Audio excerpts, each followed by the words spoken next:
Hello, I'm Chris Solo, and welcome to the Fabled 42, where we build community through friendship, gaming, and chaos. You're watching the Realms of Ukodor, and this will be the last episode of Season 1 of Realms of Ukodor.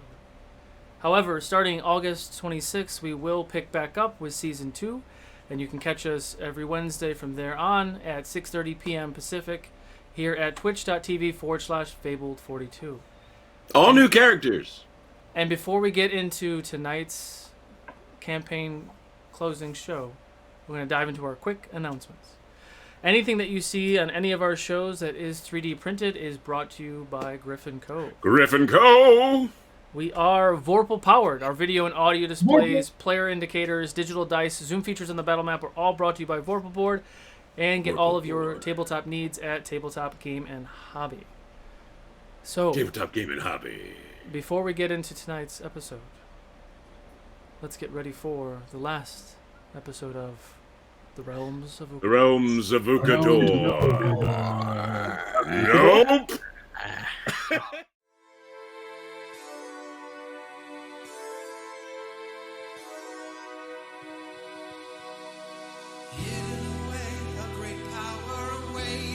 Muster your courage, it must not abate. Allies are more than well, evil retreats. With fate in your hand, now the story's complete. Ukodor, world full of mystery to explore. Monsters and danger around every turn, and soon enough you will learn. The choice is yours.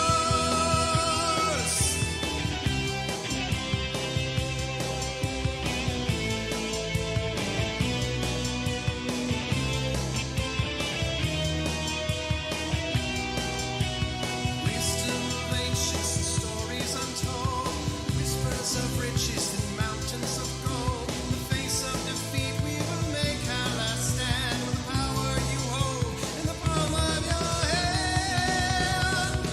Ukodor, a world full of mystery to explore. Monsters and danger around every turn, and soon enough you will learn. The choice is yours. The choice is yours. Magic and wonder around every turn, and soon enough you will learn. The choice is yours.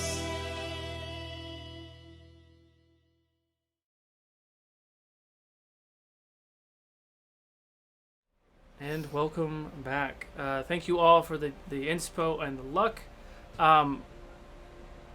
Last we left, the Lightbringers have come a very long way to save the realm of life from a dark evil. Following the breadcrumbs and the trails to Riha's birthplace, the 12th tomb of Vasidius, deep under the sands in northern Hylac. There they arrived in this tomb. A tomb that seemed to be dead to the world, covered in dust. Quickly, the party located Riha, and a fight ensued. Surrounded by fire elementals conjured from Jadobi, the party was able to deal quite a bit of damage initially. But Riha was just getting warmed up. Jolting around, doing a couple clutch moves, like putting Saiyan in a condensed force cage, essentially taking him out of the mix while the obelisk orb stayed protected. Continuing the fight with some well-placed strategy and attacks, they were able to finally destroy the black crystal that was protecting the gem. The orb, excuse me. Once the orb was exposed, Riha's immunities and resistances seemed to dissipate. Taking much more of the damage from the Lightbringers, she was whittled down to almost nothing. Still able to regenerate some of those skills and abilities. She did a few last-ditch efforts to try to remove the Lightbringers from life and to give her a last chance to escape, potentially. But it was just a little too late. After dealing quite a bit of damage from Tormund and Torque and Saiyan and Shidobi, Cerise came up with a lasting Lightbringer ballad in the form of a wish spell. A move that none of the Lightbringers saw coming. Removing Jocelyn the White from the grasp of corruption magic, this foreign dark energy from another planet, from another realm. Removing her from that, killing Reha but saving Jocelyn the White. And as Jocelyn's body dissipated into the ethers and Reha was pulled down into the darkness, the room was silent.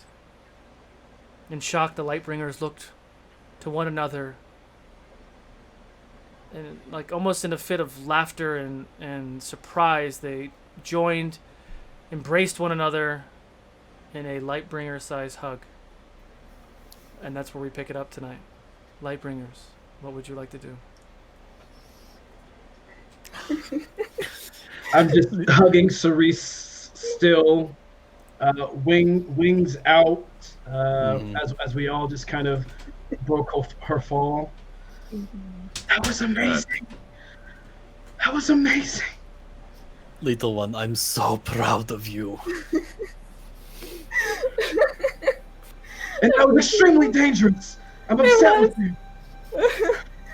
But it worked. So It there. did. And It did indeed.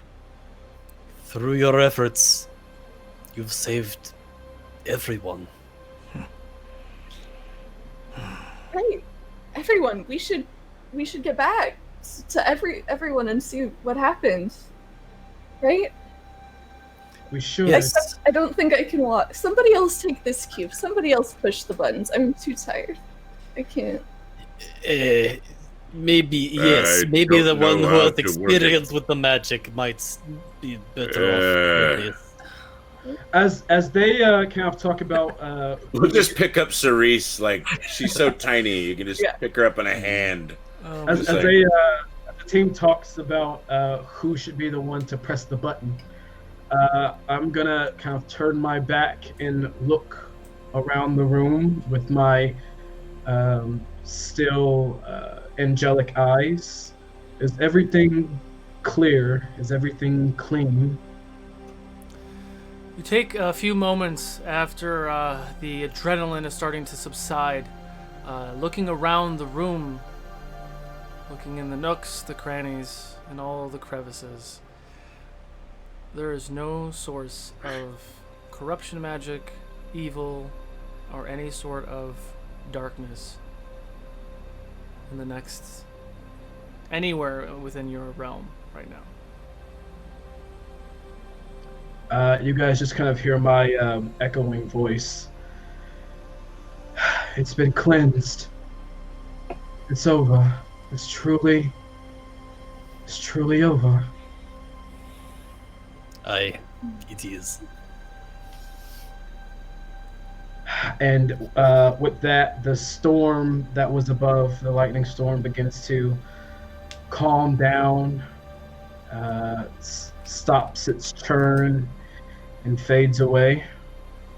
My wings kind of furrow in and begin to kind of subside. My hair no longer ever moving clouds with lightning within. They fall back down to my braids, and I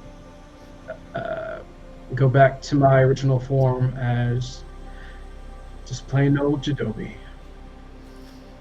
And as you feel this angelic energy subside, you settle back down to your form, just plain old Jadobi, with much weight lifted off of your shoulders. And about that time, you feel the inside of your chest. And you see the purple-green energy spiraling around inside of your gem. And you feel Nico is with you again.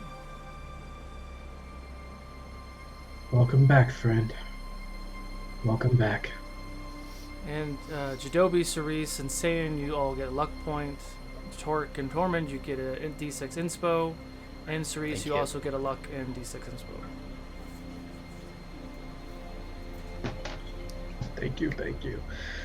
So I'll turn back to the party. So, who is going to press the button? Who's going to take us home? First things first, friend. And Saiyan's gonna walk over to Jadobi. That was a really neat trick. You'll have to share that secret with me one day. And he gives you a big old smack on the back. Ow. It's okay. It's okay. I didn't actually think I could do that.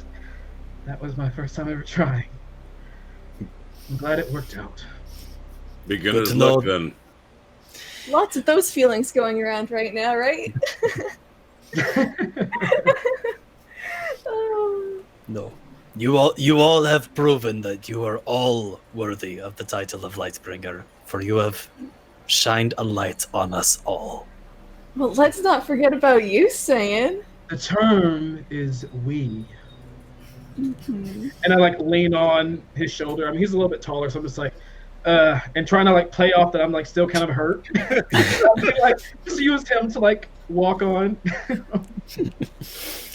Thank you, my friend. Truly. You are too kind. And he gives you another smack on the back, but this one feels warmer. This one feels like it might actually be healing some of your injuries. Ooh. Beacon of Hope is still up. This is lay on hands, but sure, close enough. Max HP, just throwing it out there. Yeah, so Who's feeling particularly hurt? I actually have full HP. he went ahead and threw 30 at Jadobi.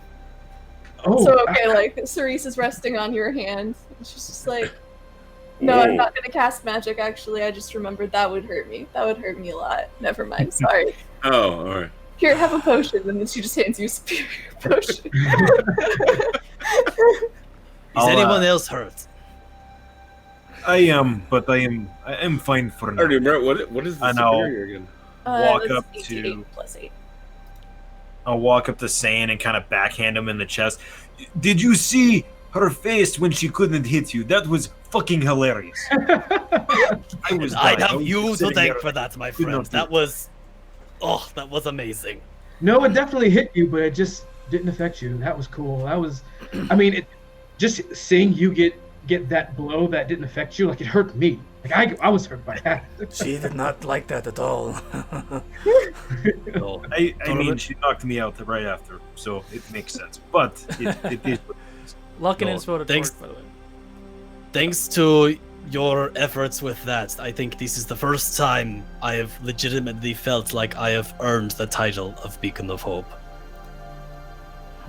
You've always We do need to get back to our friends, though. I can't wait to share the good news with everyone, especially Athora. She'll be so pleased to hear of this. Yes, she will be so pleased to hear from you. What's that mean, Toby? Roman leans down and picks up Cerise, seeing her in her weak form, and kind of puts her on his shoulder. I think Torque already did Oh, that. did he? I was Yeah. holding her. Oh, yeah. Yeah. No, never mind. I thought you were just still on the ground like, I'm weak, I can't do anything. I'm gonna walk up to But I Roman appreciate and give him just like a light, weak punch in the shoulder. I'm glad you made it. Was that to Roman? That was to Roman. Got it. Well, Yes. we started this journey a long time ago, didn't we? I suppose we did. You've come a long way from being trapped in a cart being chased by trolls, haven't you? You beat me to the punch. I was about to say that you have come a long way from your gentle loving, squishy self. And I will say, friends, you've taken to this new form very well. You're a Huh? credit to our people. I feel young again, so thank you. And I'm gonna lastly kind of walk up to Tormund. Well, mighty dragon, I am thankful that she couldn't control you the way she was trying. Oh, she was trying. Oh. I'm glad that your will Duh. outdid Yes. hers. I like this. This new form suits me, I think. And I am happy to see what I can do with it. Once we get home. Don't do Yes. bad things. We'll find you. I'm kidding. I'm joking. I have been meaning to talk. We will conversation for later. Let's get home, and I start. Okay. And as you start doing the codes and all that stuff, you also get a luck and inspo. Please make a wisdom saving throw for me, Tormund. Me? Yeah. With advantage because of the Hero's Feast. Hero's Feast. Okay, that's And- good. And That's, with a +6 because of Saiyan, I believe. Give it a saving throw, yes. 21 plus 10, Oh, yeah. so 31. Where are you trying to go? 27. Oh shit. Well, Tormund would have 100% have been thinking of his home and his brewery when he did it, but then at the very last second, he would have been like, "Where are we going?" Aren't we going to Oriel? Oh, okay. Oh, shit. Okay. I thought we were going to This is- where everyone is in. Wait. Then I'm We don't out. even know where we're going? Okay, we are going to my As the home. PCs forget where they're going. Okay. Oh you know my. what? You can drop me off at your home. I'll sleep for Drop a me week. at And you guys Modul. can go back to hell if you want. That's fine. We're going. This is like Bill and Ted. Like you guys are like fighting. The antenna's broken. The gum fell off. Everyone dies. So what was the last intention? I don't know. Okay. I It sounds like we're going to the Hayward. As you're pushing the buttons and you start to kind of freak out, you look back and Jadobi's saying, "Da, da, da," and then Cerise's saying, "Da, da, da," everyone's saying stuff, and Roman's like, "Ugh," and you just push the buttons. You all take us shift somewhere random. and go someone random, Oh, but to a, and you all die. TPK. See you guys later. Oh, goodness. Oh, yeah! That's Hey, the guy, in the final episode. You And for this final episode, Saiyan rolled a natural 20 on his check, and I think he's no longer going to get nauseous from portals. all right. so you feel this jolt, and you're in a very warm, comforting living room. The table is set, food and drink filled. Is this the Dudleys? Elvish-looking woman with darker skin, ears still slightly pointed, long white hair, with robes bright as white, bright as light, Hey. with gold trim. Well, welcome back. Didn't expect to Malfoy? see you all here again. Yes.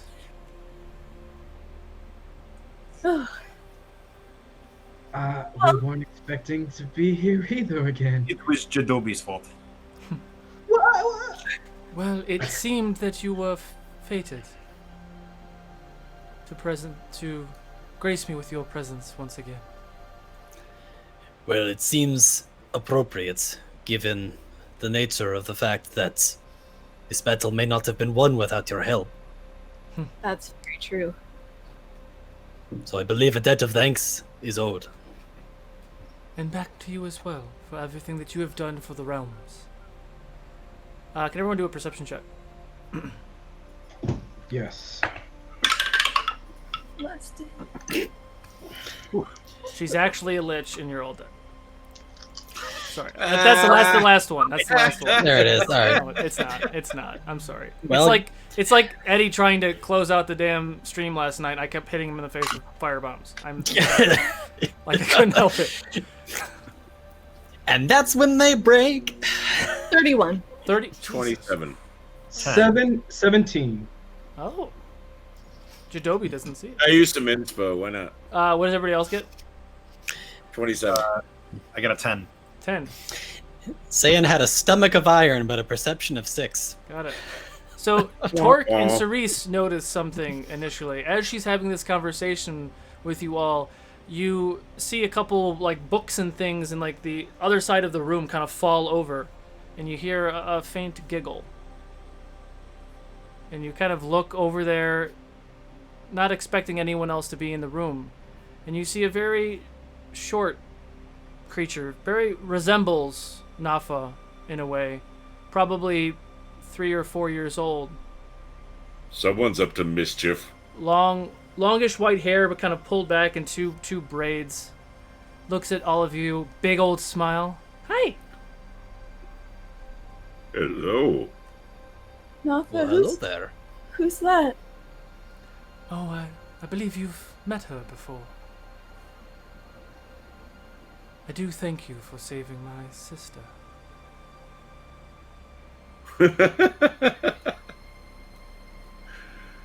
Oh, Talk about restarting. wow. Well, I'm gonna look at Cerise since she was the one who actually saved her. I want to see her expression as she looks at this little goddess. Cerise is like, she's like happy, but you can also tell she's like thinking. She's like, and she's like, I guess I did say return her form from younger days, so that's wish for you.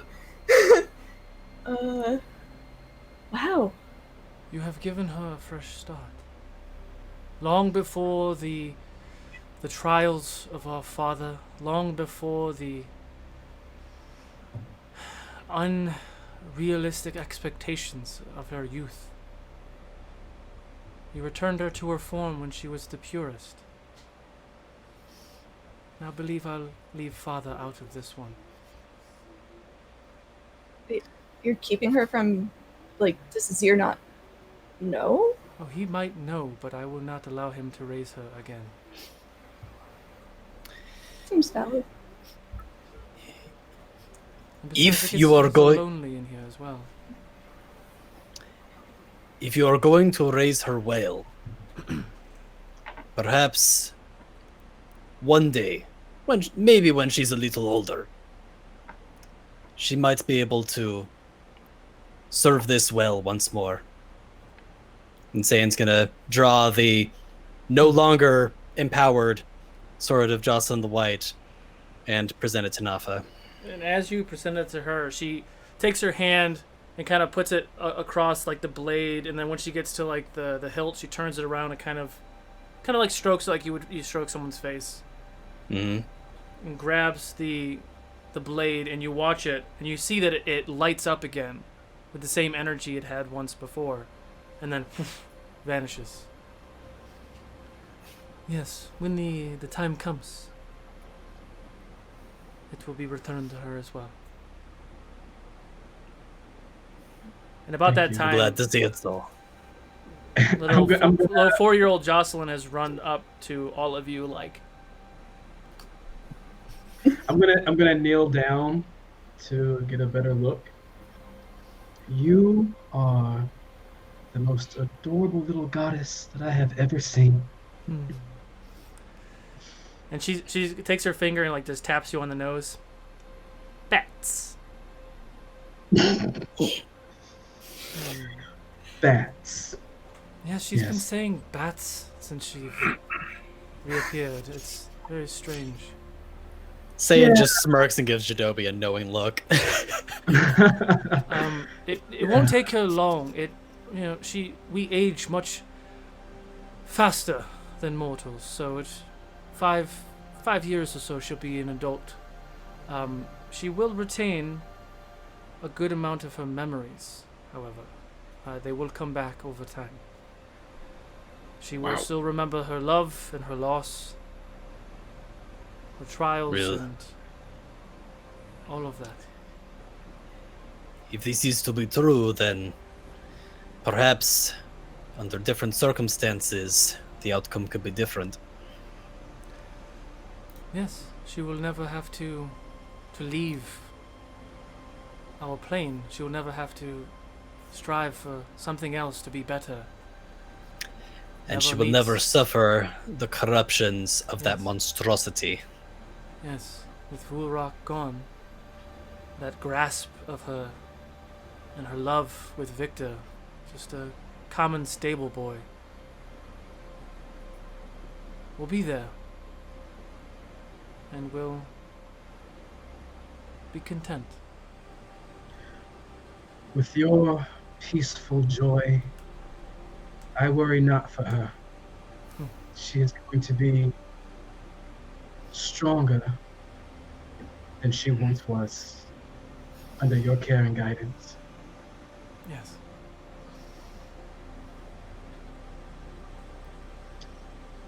I just kind of take a step back because Jadobi has nothing more to say.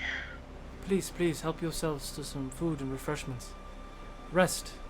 I will take you to wherever you would like to go. Tort, Thank can you. you just put me in that chair over there? Sure. All right. Oh, that's very, very cushy, thanks. Of course. Now, where's the ale? Right over there, Torque. I sit down with Torque and partake of all of the ale as well. As does Saiyan. And if Cerise needs help, he'll probably like hold her cup up for her or what have you. What can you do with the strength score of 3? I Sleep. mean, I guess. I get my mage hand to float over and pick up her glass. There you go. Yes. Make And- sure you drink up, little one. Good for and- bones. And I'll just go, Cerise, open up. And I'll use my druid craft to water bend the ale out of the cup and like put it in her mouth like little by little.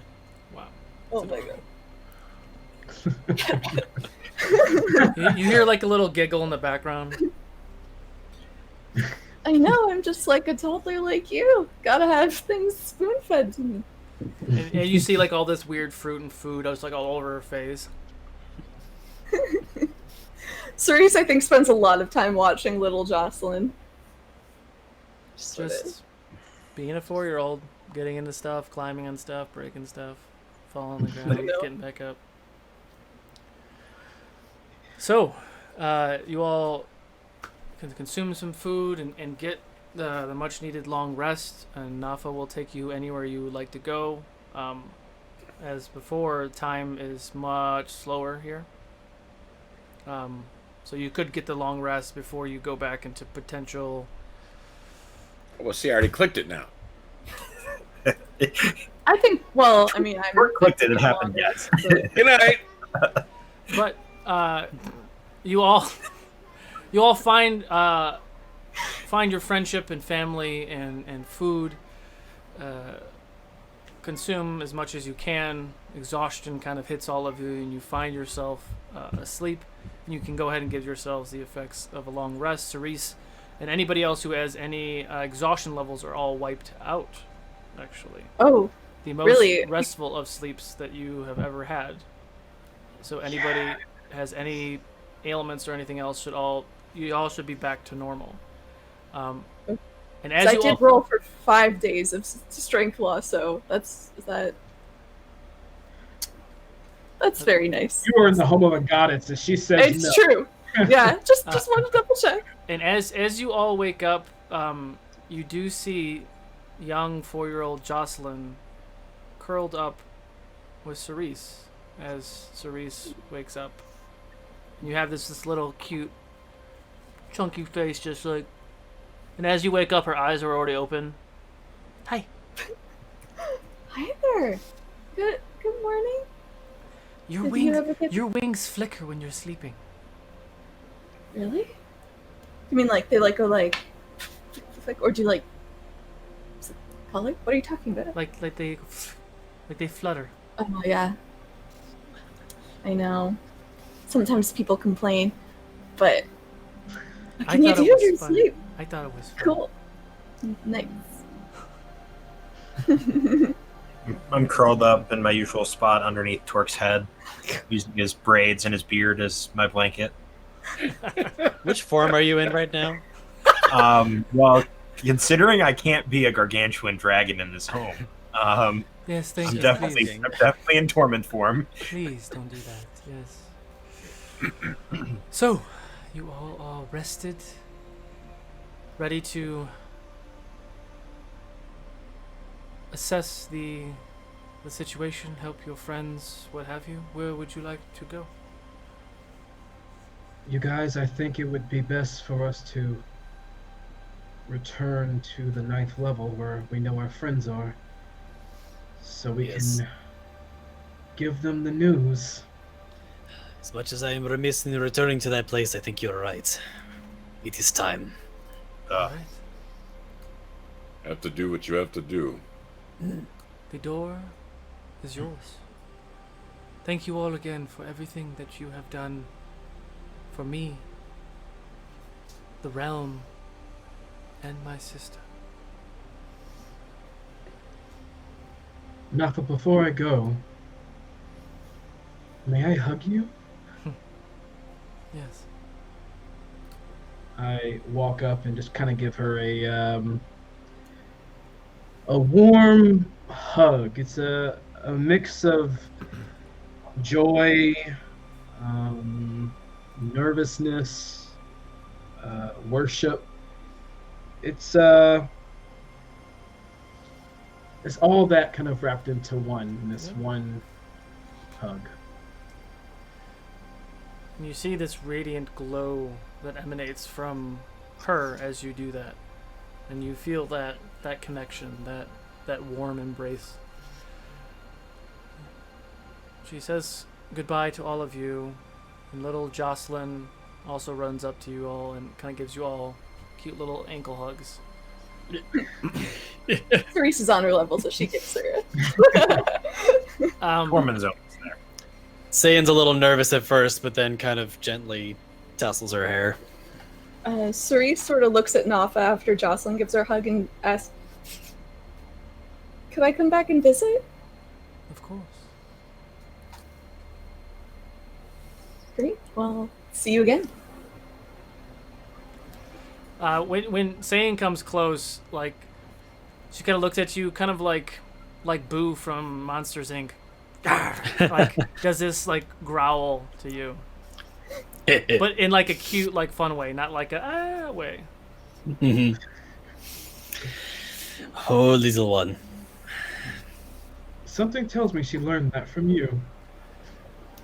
What? Me? She also kind of cutely is playing. You know those little blocks with like the letters on them.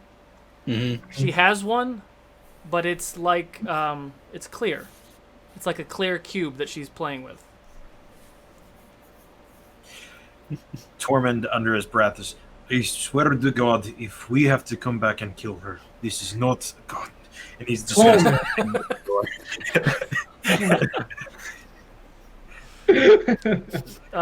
in the cube? I think that her fate has changed. Yes.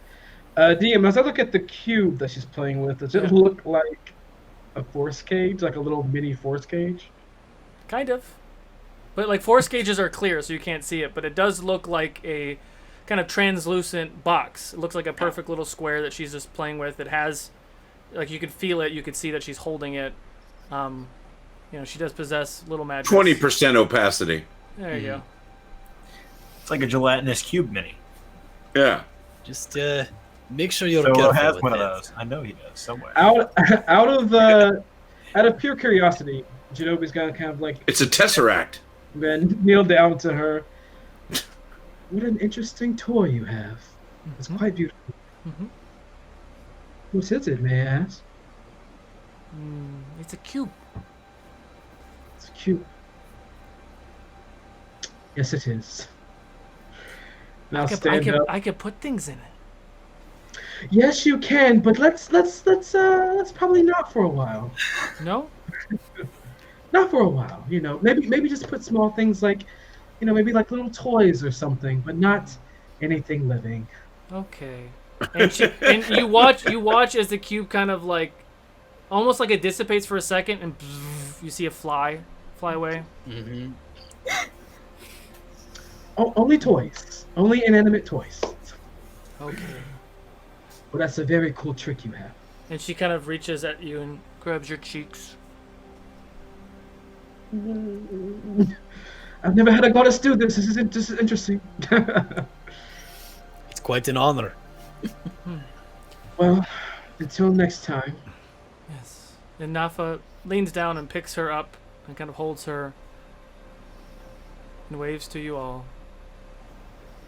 The door opens and you walk out to the 10th level of hell. Feels almost like moments later, 10 minutes later, give or take, when you left the last Could be the time. 12th, 9th. The seems that combat has subsided. The armies and legions are kind of sifting through all of the dead on both sides. Honor is still a thing for a lot of the tribes and cultures.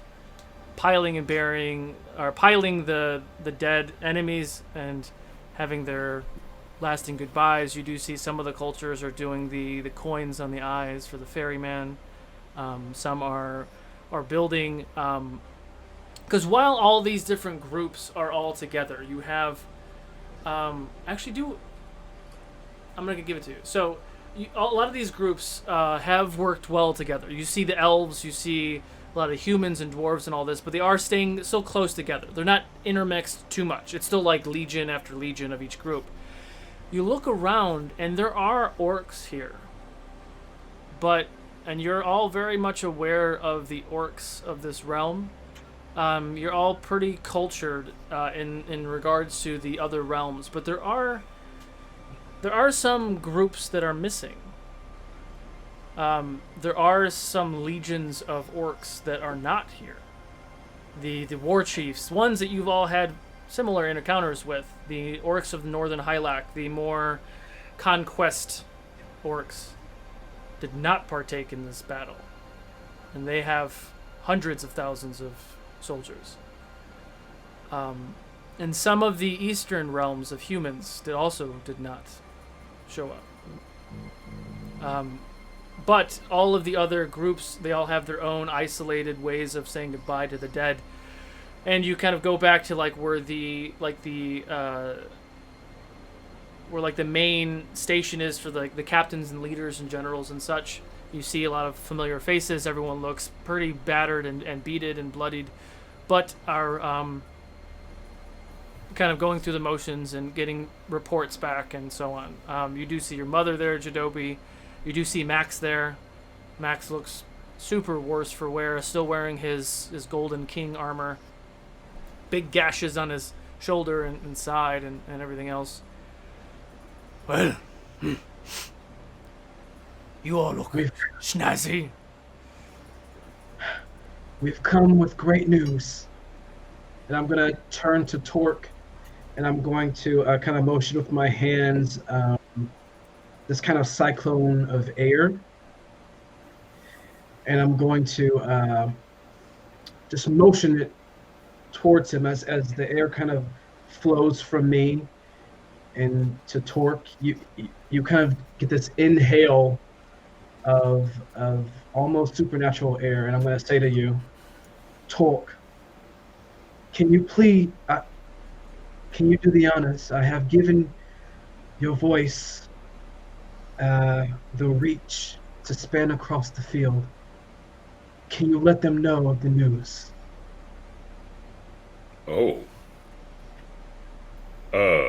The wind will carry your voice. Celebrate, my friends. The time has come that Riha is gone. No more will you have to toil for her. No more will you have to worry about your families. We are safe now. We have conquered her. Sayan draws his shield and his sword and raises his sword in the air, bangs it against his shield, and just cheers in the air. Huzzah! Huzzah! Huzzah! I stop my staff as he's doing that. Huzzah! I turn into my copper gargantuan brass dragon form and let out a belch of fire into the air. And you almost watch, as if by magic, a wave of sound kind of emanate from Torque all the way down the legions. And it follows as the cheers and as your voices kind of get sucked into that voice megaphone that Jadobi has created. Like you're hearing the cheers and the poundings of steel against steel, armor, shields, weapons and things in the air, magic getting shot off, fireworks, other dragons off in the distance.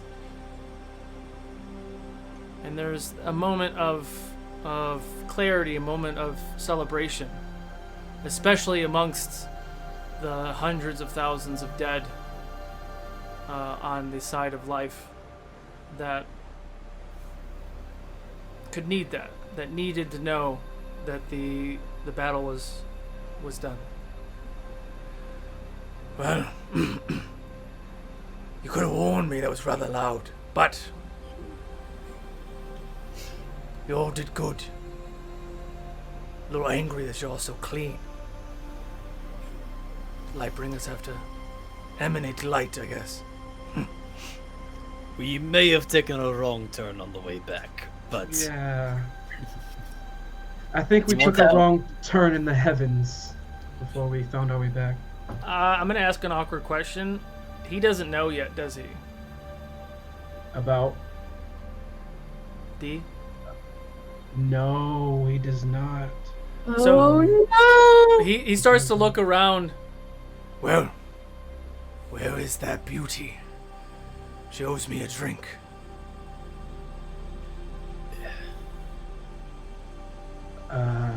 Max.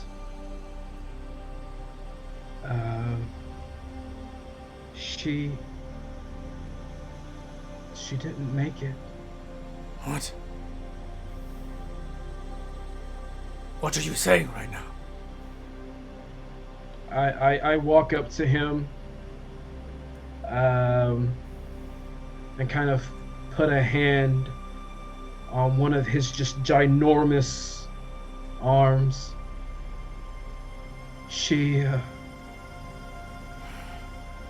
fell and she chose to stay with the brother that she lost. We have to respect her decision. No! And he just kind of yells out this huge, echoing, just roar, howl, anything you can imagine a 15-foot Cerator would say in a tremendous amount of anger and pain and frustration, you know. And he takes this monster's axe that he wields, and he just swings it hard, and there's this tower of just wood and kind of stone built, like an observant tower, where he just wails on it 2 or 3 times, crushing it, and the tower falls, and he just throws his axe on the ground.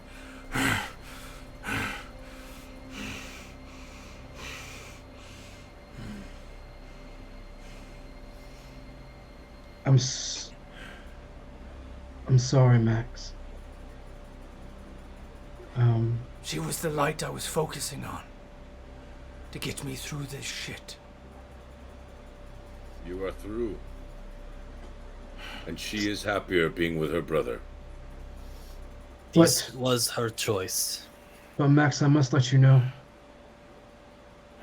You were her light too. She thought of you a lot. Of course, she tried to cover it. But I always saw through her lies to her true self. She thought about you a lot. And you kind of watch him, like he's got blood and sweat and kind of shit everywhere. And you watch him for a moment take one of his big old fingers and just kind of do this. And he kind of plays it off as he's wiping off soot and shit off of his face.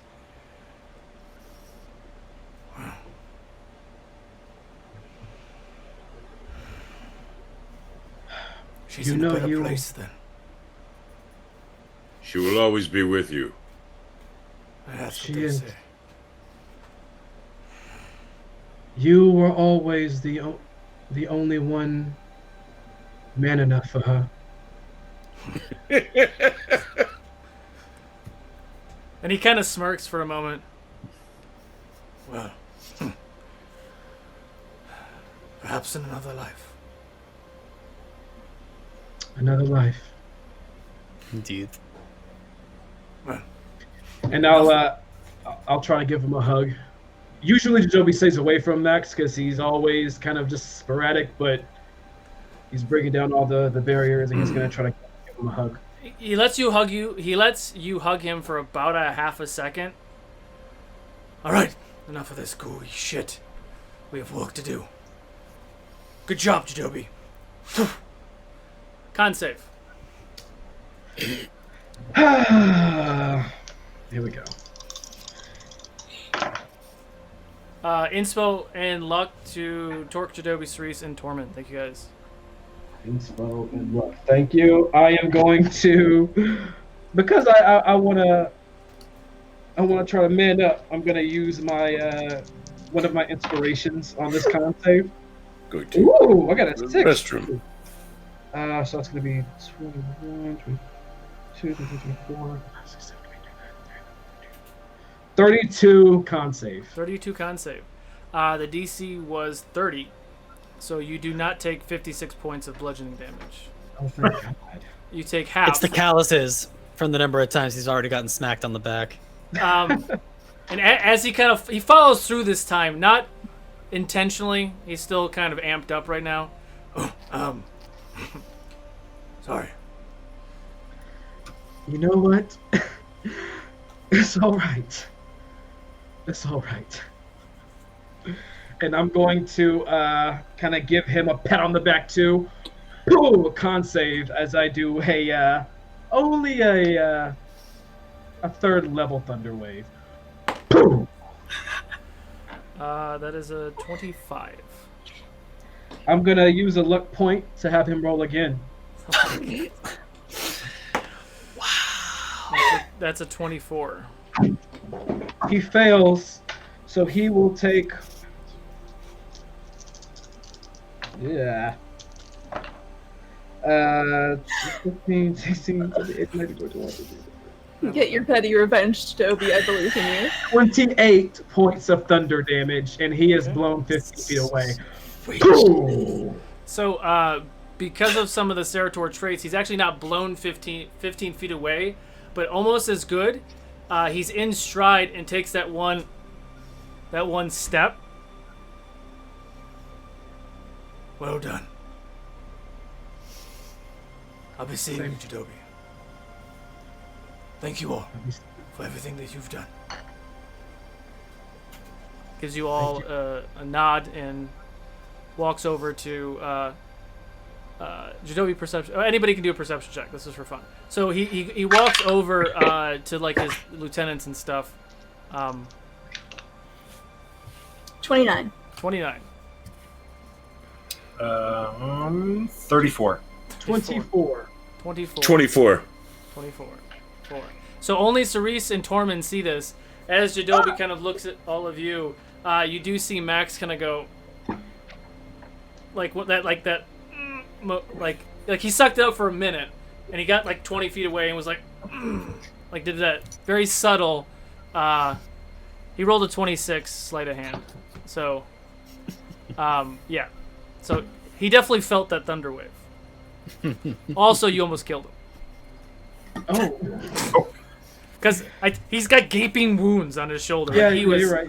He had like 35 hit points. I'm super Death sad. by petty smite. I'm super sad I didn't see that, but I'll take it. Maybe your friends will tell you.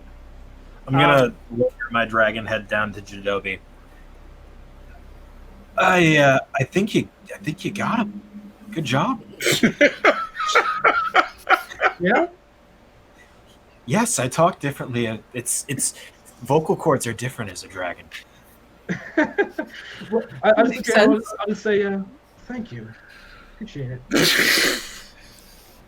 And then I would like to kind of go to where the funeral pyres are, like in the kind of brief moment that we have, Mm-hmm. wherever I can use my breath weapon to light them given that mine is a little bit hotter and burns a little bit quicker and catches a little bit quicker Sure. to help get that process moving along. Easy enough. You walk around and help with a lot of the ceremonies, especially the of the enemies. The enemies, they're all just getting burned, but they're getting burned with respect, even though they're monstrosities. They are still living creatures, and I use creatures in a different way than D&D uses creatures. They are living beings, and you all do that, and you're kind of there, ceremonial, like helping people as much as you can. I'm gonna Go ahead. speak out to my mother and just kind of like her team or whatever. So they chose to bury their loved ones here in hell. They are sending them to the afterlife. Here, yes. It would be a great feat to move hundreds of thousands of fallen. Well, And it is customary to, on certain battlefields and such, is that's where they are warriors. They deserve a warrior's send-off. Seeing Tormund take off into the sky in the fashion that he did reminded Saiyan of another figure that he starts combing the battlefield, searching for if he sees anywhere. Okay. Do an investigation check for me, say. Get it, girl. Get it, girl. Investigation is going to be a +0, so that'll be 16. I give you my luck. Sure, I'll let that happen. It's that Natural last 20. episode. So you start to look around the battlefield, and it's still relatively foggy, and you are still in the 10th level hell, so it's a little just funky in general. Jadobi kind of taps you on the shoulder and points in a direction, and you see El Tora kind of walking in your general direction in her humanoid form. Oh, it's good to see you. I don't know if you've heard the news, but we were victorious. Yes, I did hear the news, Saiyan, and I am eternally grateful that you were able to defeat Riha and all of her monstrosities. And she's holding a golden, almost like a pendant or locket in her hand. And her face kind of drops a little bit, and she looks at you. Does this pendant look familiar to me? Yes. And you see that she is wearing a silver one on her chest.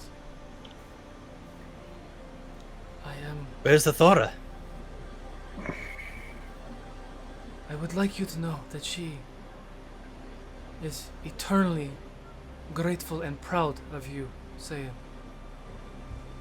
for monumentally blowing away all expectations she ever had. And there were many losses on the battlefield. And my sister was one of them.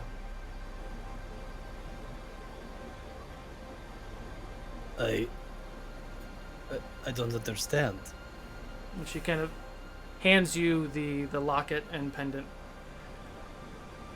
She asked me to give this to you. She will always be with you, Seiya.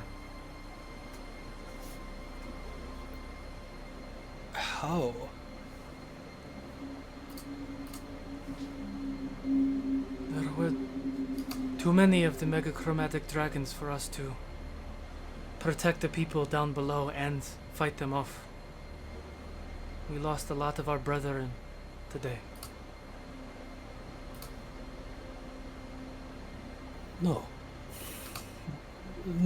this isn't right. She's just sleeping, right? She's going into her slumber again, right? No, she is not. I am so sorry. I look at her. Do you think she would wish to come back? We can We can meddle. Right. Yes, she can come back, right? For ancient creatures like us, it isn't quite that simple. And if you've been alive as long as we have, rest and freedom from the chaos is something that one looks forward to. I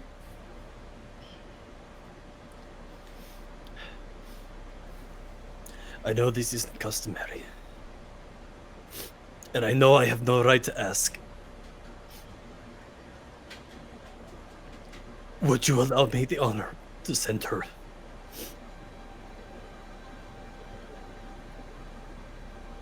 I know it's usually the family. But I have none left. And Saying that's not true. We're your family. yes. She puts her arm on your shoulders, on either one of your shoulders, and looks at you dead in the eyes. The tears on her face still there, eyes stern. She loved you, Saiyan, more than you can ever know. You are family. It would be an honor for you to help with that.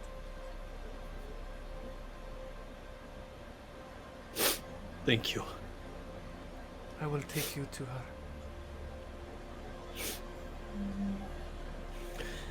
Saiyan looks back to his friends, his family. We've been through a lot together. It's not usually pleasant, our customs, but I will not force you to join if you don't want to, but I will join. Always. I will be there with you as well, brother. That's not wrong. We're all with you. After everything we've been through, I don't think anything could scare us away. Seems Thank silly you, to friends. question us. Thank you. Please take me to her. Follow me.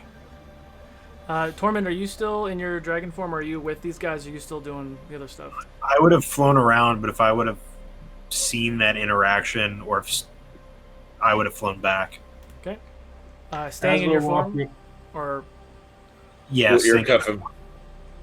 As we're walking, I want to make a point to keep my hand on Saiyan's back. Okay. As we're moving. I was thinking Cerise goes and takes your hand. Holds your hand on the way. and you all walk for quite a ways. And during that time, El Tora, in your head, Tormund, you hear her voice. Well, that is remarkable. I have not experienced a new metallic dragon in a very long time. Welcome to the family.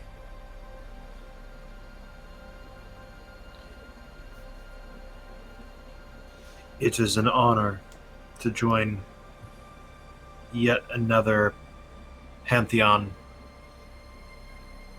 that I don't deem myself quite worthy of wearing the mantle of yet. Give it a few But I will thousand years and you will wear it with pride. Tormund, the bringer of light. The newest brass dragon to our family. We have much to discuss, but at later times. And she continues to walk, and eventually you do see it. You see essentially the remnants of the battlefield. You see these huge, just monstrous, not quite Terrasek size, but damn near close. 6 of them that are dead, almost like mountains lying there. And you see her body there. She's been cleaned up. So you still see the gashes and all the wounds, but she's been dressed for some sort of ceremony, and she is in her dragon form. And as you walk, good. As you say, is she currently set up on a pyre? There is a pyre has been built around her. And as you were walking up, hundreds and hundreds of people, as you all walk up as a unit, but they're all kind of looking at Saiyan, and all kind of do the same like chest thing to Saiyan that Saiyan it was accustomed for him to do to Athora, and they all take a knee and bow, and they're looking at Saiyan specifically. And as you continue to go, a few of them come up, and I am sorry for your loss. She saved us all. Thank you. That is what she does. And she would have been happy to know that her legacy lives on. Forever. And you kind of get a look at this kind of group, this legion of soldiers. These are not the soldiers. These are farmers. Some of them are children. You see children 14 years old, barely old enough and big enough to hold weapons, but they are. And they all seem to be new followers and believers of the ancient gold dragon Hathora, the savior of their people, their land. And you do get closer, and you are now in her presence, and saying you do get a luck and inspo. Thank you.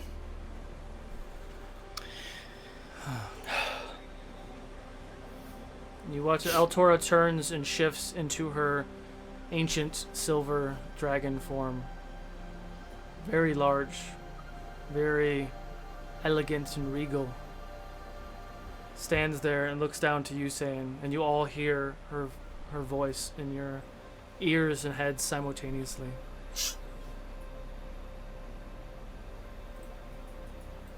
Please. At your will.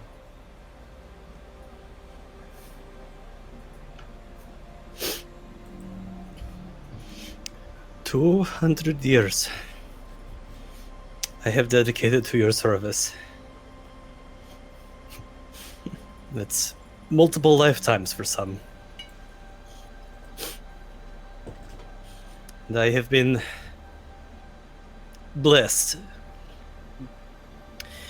to have been able to have been in the honor of your light. To be named your champion. To do your work.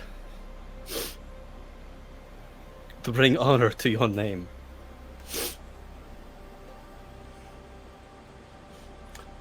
You were the light of my life. And yet, though I was your champion, a devout believer in you, you still believed in me even more.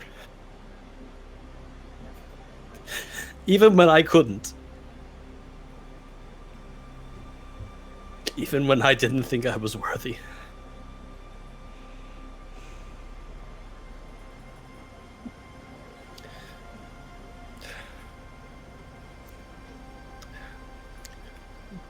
The world got a little darker without you.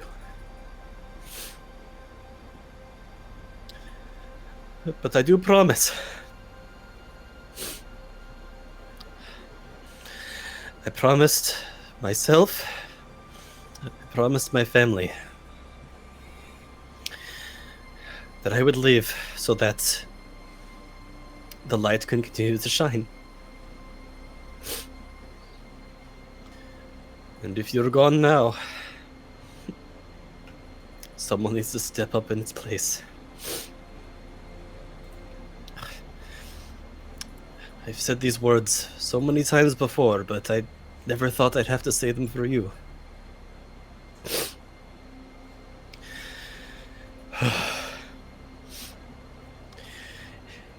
Gitrail persverkigsten.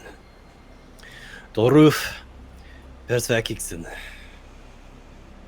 Persex hesi konari.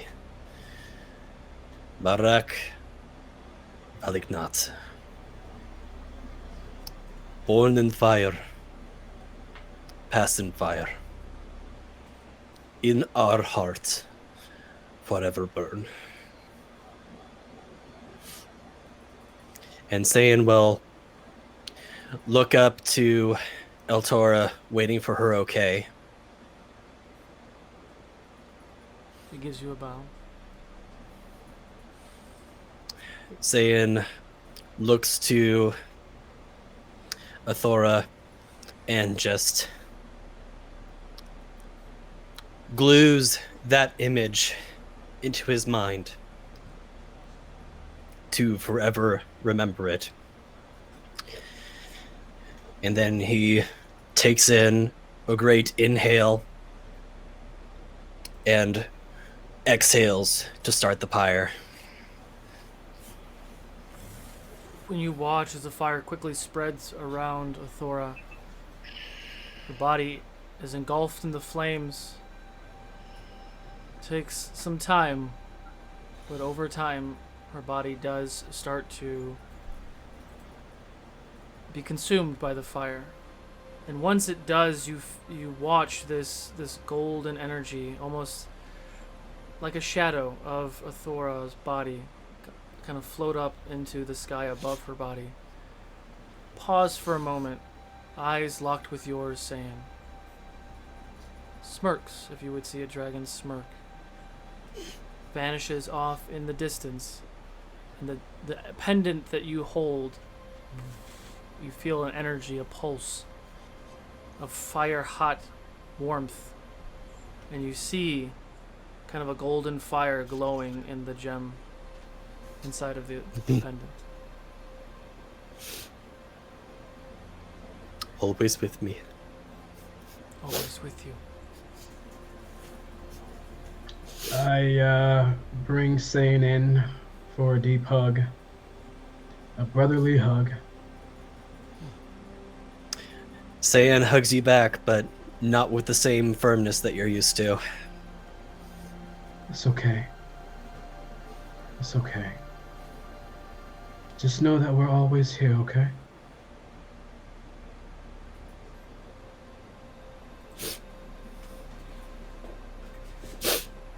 And if you ever need to talk, of course, if you ever need someone to talk to, we're always here.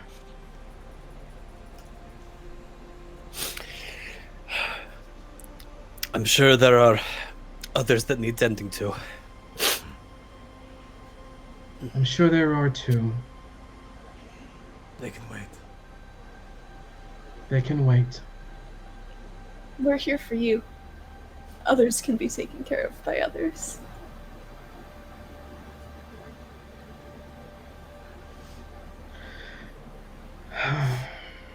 As I look around this pyre, the followers that you were talking about, DM, are they also dragonborn, or are they just kind of like an amalgamation of Most people? of them are human.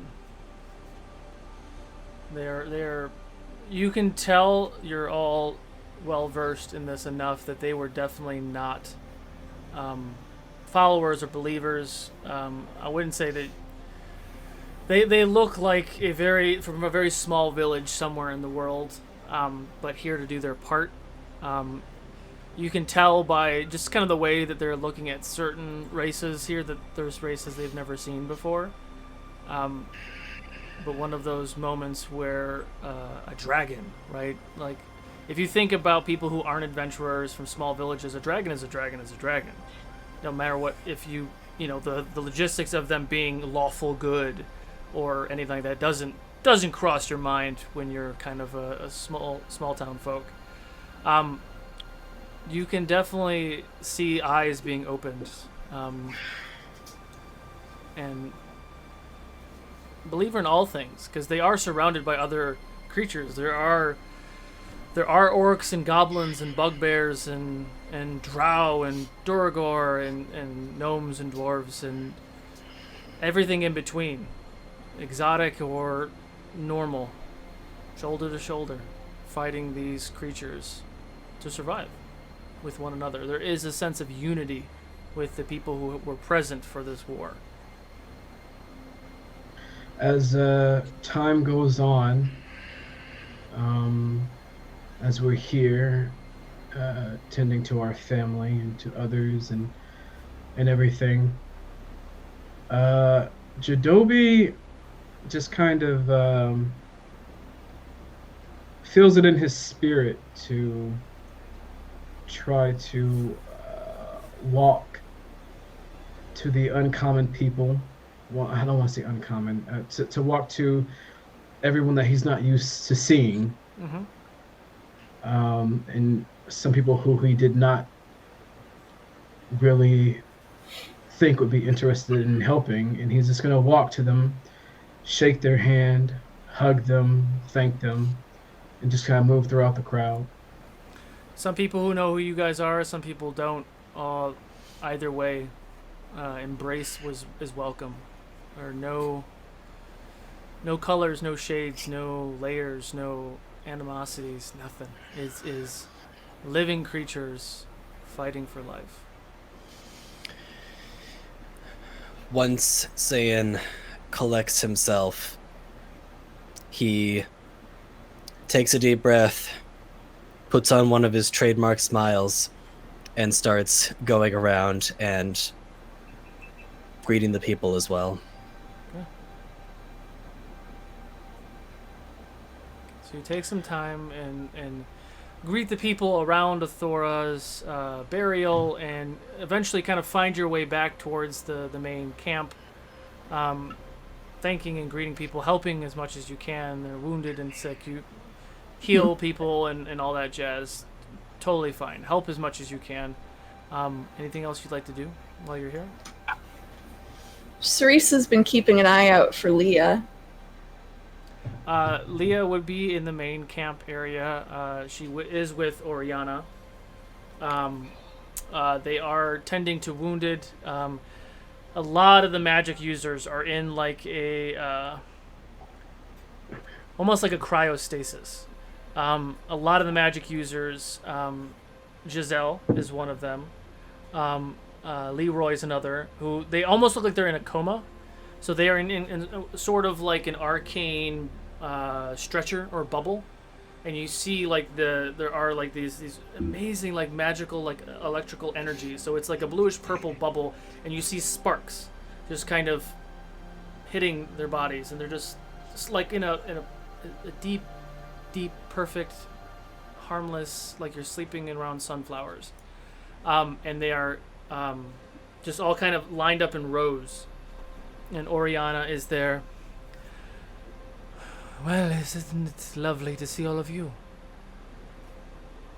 All looking strapping as usual.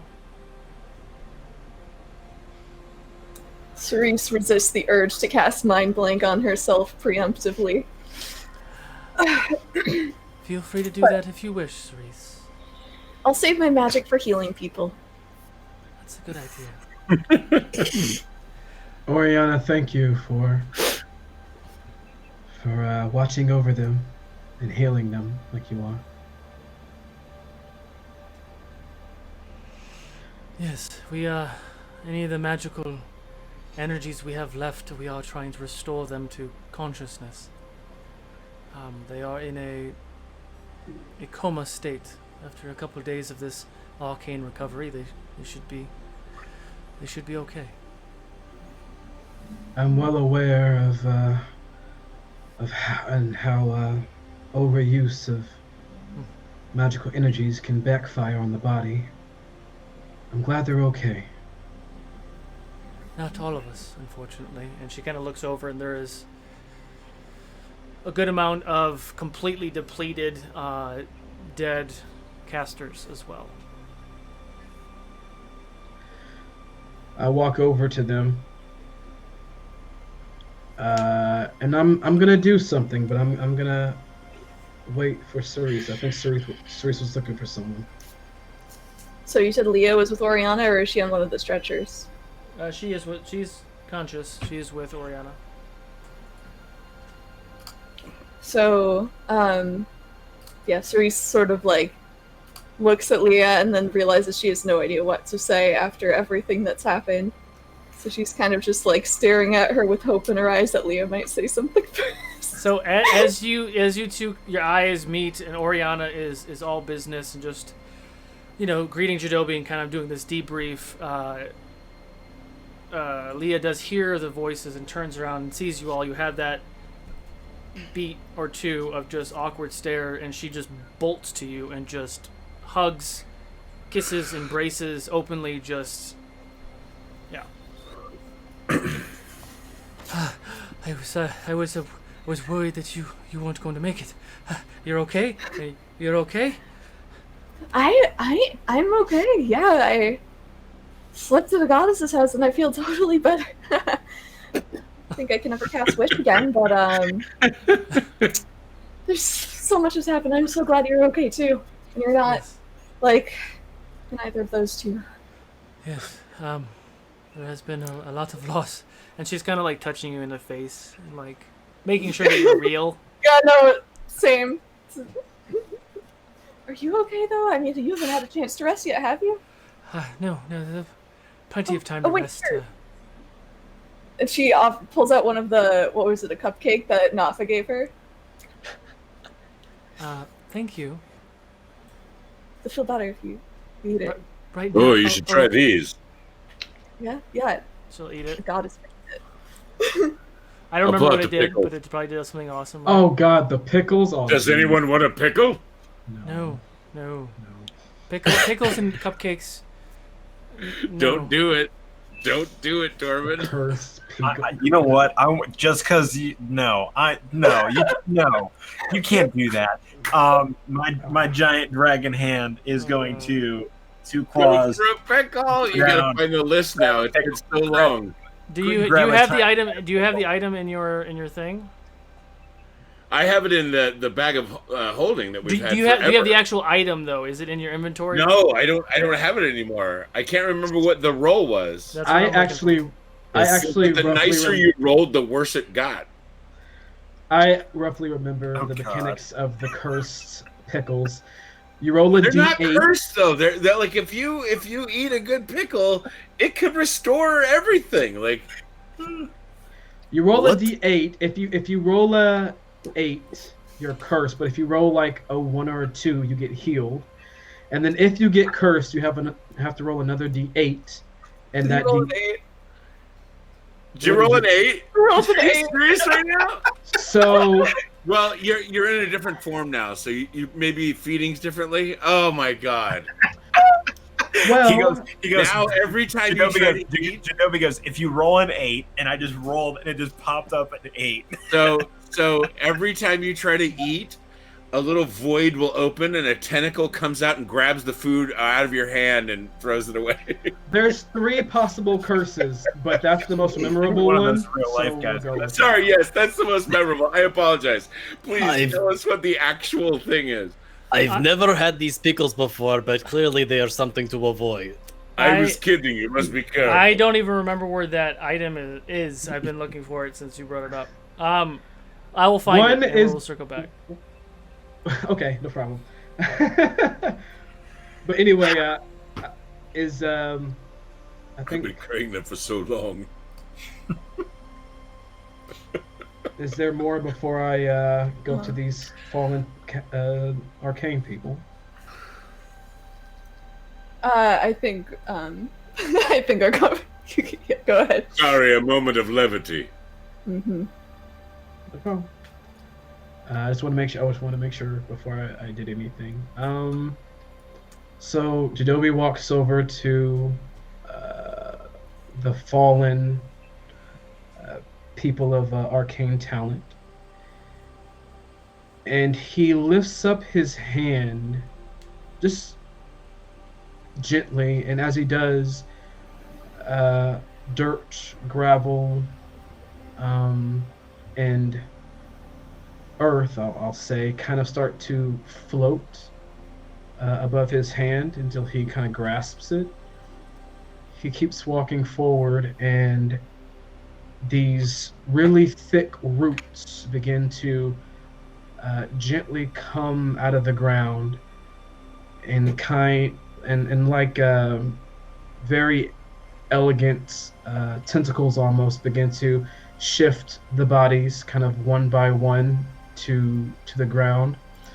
And as it does, I open my hand full of soil, and in it, this elaborate flower begins to bloom.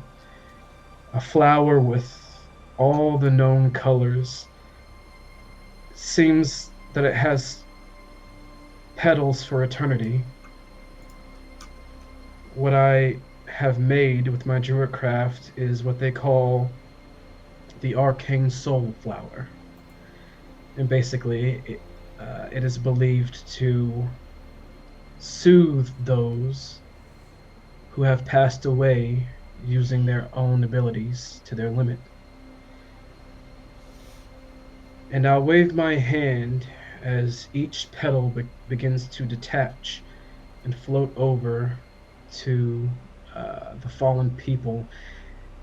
And each petal lands on everyone's foreheads as the roots and moving as tentacles keep sifting and moving everyone in the pile until all the petals are gone and each fallen creature has kind of almost a glowing petal on their forehead. And I'll say, thank you all for your talents. Thank you for lending your energies for your families to have a better future. From the dirt you came, and to the dirt you shall return. Sleep well, and I hope these petals clear any negative energy that was left behind. Sleep well. And you watch as each one of those petals floats over to all of these arcane users. And you watch as it settles on their bodies, and you watch as that one little leaf like pulsates with this green druid energy, and you watch as little vines come off, and the body is kind of consumed and then almost wrapped in these vines, and you watch as their bodies are taken down into the earth, and you watch as their essence kind of dissipates and in the sky above you. And you watch one by one each of the magical saviors of the realm are sent away to the afterlife and are at peace.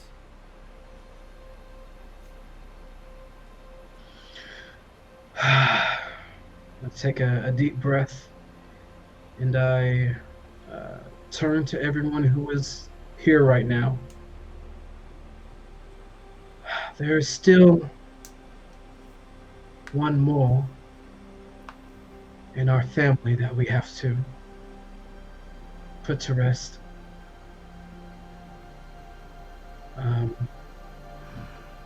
But time is on our side.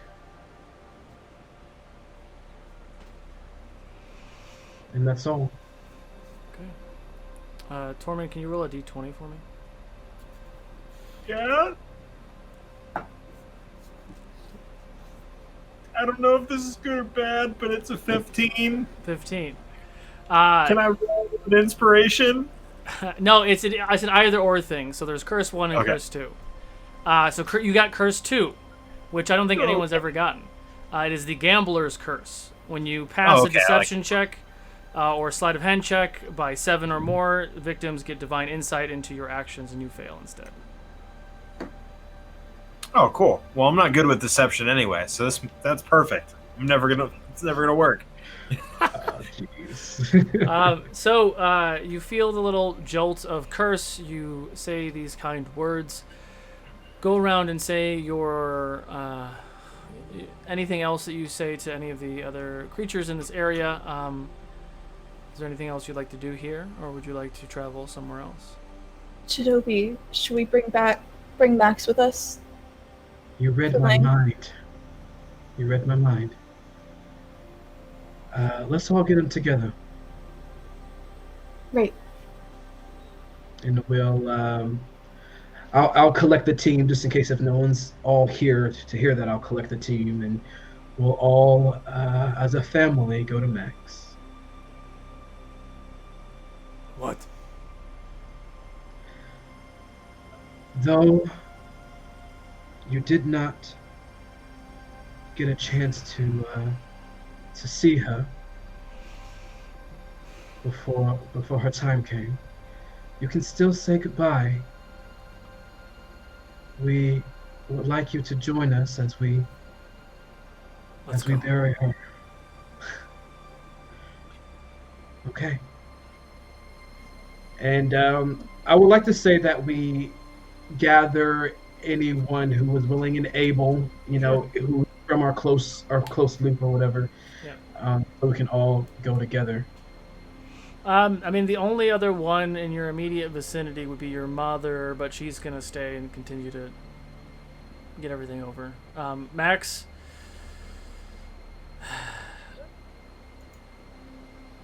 Yeah, Max is kind of given the information. He's over this situation right now, so he's ready to move on. I look to Cerise. Well, we have to go to the Fey Ward to collect her and maybe speak with Facina before we take Denahi Timotul to her people. Yeah. You all are heading to the Fae. Yes, we are. We have a very special package Of course. to deliver to Motul. Well, you can come with us then. And this is Oriana, by the way. And Oriana and Leah have already done some rune work, and your mother has helped as well. And you see this portal gateway open up. Instantly, you feel like the warmth and the smell of the Fae through the portal, and all one by one, all of the hovering magic users that are being recuperated are going through the portal. Leah grabs your hand, Cerise, and starts to walk through the portal as well. Do you all follow? I follow. Okay. So you all follow through the portal, and instantly you're brought back to kind of the main courtyard area where there are. Last time you were here, there was no one here, right? Last time you were here, everyone is scattered. Word has been spread out. It's like a big triage center is here now. There are people from the different legions and things are kind of coming here. You see that Mother Ukodor is in full use and being utilized and kind of locked open as other people are starting to come through to kind of make sure they're okay, and then they're getting help getting sent back to wherever they're from. And there are thousands of people now in this area, all kind of everywhere and taking care of everything. And you are now outside of the keep. Cerise just starts taking off where she last saw Facina. I follow Cerise. I run after her. Dum dum dum dum. As dragon. Perception investigation check. Cerise, Jadobi. Or advantage.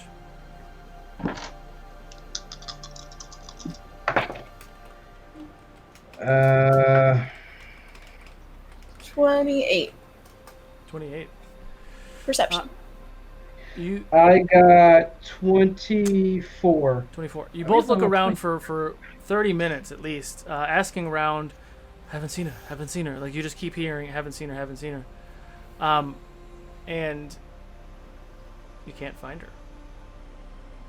She's not with Denahi's body anymore? She's not in the room with Denahi's body. No. Does anybody have locate person? Not person. I have something. Saying, what are you thinking?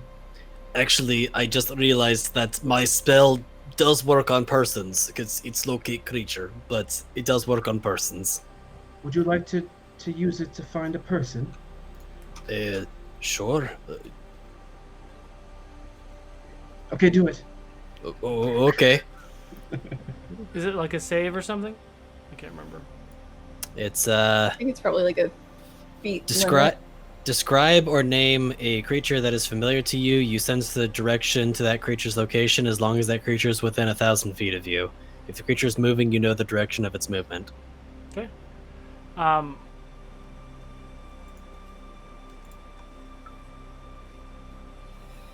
Okay. So you cast locate person. You don't get a ping. Jadobi, your ring. My But ring. go ahead. Sounds like Solo was gonna say some more. No, that's it. I turn back into torment form. When Cerise says that, I begin to twist the ring, and I will think of Facina. Ring of conference call. Okay. Yeah. The ring of conference. You all are now in a 30-foot bubble. The ring is activated. Facina, can you? I'm sorry. Go ahead, Cerise. Sina, where are you? We can't find you. Make up your mind. Who's speaking first? Why do you want to find me? Well, I just wanted to make sure you're okay. Of course I'm okay. Sounds like you're okay as well. Yes? Yes. Why are you being like this? This isn't. Well, what if I just want to give you a hug? It was a big battle. I just want to. Look over your shoulder, darling. And you kind of glance over your shoulder immediately, and through the Mother Ukodor tree, you see Facina. Looks like Facina, and she has she's holding someone who's been injured or whatever, and she's walking through the portal, and it kind of sets them down and puts her hands out. Cerise dashes into her arms. Gentle, gentle. It's so good that you are able to keep your promises. I was You worried. too. You haven't always done that. Okay, just because I kept sneaking into meetings when I promised I wouldn't sneak into secret council meetings doesn't mean I wouldn't keep a promise this important. Well, you can sneak into as many meetings as you wish. I'm glad that you are safe. And she's like stroking her hair, and Cerise is like clinging to her. She's just really, really happy that she both looks much better and yeah, she is definitely back to her normal, even a little bit more rare form. Like she's all business, sleeves rolled up. She usually looks somewhat elegant, like druidic elegant, but still like elegant. But she is like, she's been in the shit, and our sleeves are rolled up, sweat on her brow, hair pulled back up, like she is doing it. You gave us quite a scare. We're so happy to see you. I'm glad that you all are alive. Same to you. Eternally grateful for everything that you have done for this realm. She is also very, very grateful.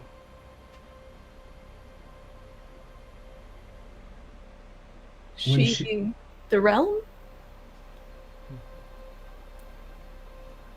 Eliel I don't is understand. very grateful. She didn't have much time.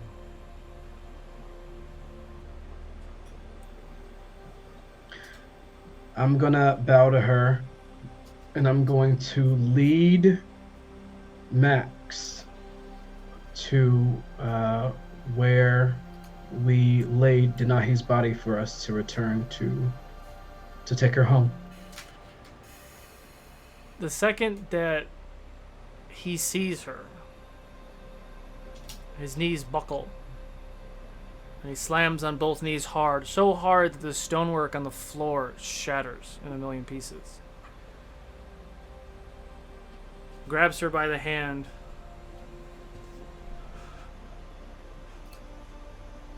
I don't know why our paths crossed when they did. I don't know how you seeped your tail into my heart. It will be a void that will forever be empty. A thirst I will never be able to quench.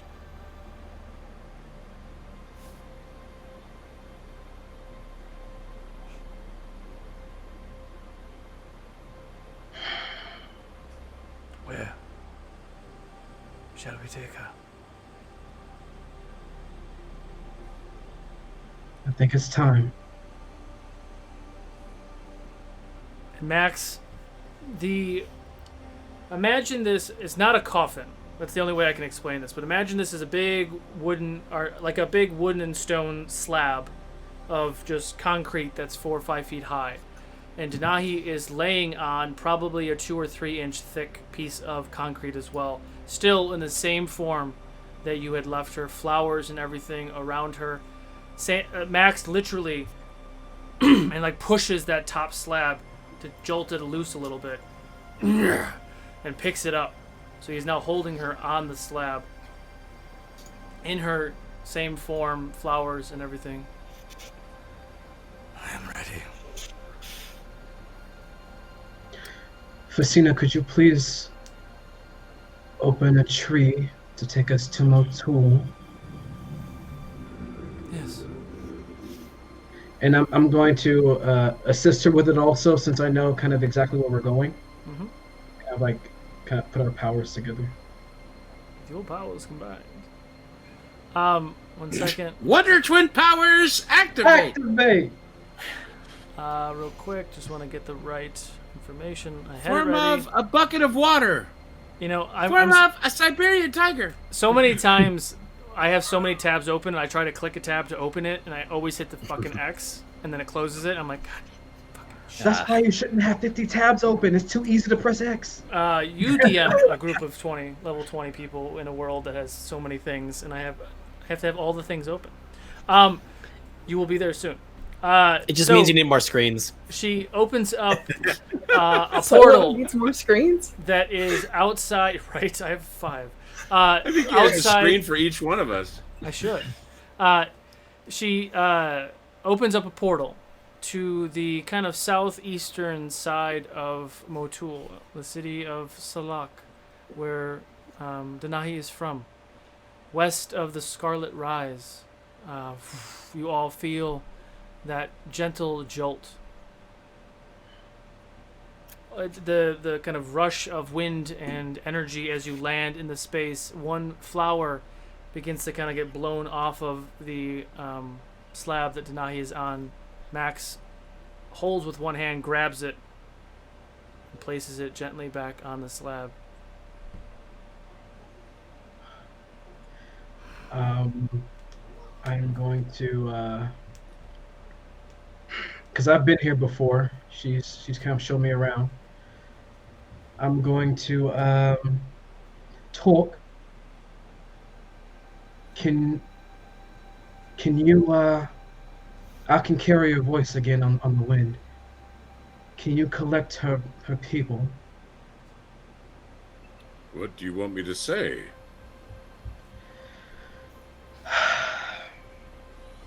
That it's time to say goodbye?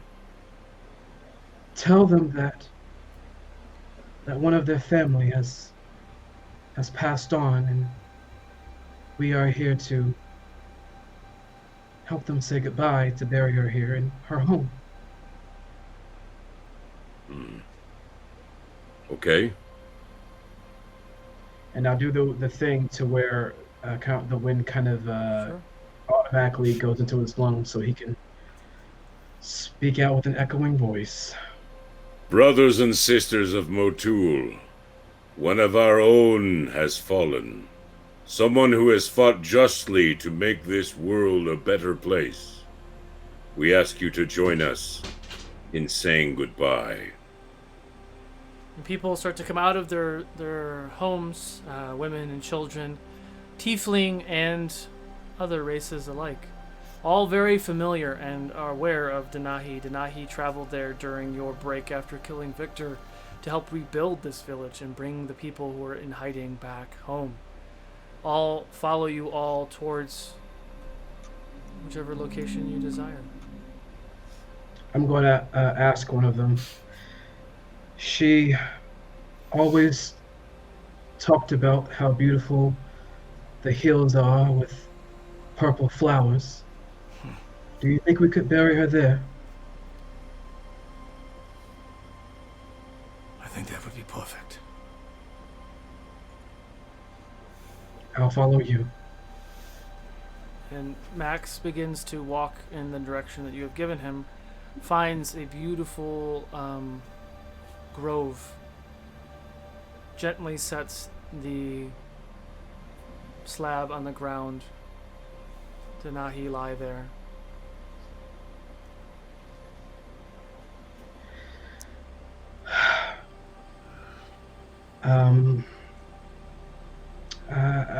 I think I'll go first.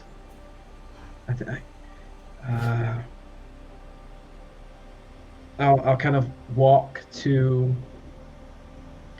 kind of the head of the slab, and I'll look out amongst Denahi's people, and I kind of give them like a bow, and I'll look over to my team. I'll just kind of give them a slight bow. And I'll look over to Max. I'll give him a slight bow. Denahi was a fantastic person to us all. She taught us much. And I know she did the same for you. Even those of you who never truly agreed with some of the things she would preach here when she was trying to intermingle you back into the world. I'm glad that you're here. This isn't goodbye. Where I come from and what I've learned along my journey, no one's energy is ever truly gone. It just moves to a different space. And in the end, we all reunite. There's a song that my father used to sing to me when he would go on his long trips of business. So I wouldn't feel so alone. He would leave me with a message. And I like to sing that for you when I look down at Denahi. Jadobi takes a deep voice or a deep breath.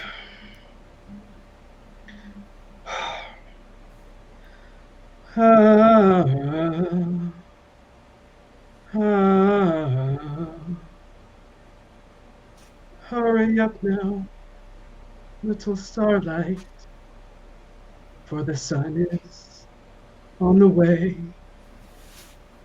to brighten up the night sky and to bring on the day.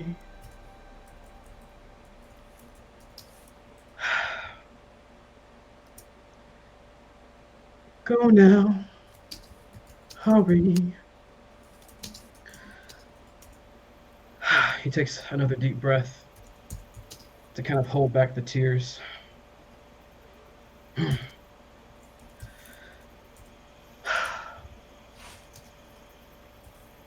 Go now, hurry. The sun will only dim your shine. The moon shall be your cradling arms in place of mine. Go now, don't you worry, for this is not the end. So until tomorrow night, I shall see you again. Ah, ah.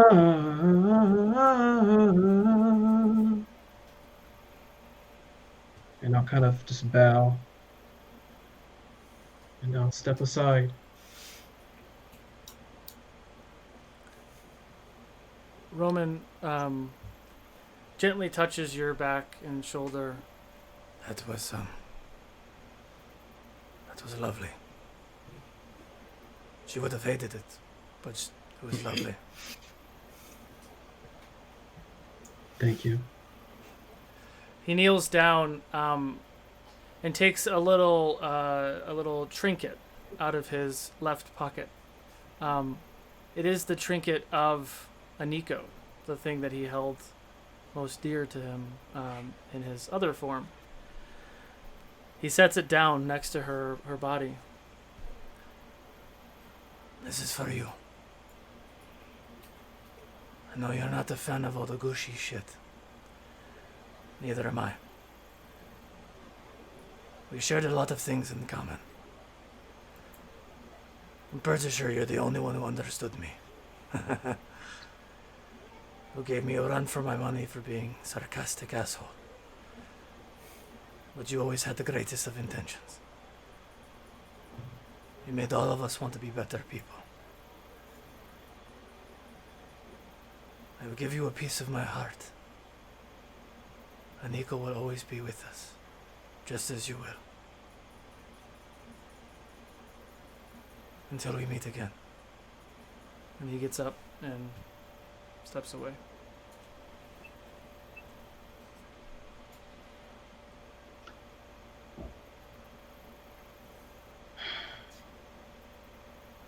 Does anyone else? Go ahead. Cerise walks up and she just kneels next to Denahi.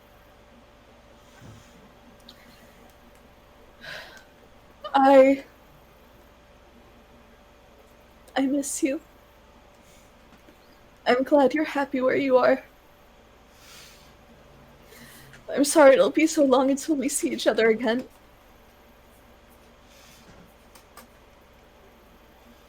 You were like my sister, and or maybe my cool aunt with like a leopard jacket who shows up, smokes. I don't know.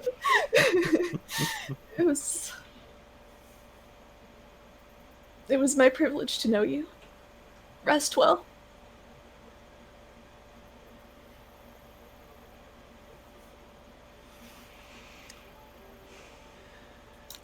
Saiyan slowly walks up and gently puts his hand on Cerise's back. And then he looks down to Denahi.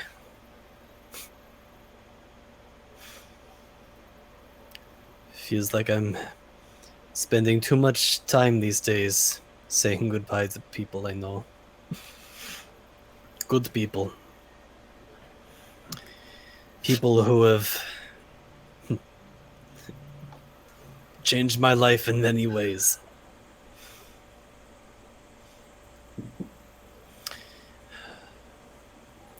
You have a fire in your heart that rivals that of any dragon.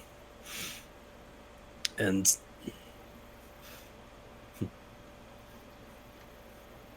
going to miss having you around.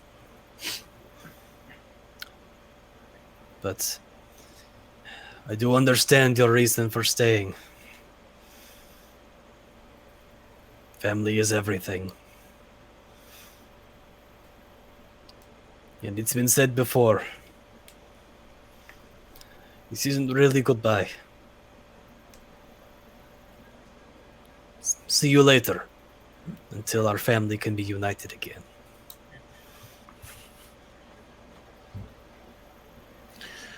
Turk will get up, walk over, and pat Saiyan on the back as he's stepping away. And everyone here is much more, well, better with all the words. But I will say the love of rolls and the friendship over ale will never leave me. I will miss you forever. And I hope to do you proud with the family. Goodbye, my friend. You're in a better place. And I love you. I'll walk up behind Torque and give him a big old hug and lift him off the ground a little. Just squeeze him as tight as my dwarvish arms can fit around him. And then I'll pull out the staff that I took from her. You have my endless ale. I'm going to keep this in memory of you. And I'm going to put it away. And then I'm going to turn into my copper dragon form and coil around her, like the slab that she's on. And so that way my head is still like laying next to her. Also, I can do this now. And then I'll turn into a T-Rex and let out a giant T-Rex roar. And I'll go back to Tormund. Saiyan can't help but let out a small laugh when this happens. I don't Oh, know. to the Stegosaurus now! And then I like look over my shoulder as I was about to say something. Like, okay, fine. And I turn into Stegosaurus, and then I convert back to Tormund.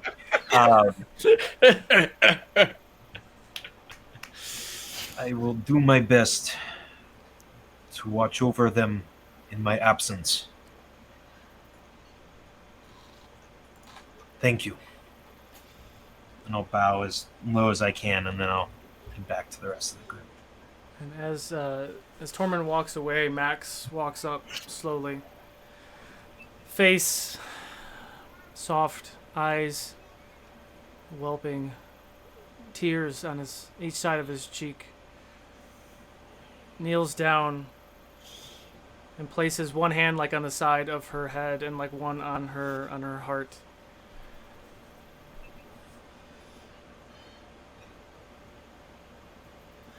You know, they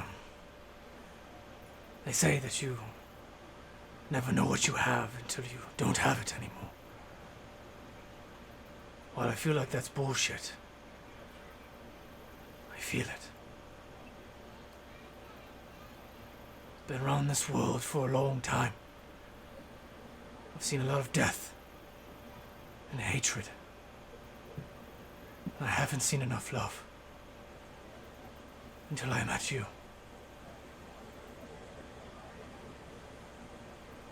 In another life, would have you be my queen. We can rule this world together. But that has been ripped from us. Ripped from my grasp. The false sense of time caught up with us. You will forever be my queen. I will struggle to rule this land without you. And he reaches up and he takes off his crown. And you watch as the gold magic armor dissipates. And he sets the crown on her chest.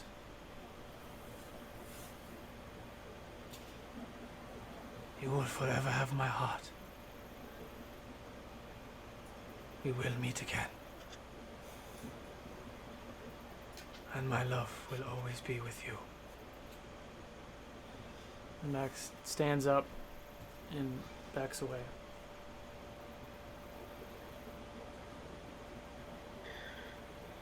And after everything is said and done, and the time comes, I'll raise my hands,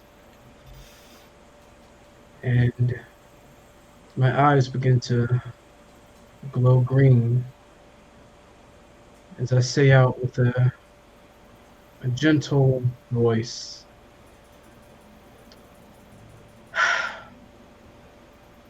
"Sleep well, friend." And the slab with the Nahi on top begins to sink into the ground ever so gently, roots gently coming up and pulling it down, being very careful not to disturb any thing that is on top. All moves it down in one unit until we see the last of Denahi's face as the grass and purple flowers she loves so much begins to cover it and take her deeper to her resting place. And as you all watch Denahi's body seep into the land, her homeland, with all of her extended family and friends, that's where we're going to take our break. Estimation point raffle to enter in our mid-show break, and we will see you guys in about 10 minutes. See you in a minute, guys.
And welcome back.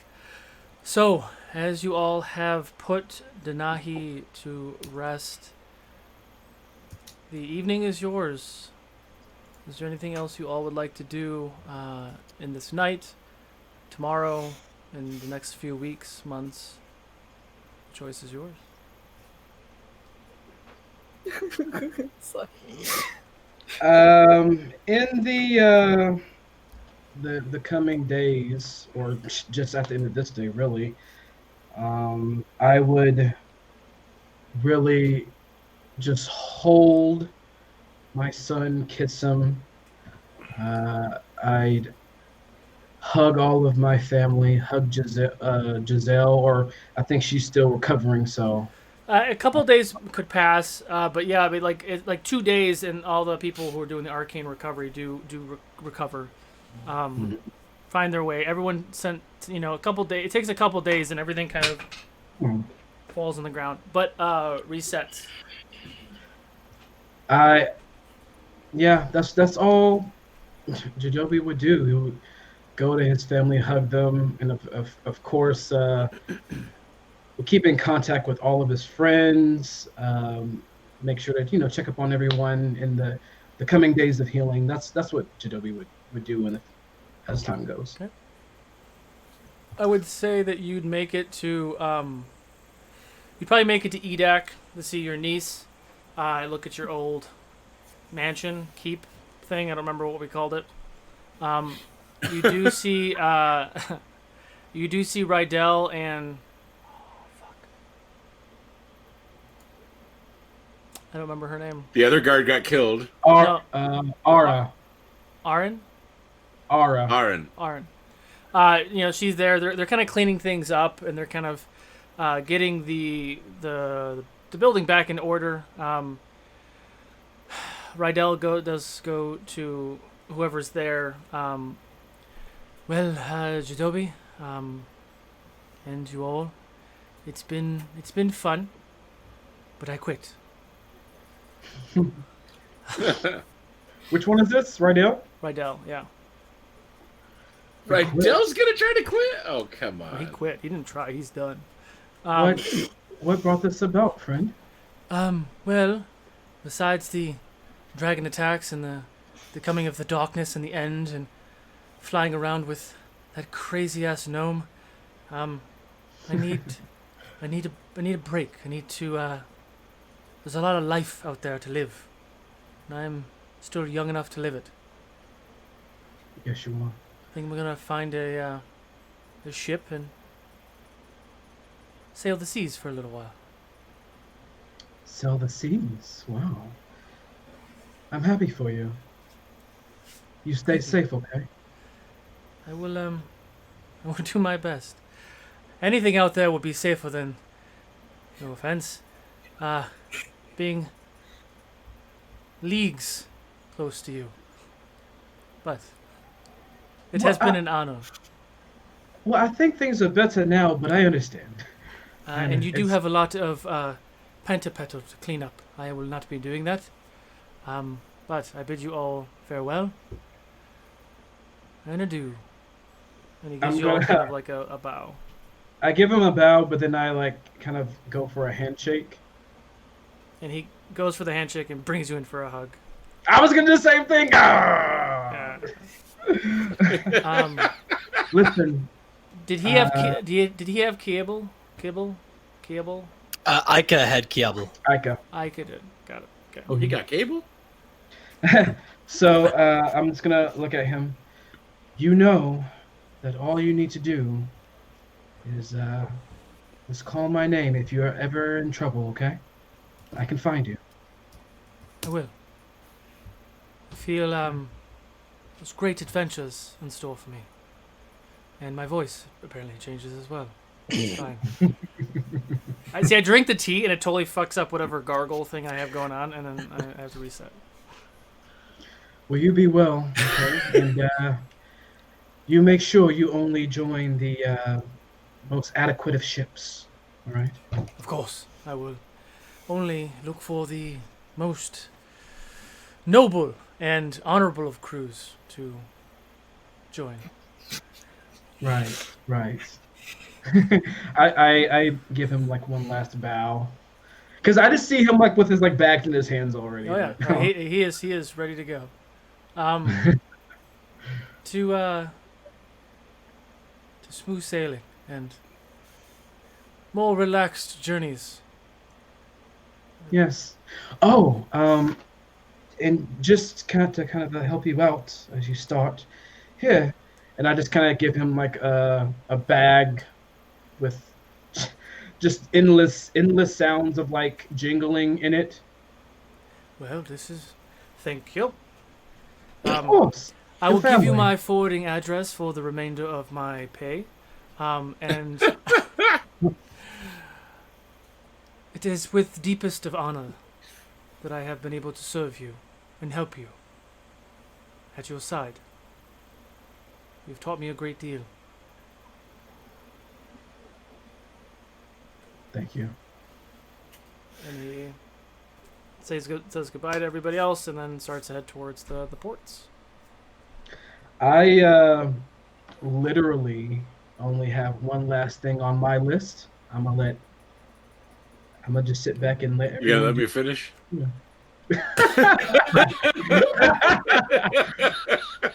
have at it. I'm kidding. I have actually nothing else. I'm seriously. Cerise would have been splitting her time between being in Oriel with Facina, the Fae City, and then going home to her parents.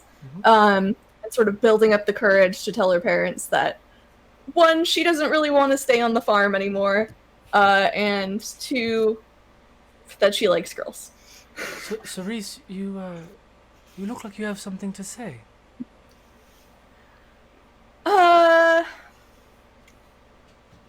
Well, Mother,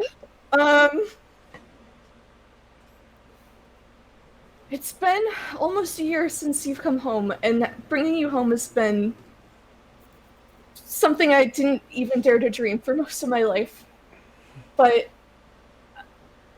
growing up without you and growing up in a city and learning to fight, and after everything I've been through, I don't think I can stay here. I have to do more than just repair the R2. Everything's settled, and I'll stay nearby. I'll visit all the time, but... She kind of puts her hands on your shoulders and then it kind of cups her face. Cerise, the R2 will be fine. You have wings that you need to spread. Go experience that world that you have saved for all of us. She gives her mom a big hug. She loves you. Okay, thank you. And one other thing, also, I've sort of realized over the past year that I like girls and not boys, and I'm never gonna marry a boy, and I hope you're okay with that. You see her kind of just be taken back for a moment, and begins to smirk a little bit. You hear your dad in the background. Yeah, I know. We love you still. And he comes out and he gives you a hug. Your mom does look a little shocked. Not shocked, but just surprised. That's just her having to give $20 to your dad. I'm sorry, I'm kidding. The dwarf dad dragon head peering in from the It's window. like, I told you, honey. Pay up. And I appreciate you that you're out there for moral support, but I need to do this by myself. I'm sorry. But Come on, Dormant, privacy. Your dad does jump up, and you see like a new life in him, and he comes up and he puts his arm around your mom. You have been my Cerise since the beginning. I know you more than anyone. My heart has just grown with you and will continue to grow. And your mom looks at you with a loving expression. Are you alone, or is Leah with you? Leah, I'm doing this on my own. Okay. But Leah's probably come by a few times. Sure. Oh, Cerise, I want you to be happy. In any form that you choose. But it seems like you have, you've already found someone. Have we met her? Is she lovely? I mean, I put any, labels on anything. It's just But I mean, you've met her. I have? And she kind of thinks for a second.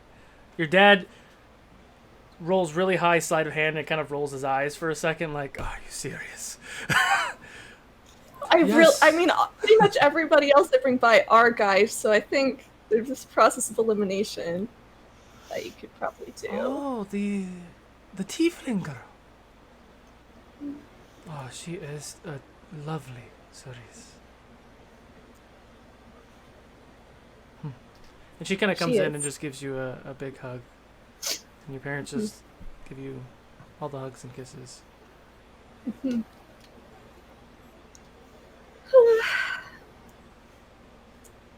Strangely similar to my actual coming out.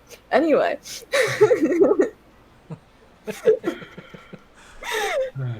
Mom being like, "Oh, okay," and my dad just being like, "Nice."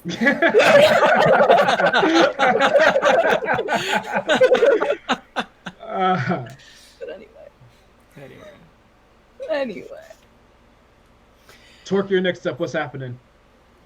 I am going to Motul and back to Zara and the family. Okay. You. That is, there is not a lot of hubbub. It's back home to see everyone. Perfect. You make your way back to the Xdar Mountains. You find your clan. Gorad is there. Seems to be doing a pretty good job. Young, still learning a lot. You have always knew he would. You have more important things to do, and as you return home, Zara and Tisri are there with open arms and run up to you, embracing hugs and a big lump. And Kayla. A baby bump. Kayla is also there. Oh, okay. Kayla is kind of doing her part in the community. Leroy must be missing you. Thank you, Tor. Thank you for bringing me home to your home. I will do my part to help. Thank you for being a part of our family. And she kind of gives you that good stern teenager look, and then goes back to helping, rebuild the village. Mm-hmm. That's what we all do. We pick up a hammer when we have to. And you spend out your days in the village, watching your children grow, watching your clan rebuild, and enjoying life. And remembering those who have fallen, and embracing and rejoicing the ones who are still living. Sneaking away to go to her grave, to Denahi's grave, and drop flowers and spill a little beer, little ale, Of course. Maybe leave a roll. Saying Torment, anything?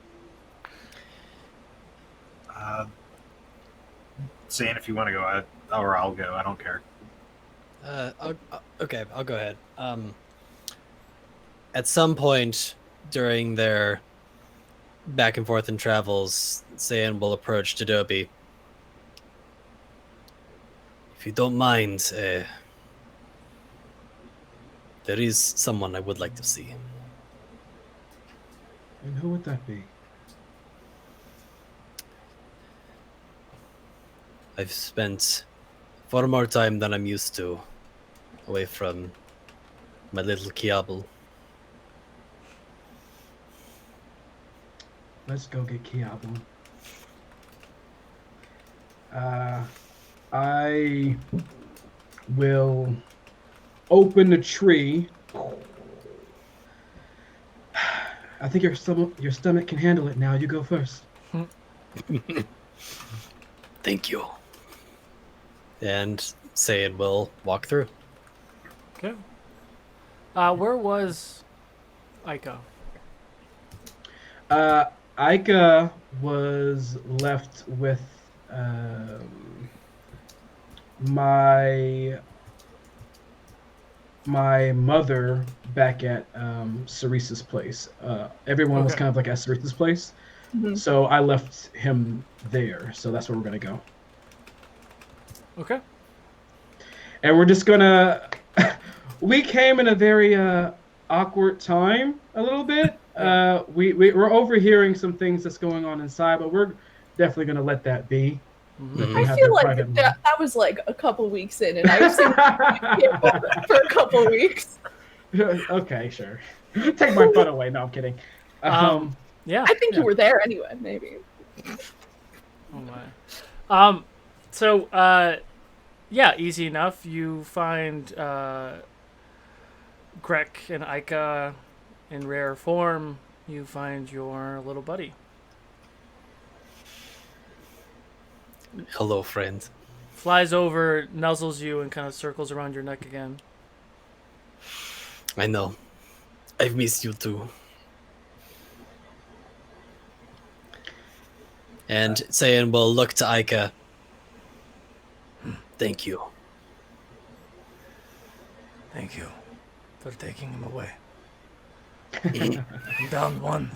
I need to get rid of this other one. He's a real rock in my side. Wow. And oh, go ahead. No, go ahead.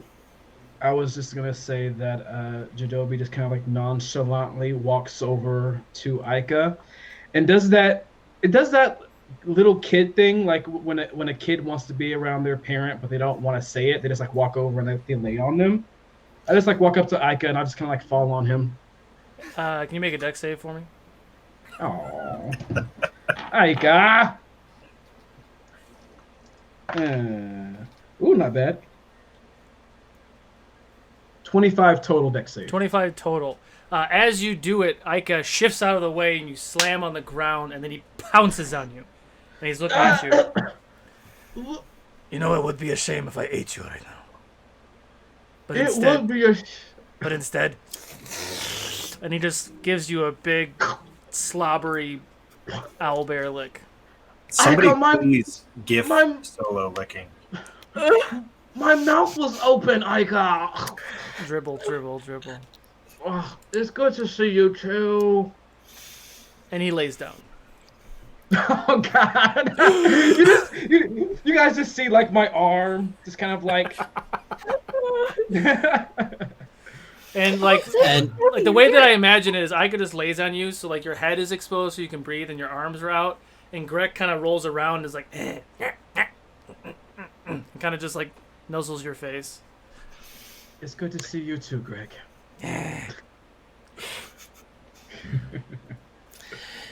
Eventually, You said gets that up there so you don't was- die. What's that? go ahead, finish. No, yeah, does it? You said that there was some transition of time between this moment and Cerise with her parents. Yeah, this time is passing now. This is kind of fluid. You can much like we did when you guys did the year gap. All leading up, you all agreed that you were going to meet up again in a couple months after everything is settled down, and we'll kind of wrap with that moment in a bit. But yeah. So after reuniting with Kiabel, at some point during the night when things start calming down, Saiyan will, when he finally has his moment alone in his room, finally let down the smile that he's been holding on to all day. And he'll start doing his usual nightly rituals as he starts preparing for bed. He fills the basin with water without even thinking about it, almost out of habit, and sits down on both knees, remembers finally in that moment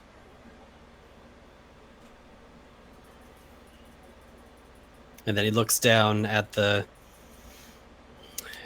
necklace in his hand.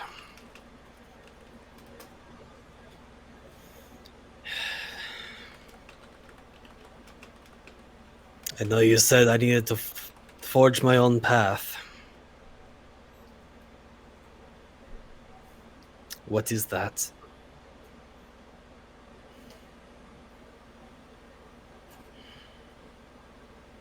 Who am I without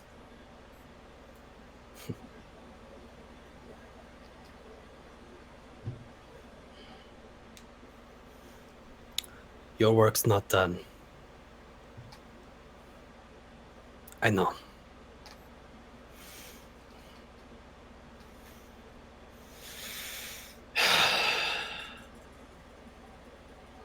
I said it to another member of my family earlier. It's not goodbye. See you later. You feel the warmth of the gem emanate through your body, glows a little bit. Kiel kind of nuzzles you again and then looks up at you. What would I do without you, little friend? And he kind of just rubs under the chin.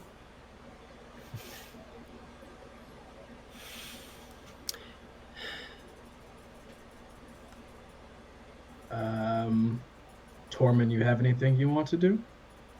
I kind of have a list, which being, yeah. So the first thing I would have, Another thing I want to do too. So Yeah, that's fine. Go. Come on, you can go, and then we'll go to Cerise. the Yeah, since- first thing I'd like to do is, get with my new dragonkin and establish myself as part of the order. Mhm. After that, yeah, do some clawed handshakes and all that. Learn the secret sign languages and all whatnot. You join the poker table. Instead of dogs, it's all dragons playing poker. After that, I would have found Jadobi at the castle at some point. I and this is in Torment, not in Dragon Torment. Jadobi, I have a request for you. I give him my undivided attention. If it was possible, I know this is the home of the Lightbringers, but I am thinking of using my station as a member of Dragon Thing to establish this as my own base of operations and to expand and grow the Lightbringers. Would you, and I know we would have to have a group meeting to figure it out, but would it be okay if I assume control?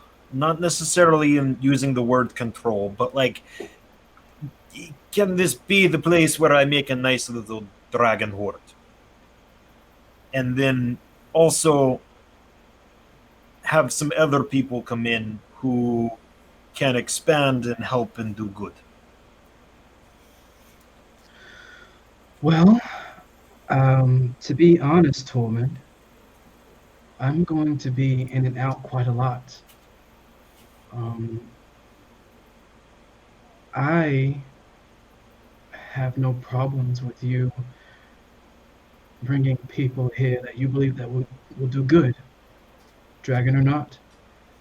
However, since this is kind of just a place of rest for me rather than a full home, I would have to ask, and I turn around, Arn, would you be all right with that? This is for Valari, correct? Or I think this is our EDAC home. EDAC, Yeah, whichever our- one. Our home. Yeah. wait, no, the one that you want the floating city, Wait, right? I want the floating city. Yeah. That's Oh, you want the Valari. floating city? Oh, I see. Yeah. I see. I see. So yeah, Okay. Valari is the floating castle, and it has a village around a lake that is pretty much undetectable to any location magics. It's a hidden city, essentially. And Right. has had a dragon living there. Right. Sorry, when he said home, I just like went back to EDAC. But Yeah. yes, I actually have no problems with that. This was once the home of a great golden dragon. I think it should be home to another dragon, brass, copper, gold, or whatever may have you. I trust you to keep this a positive place. My family is here after all, and you are my family. I trust you. Thank you. Caregiver. That was caretaker. That was the word I was thinking of. Caretaker. That's ruler, controller, caretaker. There we go. Excellent And work. there are hundreds of thousands of gold coins in the vault too. For point of order. This is where our infinite supply of money is. Yes. Tormund, you're doing that. Don't gamble it all away. Oh no! You got the curse of the gambler. Give it to the Yes. dwarf with the gambling addiction. No, I'm kidding. Yes, Uh, Funny enough, didn't he win at gambling when we I were did. in? And since Saiyan still owes me his soul, I will find Saiyan. And at some point, in my majestic brass dragon form. So, if you are willing, I'm looking to establish an order of sorts. What I sort would of like order? you. Not necessarily all paladins, but knights and those who wish to protect the world. I need somebody who is a natural born leader, and since you do still owe me your soul, I was hoping that you would serve as that leader. You can say no, but then you still owe me your soul later. No, I'm kidding. Saiyan processes this for a moment.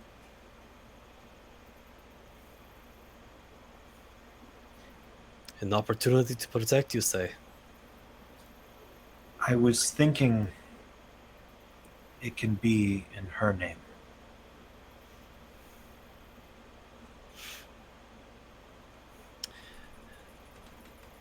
Friend, I can think of no finer way to honor her legacy. Mine either. It would be my honor. Thank you. Plus, I don't know how to be a dragon yet, so like, you need to teach me. How to, Well, if I can teach one who doesn't even breathe fire, I think I can help you. that Hey. works. Right, it's fair. And then just spend the rest of my days. Well, technically, I'm a dragon, so I live forever. But spending the rest of my days enhancing my magic to the point where I can cast magic in my dragon form, or at least learning how to do that. Yeah. And then trying my best to protect the world or leaving it in a better place than I was brought back to. Amazing. And along those same lines, taking Tormund's words to heart and finding the courage within himself to be the leader that he knew he needed to be, Saiyan would continue to do everything within his power to honor the legacy of Athora, to protect the light in the world, and to defend those in need. Okay. Tormund, was there anything else you'd like to do, or was... Okay. Cerise? Alright. Cerise thinks long and hard about who she wants to ask for advice on this problem. And I suppose she'd probably start with Facina. Okay. Facina, Yes. when I killed Victor the first time, I vowed that I wouldn't rest until history itself forgot his name. And I had been planning on saving my risky use of wish on that. Hmm. And I don't regret the choice I made at all. But I'm sort of wondering if I should let that go. If that's... Your quest to rid the world of Victor's name. Yeah, I don't know if that's really needed. You know, I have been around for quite a while. In order for history to not repeat itself, one must know the good and evil that has happened in the past. We must learn from it. While removing Victor from the history books would remove his name and his words and all the evil that he did. Well, That could also make us vulnerable to a similar evil in the future. I was gonna word my wish so that it was just like they forgot his name and he was like Riha's servant, but it does seem, it seems almost petty and probably unnecessary. Normally I would agree with that statement, but in a moment like this, it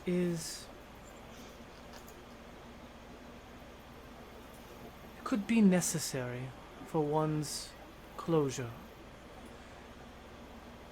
We do not need to know the monster's name. We don't even need to know that he was a victim in all of this. You have erased his existence along with Riha and the real evil in this world, Vulrak. That could be enough. However, as someone I view as a child of mine, someone who I view as closely as anyone I've ever held dear in my life, I want you to have that choice. And she reaches into her pocket and she pulls out a small, like purplish gem. There is one charge remaining on this gem. And she hands it to you. You can use it how you see fit.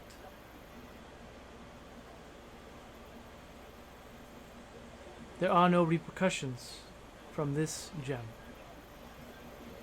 You can freely wish specifically about anything you wish for.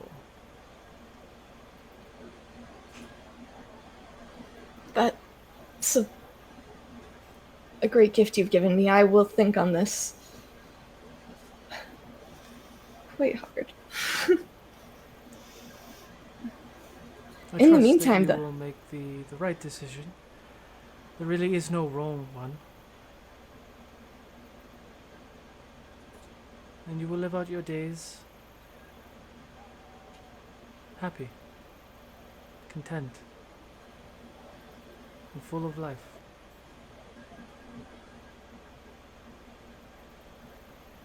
That's the plan.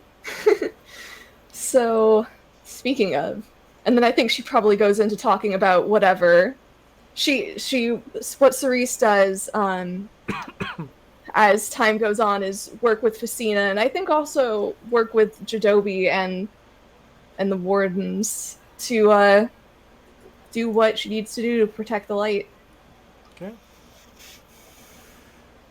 Anybody else have anything else to do before the final event? Okay. So as you all have agreed upon to kind of circle back, I'd like to say that after roughly a week, after everyone's kind of settled into the new normal, You all get a ping from Jadobi, from the Ring of Conference, uh, saying that he still has unfinished business in the city of the Fireward, and he would love it if you all could come, but is not going to force you. You hear me saying how's our schedule look for to go fire? Are you in? The fire ward, really, Jadobi? Come on. It's really important. Always with this place. Well, I guess I should get used to it. I suppose I could see Leah while we're there. Yeah, I'll be there. Zane's just gonna look to Tormund. His family. Torque, you muted. I mean, you could win back your soul. Saiyan will just casually walk past Tormund, and as he's walking past, I know I'm one of faith, but, and gives you a rather firm punch in the shoulder.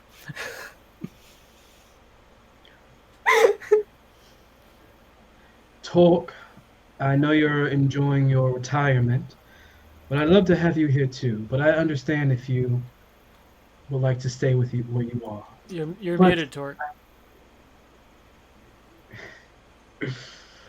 Unfortunately, I cannot hear you if you're speaking, Talk. There may be a disruption in the magical connection. Hmm. Torque, I did guess- you check your magical Wi-Fi? Networking's really hard. Yeah. Magical It is. networking is really hard. I think I'll let him enjoy his time with his family. He's been through a lot. You know what? I'll fly over there on my way to come see you, Jadobi, and I'll pick him up. And Okay. even if he doesn't want to go, I'm a gargantuan dragon, so you know. Sounds good. I'll meet you all there. Okay. So some time. So time passes, and you all do reconvene, in the city of Duthor in the Fire Ward. Why are we here, Jadobi? So, very important warden business, by the way.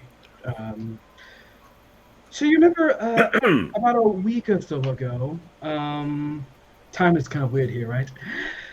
You remember when we were at the bar here, and Oh, shit. and the bartender told us a secret way to the secret password to get into the casino, and we found out that it was a prank. You remember that? Mm-hmm. Athora, help me, Jadobi. Are you still on about these? Wow. This is some petty revenge. Seems a and I little think I spiteful. was. I don't know. I think it's healthy. I think it's a good way to. Do you? Yes. Can you think of any better way to wrap up our time together from our journeys? Well, I will You say like we're not gonna have like a picnic every year. thoroughly enjoy this, Jadobi. Might as well say my goodbyes now, and then enjoy the show. I'll after we are done here, I will probably meet up with Eltora and help her rebuild the cities of the south. But it has been a deep honor to be part of the Lightbringers. And it's been an honor having you. And I miss seeing you around all the time, but we're gonna have a picnic every year. Mhm. It's gonna happen. Clink, Yep. clink. But without further ado, let's enjoy the show. Okay. All right, So- Jadobi. Mhm. Okay, so I remember when we talked about this before. You wanted me to create a distraction. Mhm. Okay. So I have a song that I wrote, that nobody here has heard. For it was inspired by my time with Tormund and also a bit with Torque. I think it's just like a fun rousing bar song. Excellent. Could you please sing that at the front of the bar to get everyone's attention? Okay. All right, is so that the ballad? Is that No. Okay. No, no, there's something else. Got it. So while you're doing that, I'm going to be at the bar with Chim. Chim is this Chimchery? our good friend. Sayan and Torg. Could you be my backup just in case anything goes south? You guys are strong and powerful. Sure, I'm sure nothing could go south with your plans. Shinobi, you know I'm duty bound to protect you even if you're being a dumbass. Dang it, you cussed at me. Roman learned like it. chokes on his ale. They were happy to get me out of the house. Let's do this. And Tormund, I think you'll be able to help Cerise, give her some magical flair, maybe, to make sure everyone sees her, and only her. I can cast Fireball.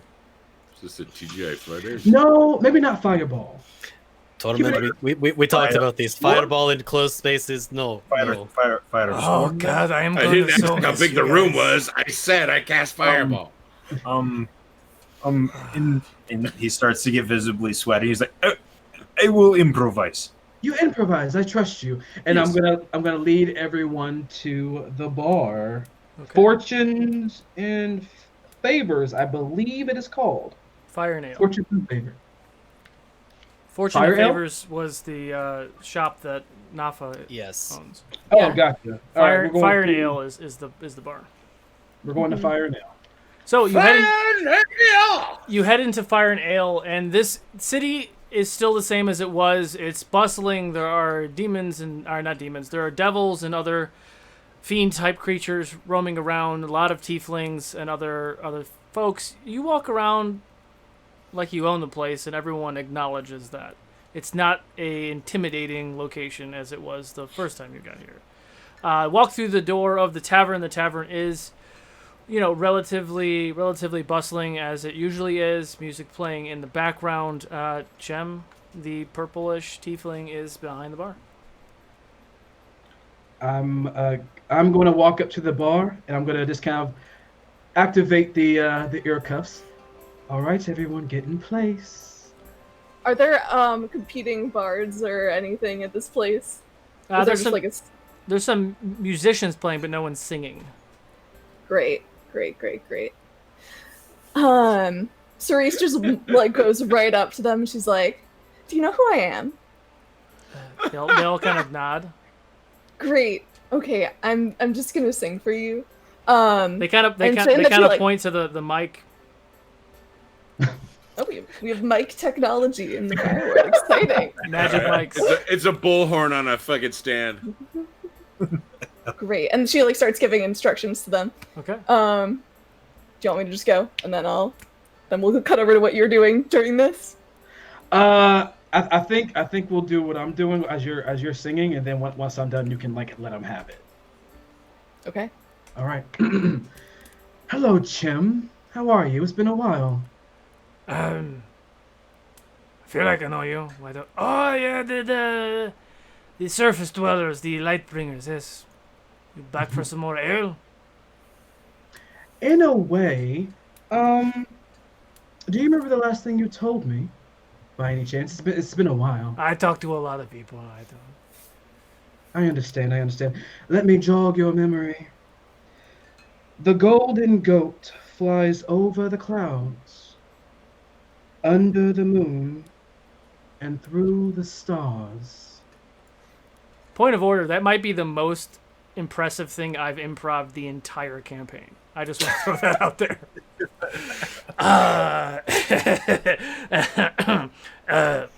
It sounds familiar. Yeah. It was a prank you pulled on us. It was actually quite funny. I love pranks. I love jokes. Pull my finger. What is that gonna do?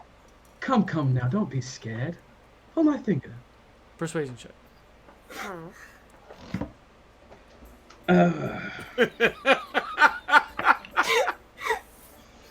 You have lots I of am luck and going- inspiration. I know. I'm going to use an inspo. Boom. I'm gonna use a second inspo, my last inspo. Ooh, nice.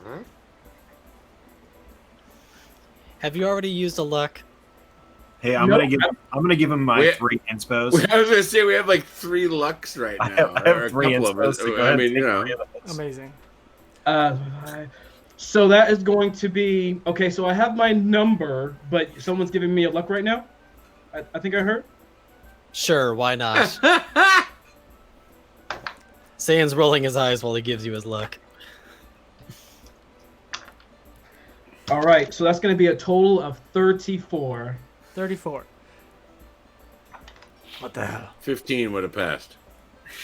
As he pulls my finger, there is a spark of blue, and kind of like this mist kind of flies from it. As that happens, Oh. every cup, every liquid, every drink, any free liquid in the establishment evaporates as I cast Destroy Water. There's this cloud of dispersing ale everywhere, even behind him, and in the casks behind him, there spews this mist that evaporates into the air. Oh my! Oh dear! That's so funny, right? Just think of it. Just for an establishment like yours, a tavern, how funny is it that all the ale, all the drinks, just disappear? It's funny, yeah. almost like a plague of what is it? A drought. Almost a plague of drought. Oh, what would be worse than that? Jeez. Oh, I know. As I snap my fingers, there's like this echoing snap across the tavern in this green-purple spark as all the bread, all the food in the establishment begins to almost leak insects, bugs, rodents, everything just begins to leak out of every food source in the building. It's almost like all the food deflates as all the insects escape it. Oh no! That a plague of pestilence would be the worst. About half of the patrons in there are like, and they just start eating the insects and things. But he still looks very uncomfortable right now. Oh, that's so funny. Yeah. Jim, I'd be very, joke. very careful. I hear that plagues normally come in threes. As I clap, there's this spark of pink and purple as kind of lights kind of almost fill the room in kind of a firefly sense as I cast Conjure Animals at the highest level I can to summon swarms and swarms of murderous hornets to fill the establishment. I'm leaving. They're Yes, vulnerability of myself. they're just there to Where's my pen? Where's my pen? Was they're that? just there to like frighten everyone, and they're kind of like swarming around. They're like swarming around him. They may be stinging him a bit though. They're probably all attacking him. But as the bar fills up with these murderous hornets that are just there to scare them, we hear Saritsa's beautiful song. Well, that'll teach Biff. Oh god. Alright. Well, man, anything I sing now will feel super strange, but I'll just go with the one that I was going with. So, I guess it's probably started beforehand.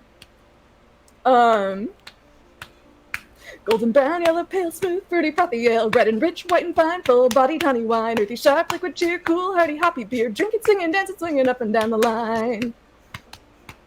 Well, you run a risk when you join a dance. You could be ensnared by a stranger's glance. My heart was pierced on such a lance and swept away by the romance. I thought we enjoyed a harmless tease, but with my father's blessing, she asked on her knees if I'd be an honest woman if she just said please. So I said that I'd marry if our wedding had these.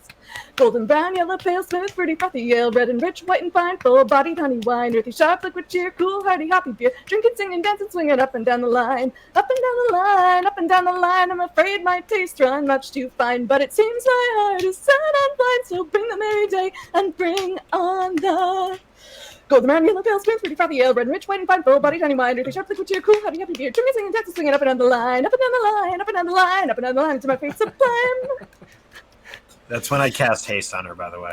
I was just gonna say, I'm just hearing right underneath all this music, just this undertone of just. Halfway through it sounds like the beehive. We're Halfway through swarmed the by murder song. hornets. Halfway through the song, I see us all kind of like tap dancing out of the bar. Catch a Tim. On the way out of the bar, when he thinks Jidobi finally doesn't see him, Saiyan is going to leave at the bar table the cost of what he believes is the damages. Thank you, Say. Thank you. So yeah, a lot of the patrons, they all rush out. Roman finishes his drink, shakes his head, and follows you all out of the tavern. As we're walking out, I just give everyone just like the biggest group hug as we're walking away triumphant from this Joby's tavern. walking away triumphant. I think the rest of us are judging you a little bit, but we're having fun. So He's family. you watch, in the background of the volcanic, kind of demonic landscape that the Fire Ward is, the red-orange light illuminating the skyline, the six of you, arms kind of wrapped around each other, walk away from a tavern that seems to be falling apart as swarms and swarms of hornets flying around. Even the sign, like the metal, the sign falls off and slams on the ground. And that's where we're going to call the campaign. What a This- note to leave it on. This has been an epic journey. However, we do have something a little bit more in store for you all. So we're going to take a quick 5-minute break, exclamation point raffle to enter in the video game giveaway. We'll be back for a short Q&A session where we'll all answer any of the questions you guys have. We'll ask each other some questions for 30-ish minutes until people have to go, and then we'll do that. So we'll be back, guys, in about 5 minutes. Cool.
They traveled far and wide across arrows, and by their hand justice flew like arrows.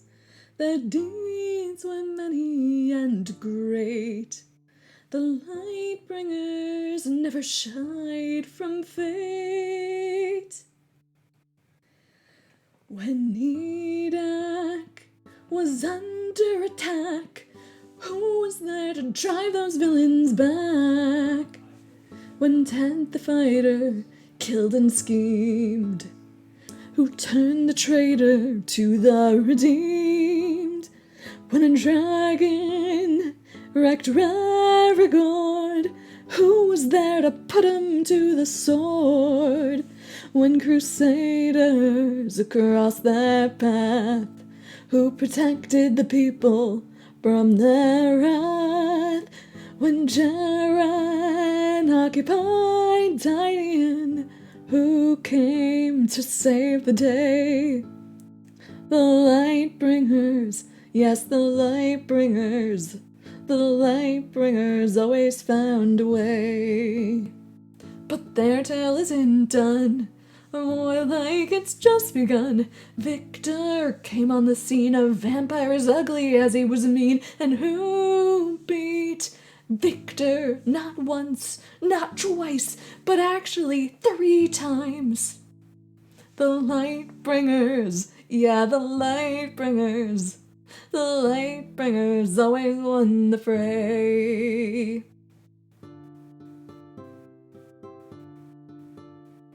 When the darkest day came to the world's door, who stood firm and said to darkness no more?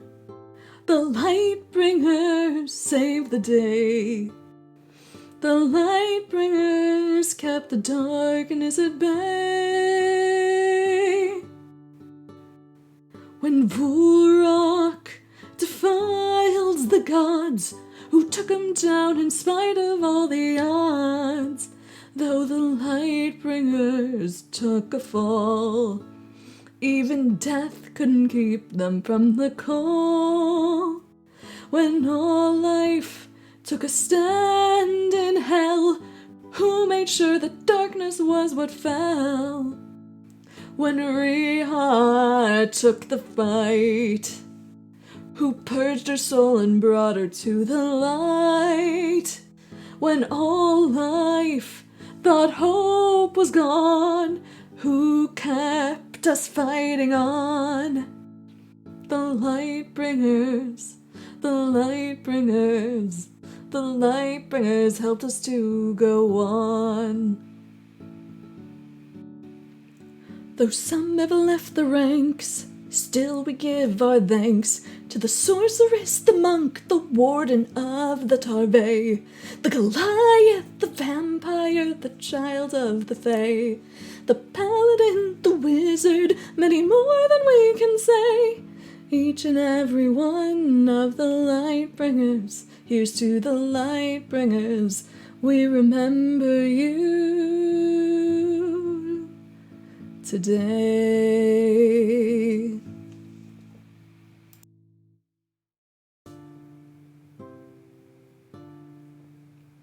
They traveled far and wide. And welcome back. So, this has been an honor to DM you guys for such a long time, you know. And GW and Eric, 2.5 years ago, we started this thing. No idea what it was going to turn out to be. And you know, Lizzie, Eddie, and Logan coming in on the very important tail end of this to kind of bring it home. It's been a wild ride, guys. But I do want to. We'll stay on as long as you want. If any of you guys have to go, totally jet. I'll stay on for whatever. If any of you have questions for each other, for me, any of the fans have any questions for you guys, yeah, let's open up this. While the questions are being opened and we may be getting some questions from the chat in, My very first question is for Lizzie. Oh, good. Lizzie, we Oh, we good. we took you we Yes. we took you from Origins because we Mhm. wanted you so much. I wanted to ask you how much of Cerise was Vamala, your original bard for Origins? Oh, not much really. So Vamala was like she was like she had like a lot of mixed race feelings where like she was like trying to fit in as like a half orc in like an elven society and like she like put on like a huge like tried to be as like upright as possible. Actually, interestingly, I think my Realms 2 character will take a bit more of where Vamala's arc would have gone if she had been there. Yeah. I can Because see Vamala was like going through this thing of like really not wanting to hurt people and not wanting she like had lived a sort of sheltered life and like really wanted to help people and like was really disturbed when like our group had their first battle and she killed someone for the first time. that. Yeah. Whereas Cerise was like she was ready. She was ready to fight. She was ready to adventure. She was like, this guy probably murdered my family, and He's gonna die. she was also Cerise is much more lighthearted and fun. We loved her. But she My liked it. dearest little one. I have a question for all of you guys. Your favorite moment in the show and why? We'll start with Chris. Fuck. Oh, wait, One moment. I'm gonna have to think about it. Okay, I'll Should we start with someone who has the least amount of things to sort through? Right. I I'm like, I already know mine. If What's yours? let's Yeah, do it. do it. So for me, it was when I made that wish spell, that was by far that was the moment that because it's hard when you come in this late in the game, and so in that moment when I was trying to have this heartfelt moment with Lizzie or with Cerise, and then and Denahi just shows up out of nowhere. I'm like, this just makes sense. Like this is my family now. Like these are my people, and it was just that moment that I felt like I belonged there. And so like when I wished for that in that moment and I did that like impulse wish spell, that was really me trying to like also just be like, I want this. This is nice. Oh, I love good that. one. Should we go in order? Eric, you next. I honestly, I don't know if I could pick a favorite. I really, There's so I don't. many. What's the first thing that comes to mind? There's nothing that comes to mind because it's the whole that comes to my mind. The entire group, everything that we've done, Yeah. having epic moments of slaying, monsters, but at the same time of cheering on somebody else being the choice is yours, all those things. I honestly, there's too many. And it's honestly, like, when I think about it, because you said that, like, what's the first to come to mind? The whole thing comes to mind. Like, it doesn't, it's not one memory just pops out at me. It's all of this over 2 years experience absolutely just floods my mind. Eddie? Is that me next? So I share a lot of the same sentiments as Eric, but I'd say that, well, one of my favorite moments that doesn't involve me per se is Torque popping into random conversations. That just made me so happy every single time it happened. I love that. I love that. But I'm so sorry. I'm so sorry. Genuinely. honestly, I that was made just my night so whenever into a that would moment, happen. you're like, wait a minute. I loved it. I loved it.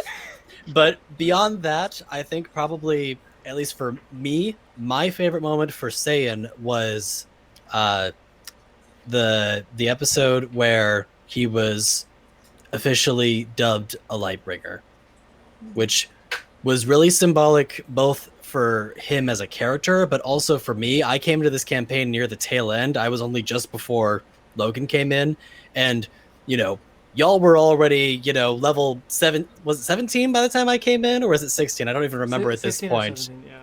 Either way, coming in at the tail end of a level up campaign, and all these incredible people that I'm coming into, it's like, this is a high bar to meet.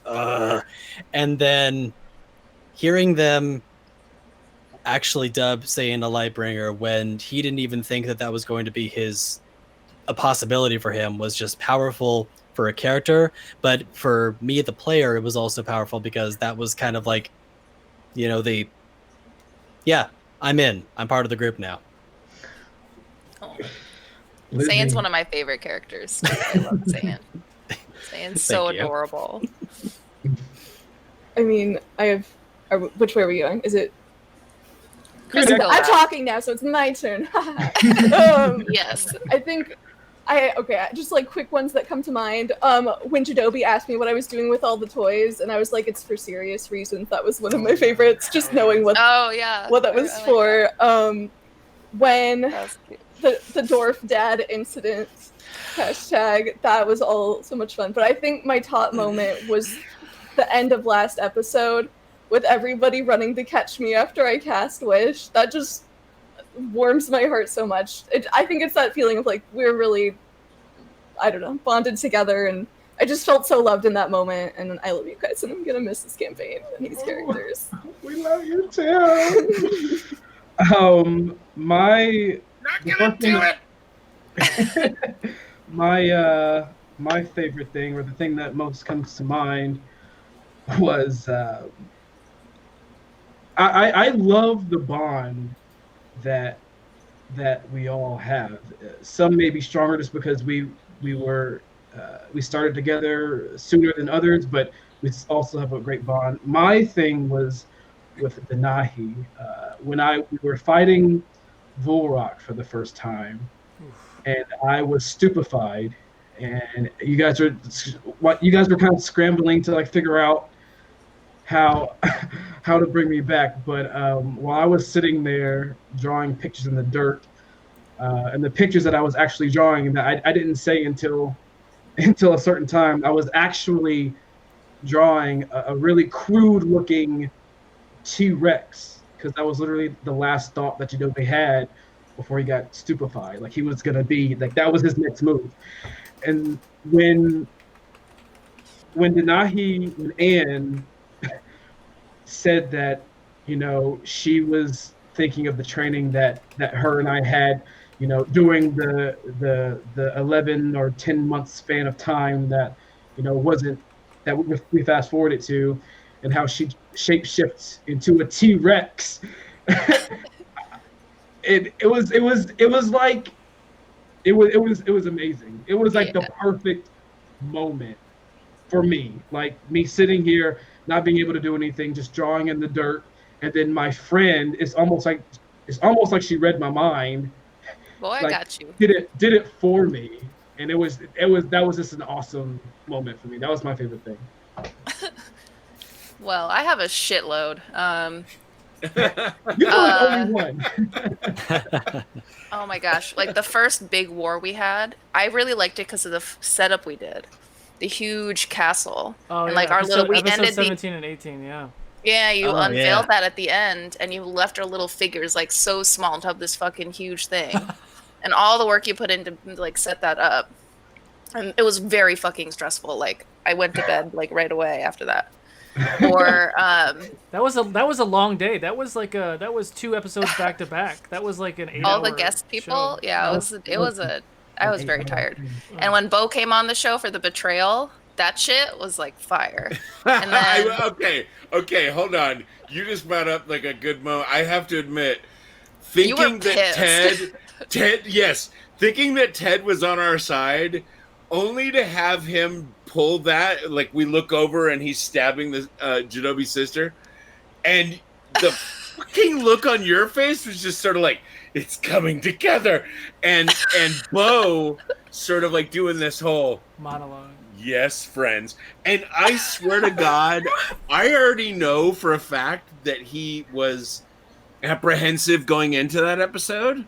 yeah, I know. And yeah. I think he was apprehensive right up to the fucking lines coming out of his mouth.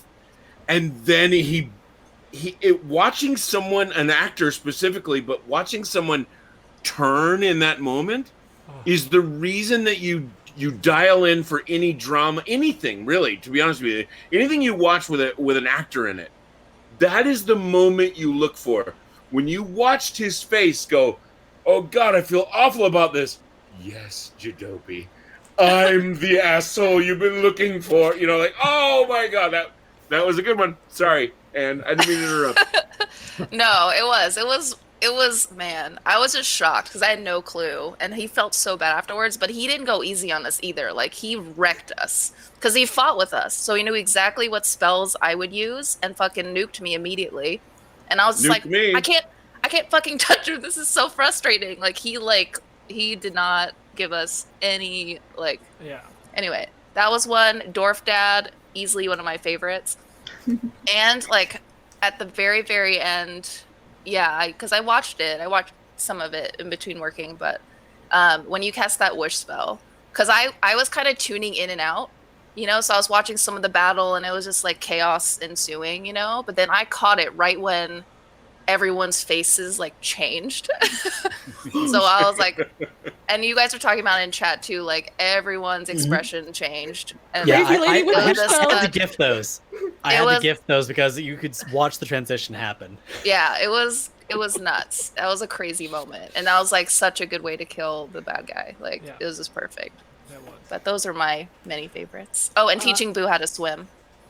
Oh yeah, teaching me how to swim. I do have a few, and I'll try to get through them as quickly as possible. Not to beat a dead horse or a dead sister. Sorry. It's those of you who know, if you want to watch it, it is episode 16. There's a lot of reasons why that was my first thought, but I actually have better ones. But I'm gonna do the first one because we just talked about it. The first thing I thought about for this entire fucking campaign was bringing Jidobi into the arc. That scene with Ted turning on him, which originally was an NPC, was the first thing I wrote down on paper about the Realms of Ukodor. Well, That in was the- fairness, though, bringing somebody in that we Yeah. all thought was going to be on our side and having them twist is, I don't know how many D&D, I don't know how many people have done that, but I yeah. can tell you, having the guy there and you like him, you're like, he's bizarre and there's something I still don't know, but I'm still loving and trusting this guy. And then to have him, yeah, thank you. Then to have him do, pull that on you, you're all, awkward. Yeah, I mean that whole process, because it was everyone else had interesting backstories that I was easily able to weave into the story. Because again, I developed Realms of Ukodor bound by fate. That was your thing. Each of you were your own piece of rope tied to the wall behind me, and I grab all the pieces and go to the other side of the room and I start twisting that rope. So your storylines start to intertwine into this main story arc. So you become one piece of rope. Didn't have any ideas for Jidobi until then he gave me this amazing detailed backstory. I created all this stuff. Originally it was going to be an NPC, then we thought to bring Bo in. And I jokingly pitched it to Bo and he was like, that's amazing. Let me think about it. We thought about it. We thought about it a lot. Bo did 2 practice episodes with the party where he was Ted, Kermit the Frog voice, super adorable. Everybody loved him. After each of those episodes, we had like a 2-hour to 3-hour conversation like, oh my God, we can't do this. This is terrible. This is terrible. We talked about it for 2 or 3 weeks before the next episode. I'm like, Bo, I built this. We can turn back. There was that one weird kid with the 2 colored eyes. He was actually going to be the one who did it. You guys were kind of sniffing about that kid. I can't remember what his name was. It doesn't matter. Do you remember him? He was the one who was doing like the voice, the telepathy thing, right? I'm like, Bo, we can turn back. You don't have to do this. Sit on it, sleep on it. He slept on it for a night. He came back and he's like, it has to be Ted. And when we did that moment, Jidobi, and Jidobi turns around, fucking Jeremy's face white, Anne confused. Eric turned beet fucking red and threw his glasses on the ground and just looked at me. He's like, what? And Jidobi didn't look at me for the rest of the episode. That wasn't the end of the episode. That was like, we still had an hour. He didn't look at me. He didn't talk to me for a week. And I think it was that episode I went up to you before the game, and I'm like, hey, like I Oh just my had a God, really yes, hard yes. Oh day. yeah, that was even better. I was like, hey, I'm like, I can't do anything like too emotional today because I will cry. Like, Oh God, I am sorry. sorry. Because I got dumped like 3 days before, and I was like, I am not in the right headspace for anything dramatic. And you're like, any other episode, okay. any other episode, I would have probably aborted something, but that I couldn't. I was like, oh my god. Yeah, wrecked.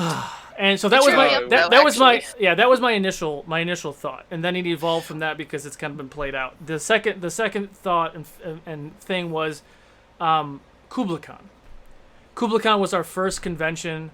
We all went there. We were hyped. We had a bunch of people who sat and watched us do a live stream. We watched a bunch of really cool live stuff. That was our first live stream. That was kind of the culmination of that second major arc when you guys killed Jaren and there's big sets, and that was kind of fun. But then I dug a little deeper. There's kind of a tie. So episode 1, and it's partially because I've already written the first 7 chapters of the Realms of Ukodor. Spoilers. Is coming to novel near you. And in episode 1, like Barakabu's crazy fucking awkwardness, I'm gonna go defecate twice neatly and cleanly and efficiently and then bury it with leaves.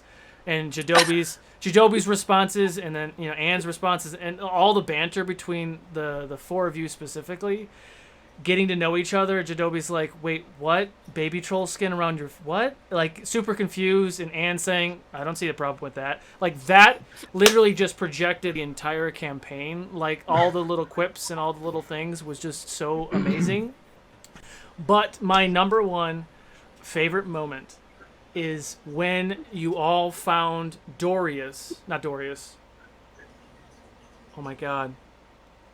Ravis.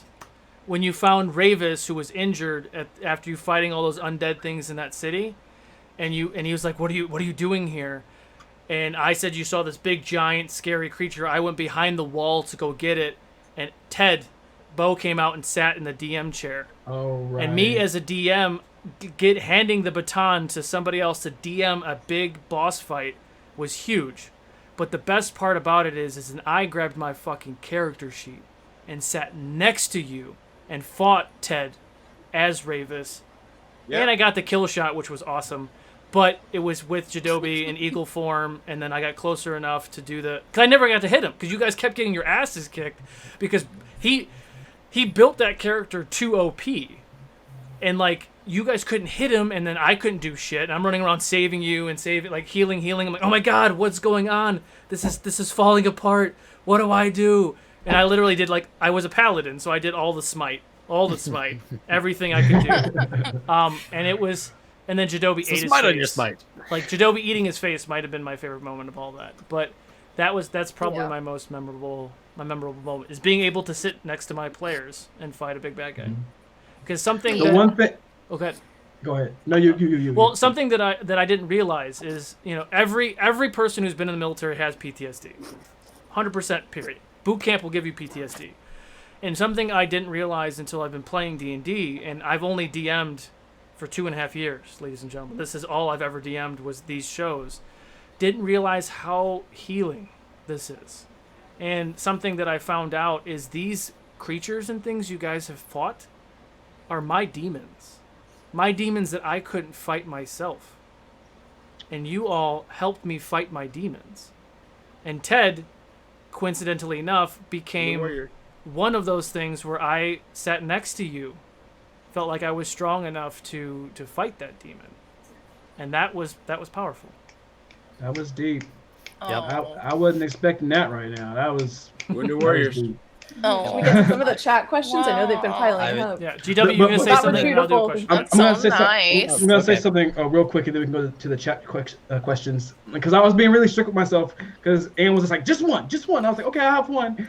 But I listed like 4. I know. But the one thing that I wanted to add to that was I loved the moment where I got to be a adult black dragon. That was a huge thing for me. Yeah.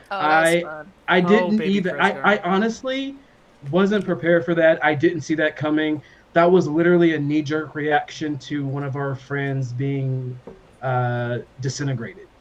I think I was running low on spells and something, but I had to do something. I had to do something to avenge our friend. So I was like, oh, you could even see in the video. I'm just bummed. And all of a sudden, I'm like just like scrolling through my things that I can do, and then I start looking through different beasts, and I like just kind of like embrace turning into like this ravenous beast. And I that's something that I really enjoyed, because I mean, when you think about it, whenever you get a chance to like yell at something for free and get to act all bestial, why not, right? So that was fun.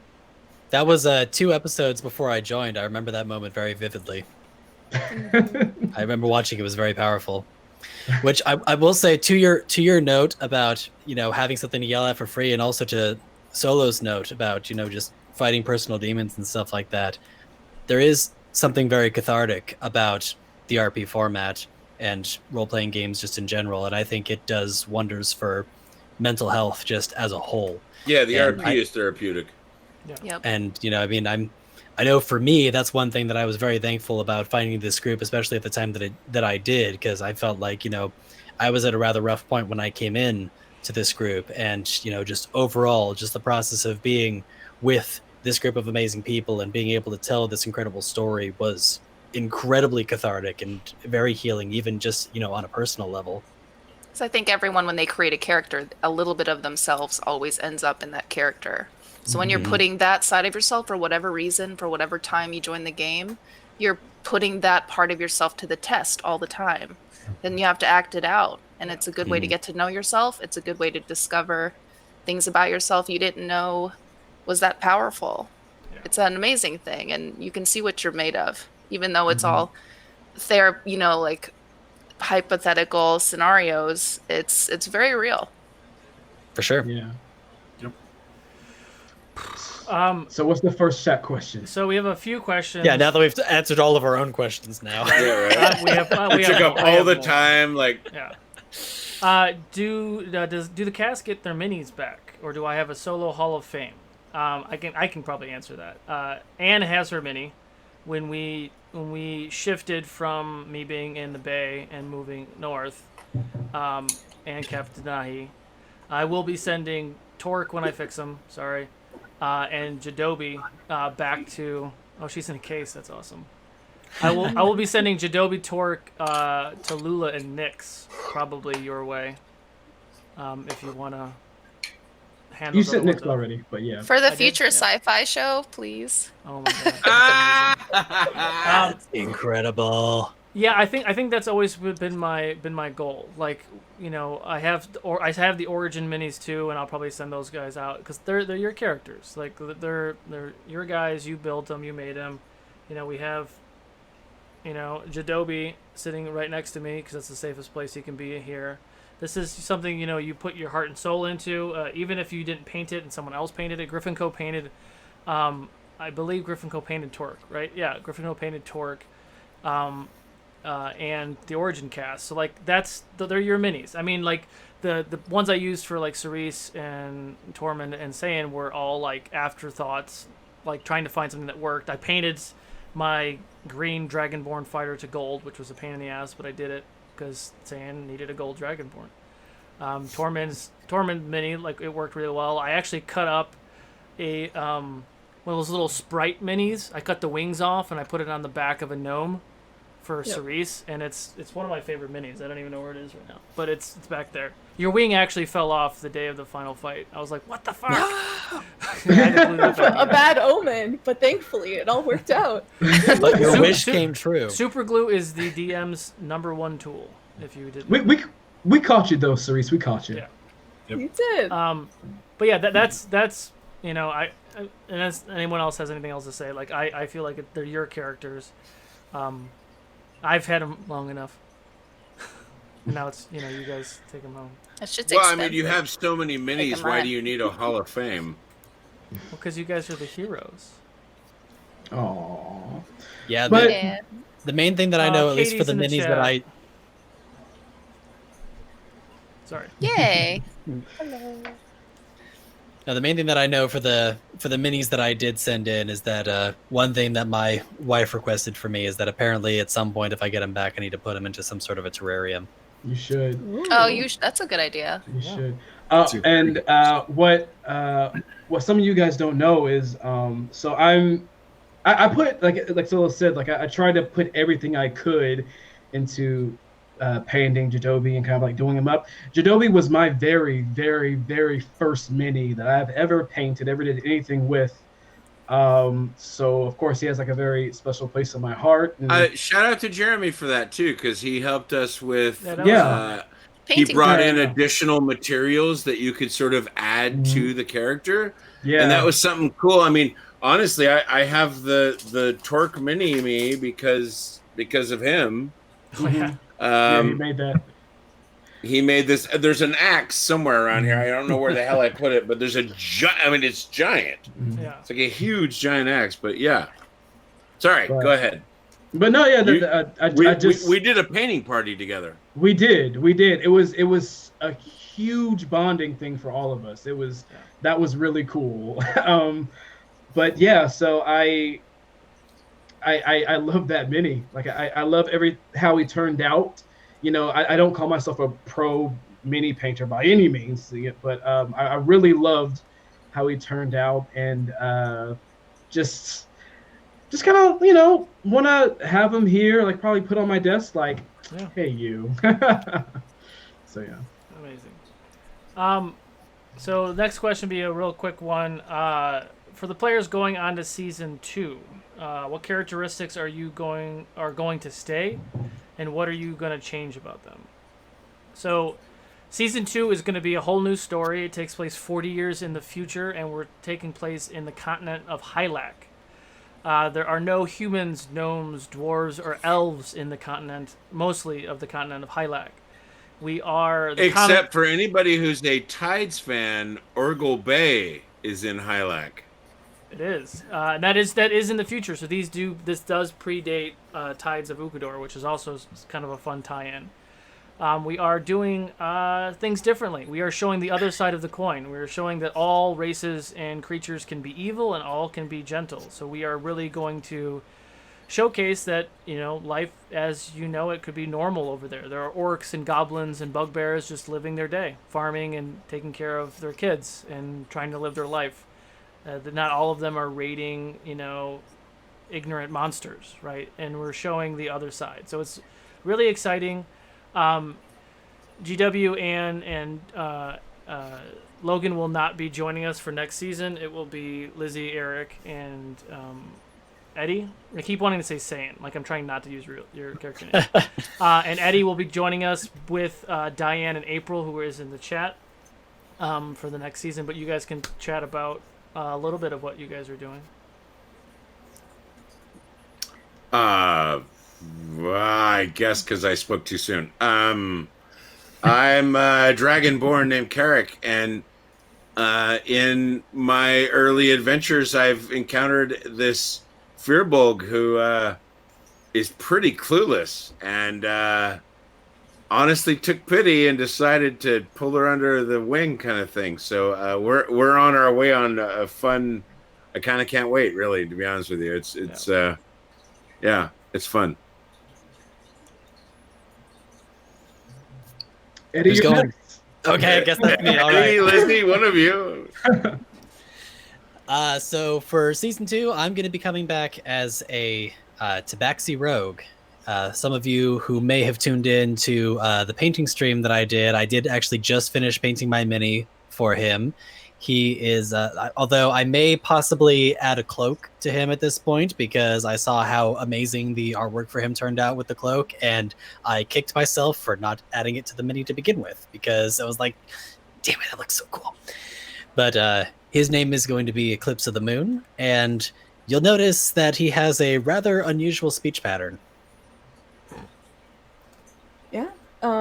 So since Eric alluded to the fact that we've done like a little pre-record session in like pairs, I am paired with Eclipse of the Moon, and I am so of things that I'm carrying over, I'm once again playing a ridiculous homebrew race called A Life Forged, which is, Come on. I mean, a really cool homebrew Thank you. race. God. It's awesome. I feel like I'm being deprecating towards myself, but what you have done is awesome. You did really, really great work on that. Anyway, I'm excited. So Life Forged, the idea is it's an organic warforged type type deal. She's going to be a paladin. I think she's gonna still have some of the silliness, but she is gonna be a little bit more. I was gonna say mature, but I don't know if that's true either. We'll see. It'll be fun. We'll discover this character together. Amazing. The only other thing that I will throw in that I realized I didn't when talking about Eclipse, he is not like Saiyan. No. Yeah. No, not at all. Nope. Yes. Not at all. He, Very different. No. he has far fewer reservations about doing most of the things that Saiyan would abhor. Yeah, so, real quick, I didn't want to dwell on it too much, but, we did shoot we did record three, origin-esque stories. So Lizzie and Eddie met organically in the world and then got to a location. Eric and Diane met in the world and got to a location, and April got to a location. So each of them are bringing a little bit of their backstory into the game.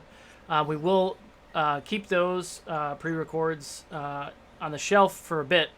Later down in the campaign, we probably will open those up as like a Patreon, perk, where if you're a Patreon subscriber, you can see some of this old hidden content. But that kind of leads into the other thing is where can we see all of you in any of your other stuff? I know GW is going to be jumping in the seat with DMing some more. Anne was in our Fabled Femmes game, and ideally going into the next one. So I don't know if we can do it every month, but we're going to try to do it as frequently as possible. We do have the Fabled Femmes thing. We have some other stuff, too, that we'll start bringing people in. And Logan is our other resident DM, who DMs a really awesome show on this Friday. The Cantor Chronicles. Also plays in Adventures in Middle-earth as well. There's a lot of things. We're all kind of trying to jump into new stuff. So it's kind of been it's been a really fun ride. Going into the last question I have, if anybody else has any other questions for the cast, please post them in in Twitch, and I will respond. Same thing with you guys. But here's another question: what is your most favorite fight in the campaign? I already gave Anything that I took the head. Oh my god, I like the underwater creatures when we were on the boat with all the tentacles, the kraken thing. Oh yeah. It's probably my favorite. Yeah, that was good. That was really fun. There were a lot of good fights. I think the first Victor fight is up there. Because I think that was one of the first times I got like the kill on Victor, and it was like a big moment for Cerise. That's when I got a little excessive with the fog machine, right? Yeah, well, I mean, and it was like super cool. You had how many, 60, 100 minis for this huge battle. It was great. A little excessive, but yeah, that was fun. I loved it. I was gonna say that exact fight. Yeah. Where we're all there, we're all kind of kind of in our Avengers huddle. Then we start breaking out, and then shit just start popping off. all of our friends started warping in to help, and that was. It was a very Avenger-esque kind of thing. It was so adventurous. Me and Anne got warped and banished away. I just saw us get punched through this black purplish mist, just gone and vanished. And all of a sudden you guys are doing massive damage to Victor, and then all of a sudden we come back and we look at each other okay, we're back in this. It was fun. I loved that. Fun. I loved it. I would say the up on the walls of the city that was being sieged. I can't even remember what episode or even what to call it. I guess we were in Edak, right? Yeah, we were fighting 17 back. and 18 was the war, was the battle. With who is our friend from Harkin? Yeah, Harkin. When Harkin came in, it was that was a really fun fight. I remember jumping onto the field, jumping down from the wall. Yeah. And then running at this giant elephant thing, and I wanted to tame it, and there was no way it was happening. Everything I tried, and so I just started swinging my axe on it. I just remember you swinging automatically, just like going for the Yes. Well, I remember being no. 17 Somebody had tried to do episodes- something yeah. earlier. Oh, okay. Well, yeah, Boo was down Somebody there, tried too. to do something earlier, and I realized that it wasn't working, so I just started hacking. And I And so felt it was kind bad of weird. That I was just sitting there hacking on the back thing. because I had the storm going, and I was pretty much smiting like all the giants and stuff that were trying to get over the gate or whatever. But like when I saw like the rampaging mammoth, I was just like, I can't. I have to let someone else into that. I can't. For me, it was the He's- cinematic he's right- moment he's right when there. it got There he is. towards the wall and then fell. Yeah. Right, you know what I mean? And I was like on the back, sort of sliding down a tusk on the way out. Like that was I tell that you was what, the though, 17 episodes into my DM career, fear of a TPK in a big epic fight because my players jumped down into the ground away from the safety of their 300-foot tall walls in the middle of 10,000 orcs and other creatures. in I was fairness- like, fuck. In fairness, I wasn't asking for anybody else to follow me. It just But they turned did. into that's what we were doing. That's when But it was You good. all Zit, did that. yeah, I Zit, sit on the wall. Zin Denai's is never flying. been in a did, fucking too. war before. She Yeah, doesn't know Zin, what to remember do. Zin on his flying machine flew down, was dropping Ah. his pickle bombs on everybody? The pickle bombs, Yeah. his With his pickles. wings, yeah. Like, there's another great moment. This guy comes in and like delivers these pickles that I have to admit I'm kind of fascinated by. If you roll the wrong way, this thing takes food out of your mouth forever. Like, Yeah, those were great pickles. Well- I loved well- it. That was a great pickle. yeah, those are really neat. Let's not get too far off the question. Eddie, what was your favorite battle? Excuse me, I got a little choked up on pickles there. No, I think it's kind of a tie for me. There's two fights that I really thoroughly enjoyed. One of them was I'm slipping on which city it was in, but it was the major city siege that happened right before our first fight with Victor. I'm trying to remember where that was. Ian? Hydean, that was the one, yes. Because I thought, well, first of all, that set was amazing, and I just thought that overall, just that there was a lot of really cool dynamics that happened during that fight. But besides that, thematically, I thought that the final encounter with Riha was a very satisfying fight. I thought that there were a lot of really fun elements to that. I thought we were super in sync at that point, and it just that one is definitely one of the ones that at the end of it, it felt really good walking away from. Yeah, I agree. How about you, Logan? I really liked the arena fight more so because it was one of those fights. It was the first fight I got to have at Torment other than the little brawl we had in the casino. And because there were such limitations within that dome that like I was like, oh shit, I have all this cool stuff I can do. Oh wait, cool, I can't fucking do invulnerability. Great. Now what do I do? You know, and so like trying to figure out how to, because I had no idea how to play a wizard yet, and so watching that transition versus kind of going back, piggybacking off of what Eddie said, the final Riha fight where I felt confident, I knew what I was doing. You know, do I wish we could have had like 7 more days so that way I could have done some cool ass shit? Yeah. But you know, in the crunch time of it, I was like ready, you know, I was revving and ready to go, and super satisfying with how it all ended. Nice. I have a question for Eddie. You've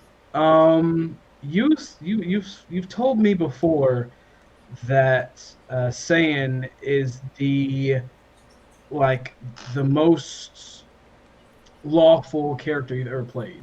Like he's completely out generally of your element. You told me that you'd go more for chaotic and neutral or something, and kind of like wild and like crazy. I typically bounce between either chaotic good or chaotic neutral. Yeah, what made you go completely out of your comfort zone, I guess, to Saiyan, who's very lawful and good and chuckly, and how did that? You know, honestly, at the end of at the very beginning, I wasn't entirely sure where I was going to be going with Saiyan. I had an inkling in my head that I wanted to play a paladin, and after having just played Kresgar, I just had it in my brain that it needs to be something dragon related. It needs to be something. Screw it, I'm doing a dragonborn. And But again, yeah, there's that whole thing of like, lawful good. That's usually something I try to stray away from as hard as possible, because God, having to be a rigid lawful character is just about the most daunting thing to me. But I thought that, you know what? No, he is the giant, cuddly, big brother who looks terrifying and yet is just going to give you a giant hug. And that was just like, no, that's who he is. That's who I want him to be. What was particularly interesting for me was the last arc in particular took him in a direction that I absolutely did not anticipate him going, when things started getting a little bit darker for him. And I did not anticipate that. I totally thought that he was just going to be a lighthearted character. He was going to be, the one always just making everyone smile, making everyone laugh. And then, suddenly he was traumatized. Yeah. But no, playing a lawful character was definitely something. I just wanted to try something different. I like being able to push myself and being able to go outside my comfort zone, because that's how you learn. Mm-hmm. Very cool. Very good. Very cool. Is there another question that we have in the Yeah, chat? I can do another one. I have one too. I'll go for it. But let's go with the chat question. Okay. What was one moment you found particularly healing? Healing? Like, whether it's internally as a player, I would assume, or as a character in development. Something happened with my character that was extremely healing to me. I remember BRB. I remember talking about it after When the Tallulah game. killed her fiance and her mother, and you bonded after that? That was Yeah, pretty good. Were you like buried in for family? that felt really yeah. I'm not sure if that was like the one that I was thinking of, but I definitely did love that moment. We had a really good connection in that moment, and that felt really good. That was also very satisfying. Yeah. And how about you? No. I've always, I don't even remember what episode it was. But it was back when we were playing at Jeremy's house. I think I just had a really rough day. Like, it was just a bad day. And so, like, I was unenthusiastic. I didn't even want to play. And it was like a not too exciting of an episode. It was just like a little bit of role play, like a small battle, and we got like a hint for something. So it wasn't like anything outstanding, but I just had so much fun that day. I don't know. I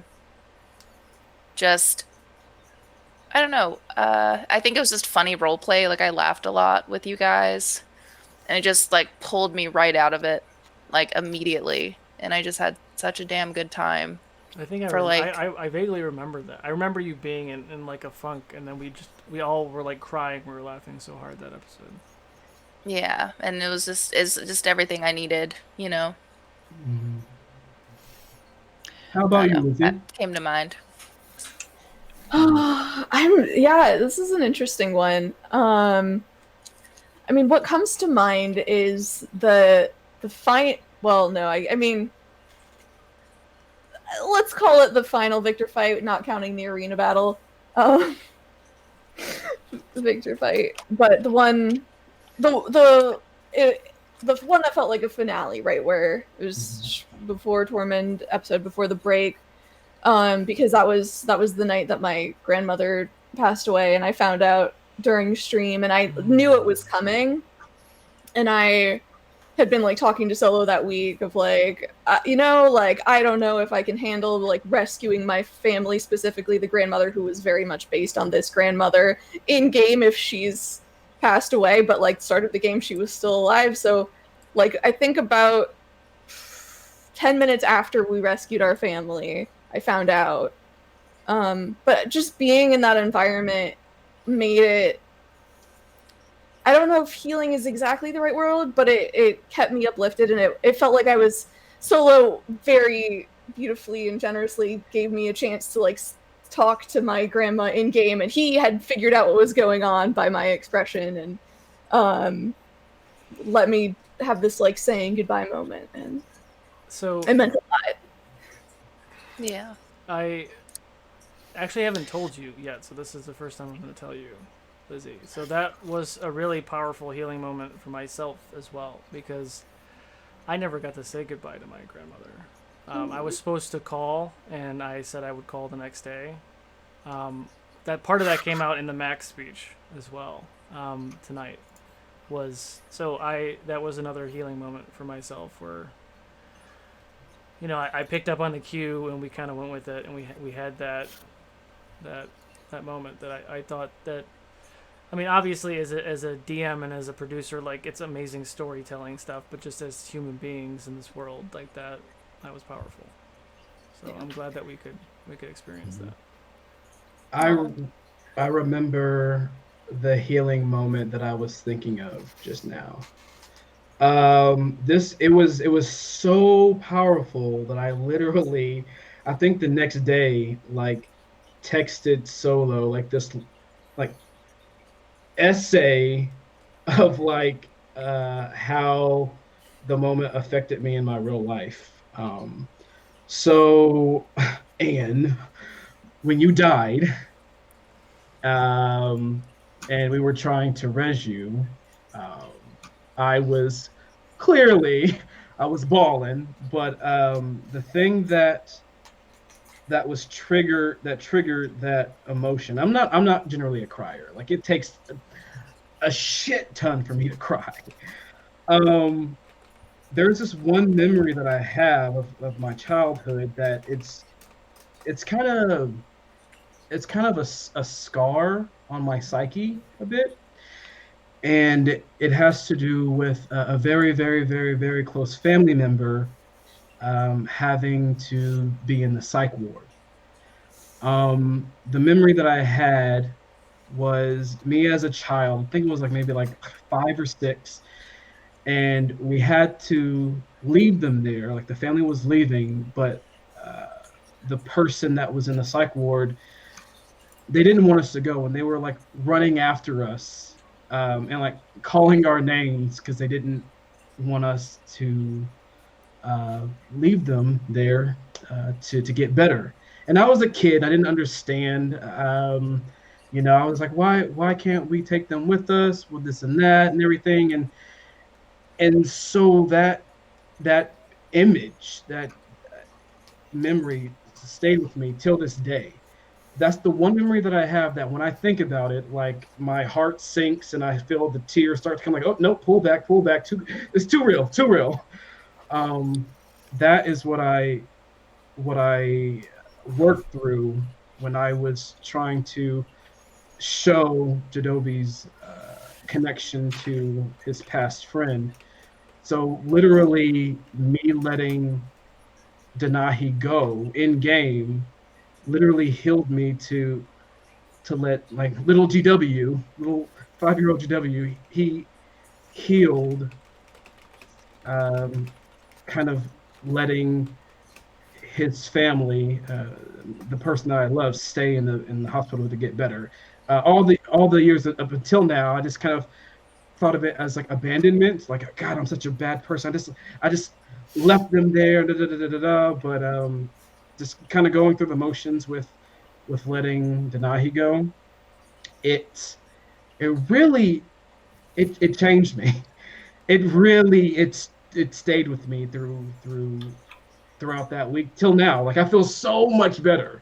Like, it was real world healing. Like, little baby me healed.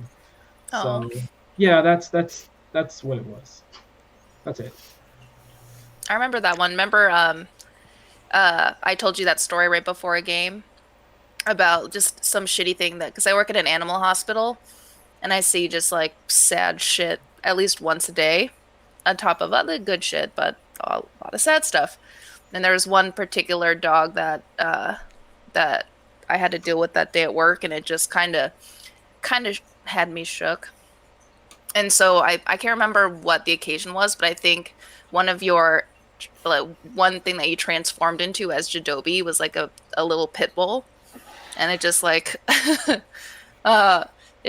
felt nice and it felt good, and That was another little healing one for me. Wait, was that the time that Roman was a dog too? I don't think so. Oh, the Bloodhound? Yeah, weren't you a dog when you were spying on somebody? That was another thing. That was That was another another thing. moment. Hmm. I just remember you being a dog and Roman was gonna do inappropriate. There was some things. butt sniffing.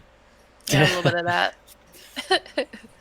I don't know about healing per se, but I can definitely say that one thing that definitely, just filled my heart quite a lot and just gave me that overall of like, feeling good in the world was Cerise discovering herself.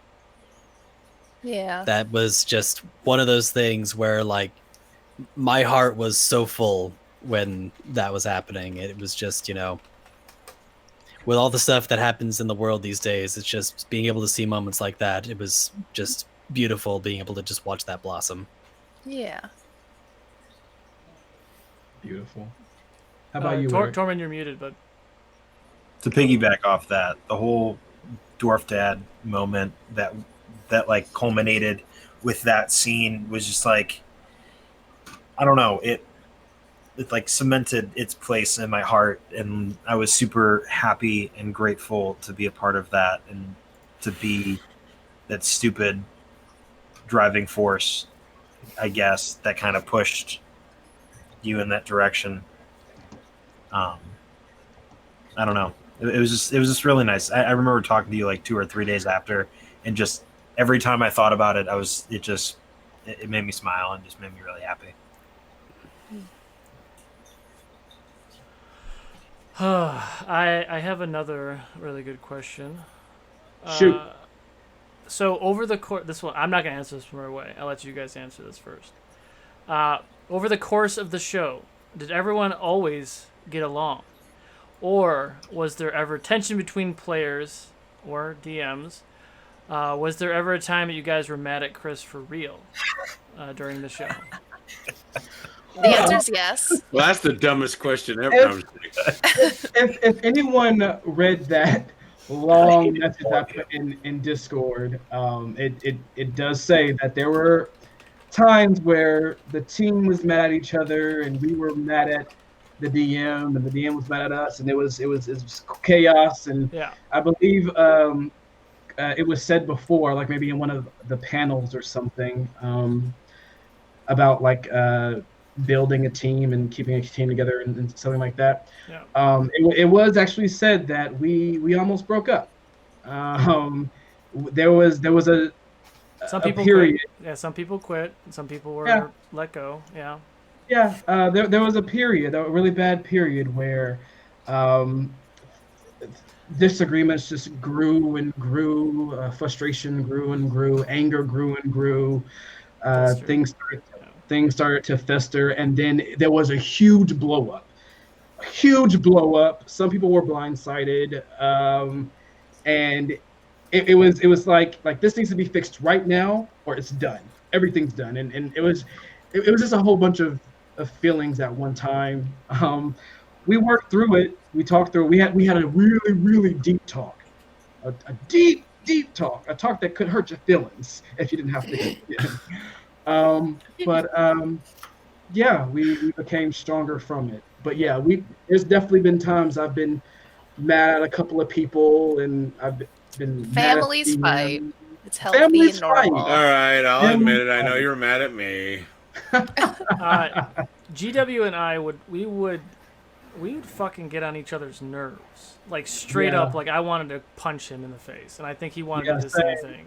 Like, And it's now, like- now I'm gonna miss like having our stupid conversations every week about whatever. Instead, the if shit's going Jadobi on. would try to call an owl over for advice, he'd be like, "The owl says fuck you." Yeah. Oh my Well, god. you know, a lot of this thing, and this is for anybody who's gonna DM out there. If you're just DM a druid, you mean? if you're a normal social human being, you could also still struggle with this, which is why I always tell people to record your sessions, go back and watch your players when you do stuff. You might think it looks cool, but your players might be like, super down. We missed a lot of communication. I know I've been pretty open about this in the past. I do have Asperger's. I do miss social things all the time. I get very emotional about certain things all the time. I've gotten a lot better, and we've all worked through this. But social cues were missed, communication was missed on both sides, players to players, players to DM, DM to players, so on. And we just lost that bridge of communication. Everyone felt like You lost that love and feeling. everybody was feeling the show as being more like, I gotta go to the show, instead of like, yes, I'm excited for Wednesday. And that just continued to compound over time, and then the explosion, which was eye-opening for me and for everybody. And we worked through it. These three right here have been with me since the beginning. A lot of people have come and gone. A lot of people have had great relationships and great things, and it's not for everybody. And that's the biggest thing, especially if you're doing a show. But if you're just doing a regular table game, each table is different, each DM is different, all the players' dynamics are different, and it's hard being a DM. I mean, not that I have that much experience to. I'm just saying the fact that you have to make a call, and literally you may have people at the table like ready to, toss dice down your throat to choke on. Well, and especially in consideration of the fact that, as Chris has reiterated multiple times, this is his first campaign DMing. Sure. Yeah. And that's something that, folks sometimes forget. And you got to make it, and it's like 6 of us, right? So it's like you have to make all of these people happy. Like some people are battle heavy, some people like role play, some people like investigation, and other people are like investigation's boring, battle's a drag. Like you have to make it really balance. It's hard. Yeah, and I in this one instance that we're talking about was the first interaction with Granasso. I thought that I had left everything pretty cut and dry, and looking back, I realized that I missed some cues, the players missed some cues, and it was me somewhat railroading them into a fight that they couldn't really win, that they felt like they had to fight him, and that was a huge thing. So we kind of came around with a good organic out for it. Ended up fighting him later. No, you ended up having him fight Victor and all that, and Thor actually killed him. Because he was an ancient megachromatic dragon with stupid stuff. But, hindsight, I'm happy that it happened because it made us stronger. We grew as a party, we grew as a team, as a family. If it hadn't happened, who knows where the direction and the trajectory of that thing could have gone. It could have got way worse, and then we would have been done, and the show would have been canceled. This being my very first long-term tabletop game, it definitely taught me a lot of things to look for the next thing. Like coming into it the first time, I was just like, oh, we're gonna play a game, that's gonna be fun, whatever. And it was, but there were certain things that I didn't think to ask in the beginning that I should have, and I kind of learned that while being here with all of you. So communication is a learned skill. Yeah, and it has to go both ways. You have to be able to hear, hey, Solo, what you're doing doesn't make sense. We got to talk about it. Like the call I made with Cerise and the wish thing, because a lot of the stuff that I do is improv. A lot of the stuff I do is in the moment, balancing. I feel like I've been explicit with certain, house rules, and I haven't, and I don't write shit down, and I need to write it down. But it's all living in my head, and that goes back to communication and not clearly saying it. And that's the problem with a live show. Like, if it's a home game, you can call it out there. We can have a conversation. We can put a pin in it. If it's like game breaking, we'll talk about it. A live stream, it's canon. The second you say something, the second you do something, that's it. That's your ruling. You can question it, but then you really need to move on. So like, I've made bad calls. I've made a lot of bad calls, but that's why I go back to like, record your sessions. You don't have to show anybody. Record it for yourself. I used to watch every episode 5 times. I'd watch myself and everything I did, and give myself a long 2-page list of things I need to work on, do this. Second time I watch it, I watch all the players.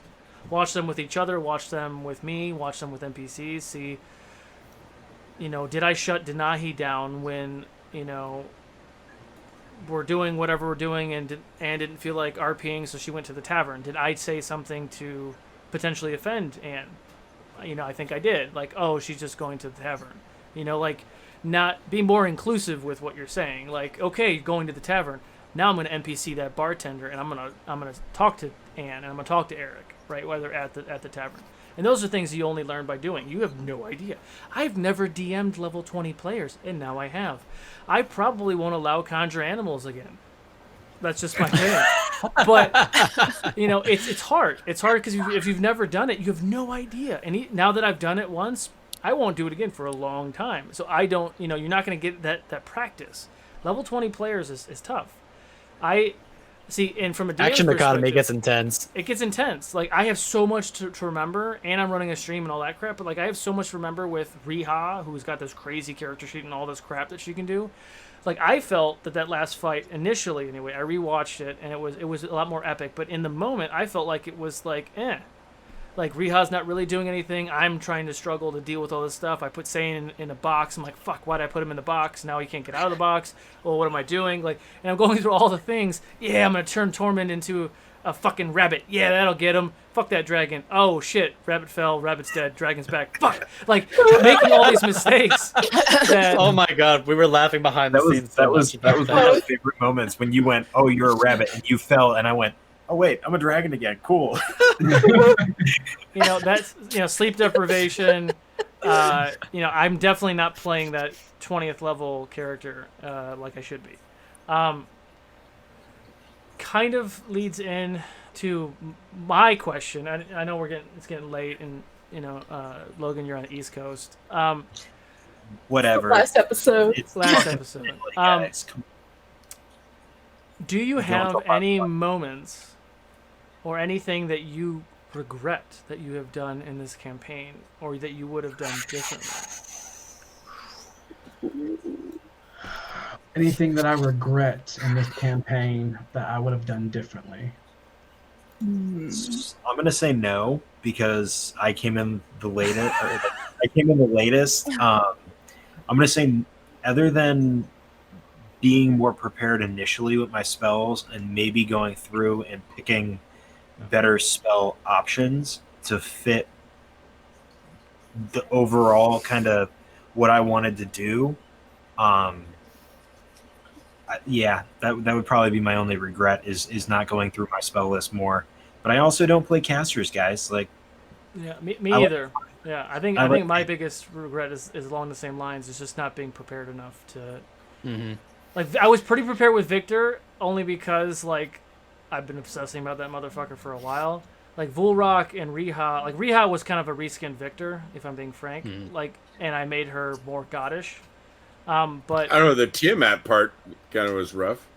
the Tiamat part was fun. I like that. that was Yeah. fun, Yeah, it was. but that was also hard to manage, too. But, like, again, trying to be a little bit more prepared, trying to find a better way to do that without, you know, having 6 turns.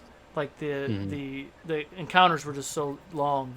Like, just getting better with quicker encounters, I think, would be fun. But Along the same lines of preparation, this was my first time playing a paladin, and along what Logan was saying with the whole, you know, learning how to play a caster, learning how to play a pseudo caster, because I can definitely say that in the beginning of playing with Saiyan, I was trying to play him like a caster, and that doesn't work. You can't try to play a paladin like a caster. But besides that, I mean, I'm really happy with the direction that Saiyan went. I liked a lot of what I was able to explore with him. The only thing that I would say that I really regret, I've also never really played a character that had a companion before, and I kind of wish that I had been able to come up with better opportunities to interact with Kiaba a little bit more, because I feel like she was a little bit underutilized. But I mean, besides that, I don't think I have anything else I really regret. it's hard because it's a familiar, and you guys are gods. Like, I had to beef up Nico dramatically because he kept getting one-shotted, unfortunately, when Anne was using him. And I beefed him up even more, but then I forgot to reactivate him for that final fight, which sucks. But I had to talk to you about Kiabel as well, because Kiabel as a basic pseudo dragon was like, wow, if any of these enemies sneeze on her, she's gone. I think my only, I don't know if I would call it a regret, bats. It's bats. It's bats. no, I love the bats. I love the bats. There's nothing to regret about bats. Yeah, he So never let's regret his regretted past. summoning 85 whatever. Oh yeah, no, never. I wish that Careful. I Mm, that I was trauma with those words. right. I still get triggered. And now Um, you die. I wish that I had been more um, experienced slash wise enough in the very beginning to really understand the homebrew rules. Because like so in the past games that was a part of that fell apart. You know, like when you really want to do something, you really want to play something, but you can't. You read up all about it and you like learn all this stuff. So when you finally get in there, you're just like, I'm here. Let's go. I know all the things. Well, for Solo's games, it didn't really work out that way because initially because of the homebrew, which I mean it was fine, but I just wish that I would have been like, hey, I need to have your homebrew rules written out just so I can like learn them, just so I can know, just so when certain things, when certain calls are made, I can like understand them rather than being like, well, that's not how this is just supposed to happen and and certain things like that. So I just wish I was wise enough to be like, I need the rules laid out for me so I can understand everything, so I'm not Yeah. kind of blindsided, I guess, with Yeah. certain things I didn't expect. That's the only thing that I wish I would have done better at the very beginning. Yeah, we've talked a lot about that since then. Because like in the beginning too, I changed a lot of rules because they were way too vague, or I was trying to have a little bit more realism with the games. You know, bringing back flanking and all that stuff. And then realizing that it was hard for the players and the fans to follow that. Like, oh, it's only for this circumstance, it's not for this. And it's again me being inexperienced. Like I created all those fucking professions too.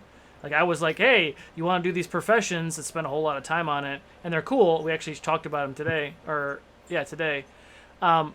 But I was doing too much, and then we lost a lot of fans because they're like, oh, this is not how the game is supposed to be. And I'm like, technically, it could be whatever the fuck you want it to be, but I get it.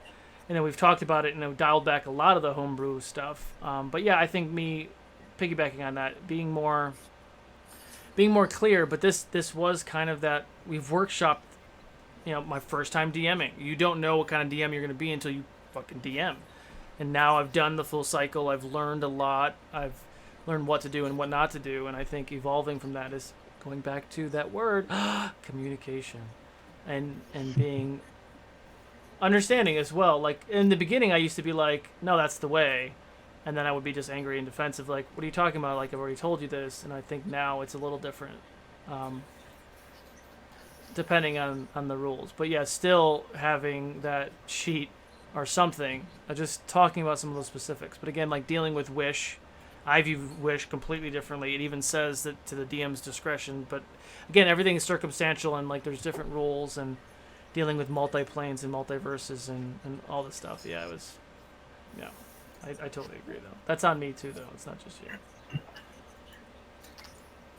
Me? You go ahead. Yeah. No, I think I wanted to just, I think, involved Anahi in more conversation. I think a little bit more.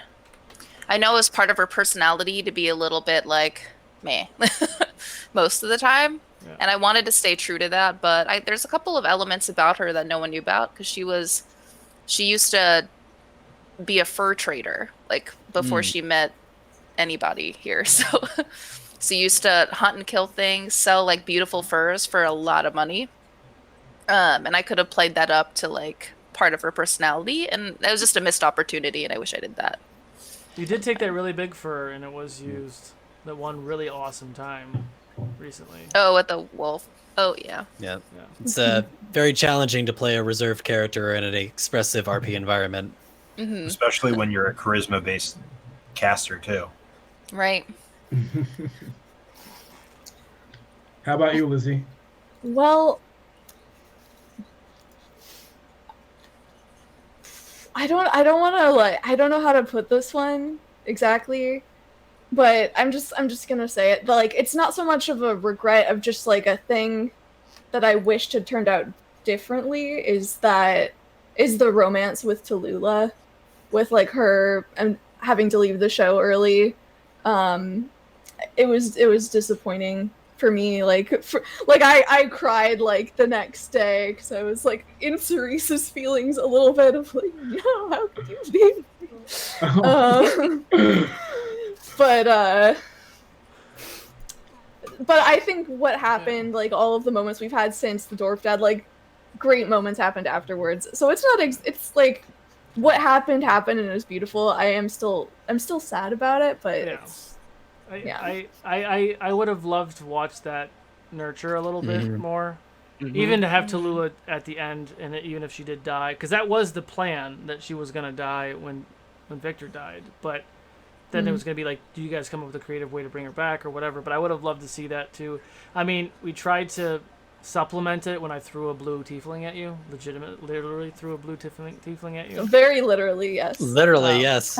Which was adorable in its own right, but I think, especially as a DM, Yeah. having having two players experience those things is much better. But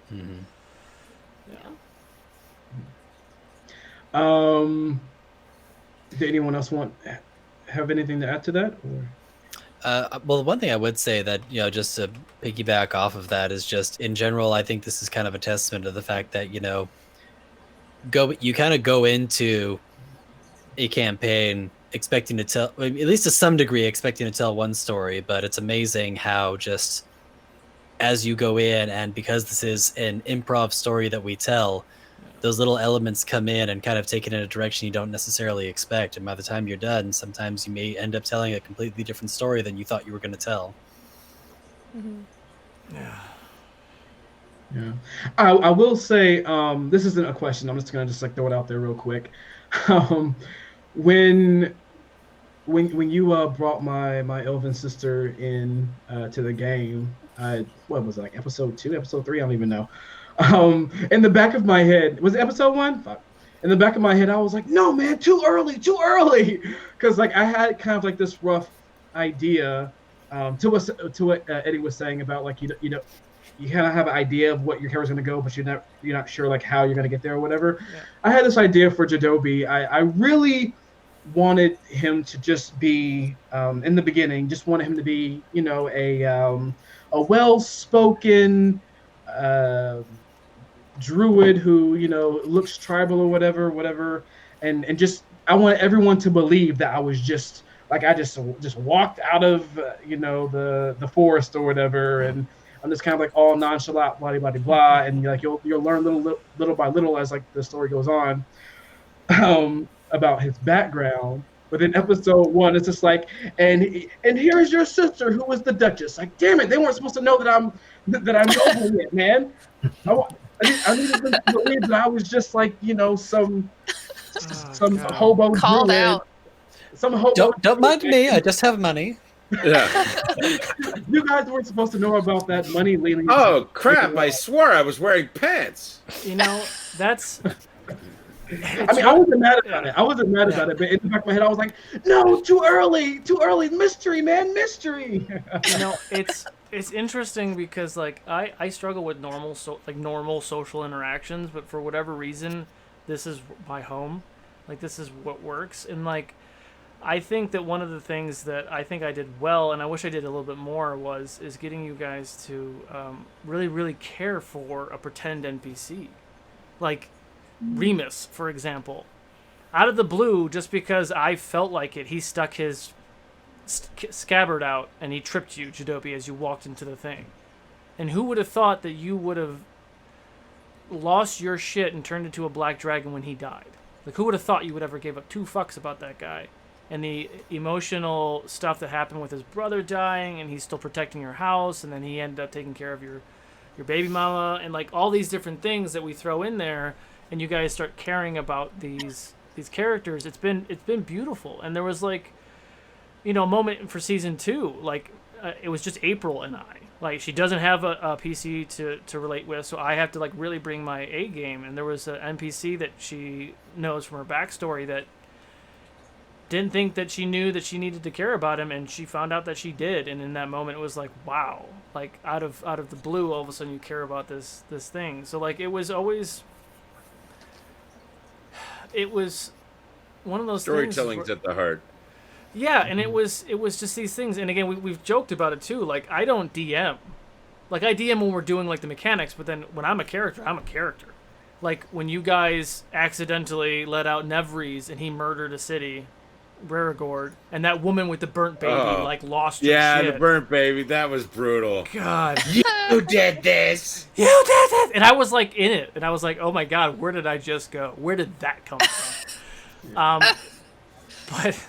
Well, it had an effect on all of us though, because I remember after that, the episode, like it was like we were like, "What, bitch?" Like, and then there was like an episode later where we were all like, "Fuck!" And we were walking around, running into. We went to Kahan's shop, and originally he was, dead and gone. Like, the whole ship, the whole place was crumbled. Rubble. You stole Nico. And so, yeah, I remember that. Yep. I know what you're talking about. And he was just on a really good trip. That's all it was.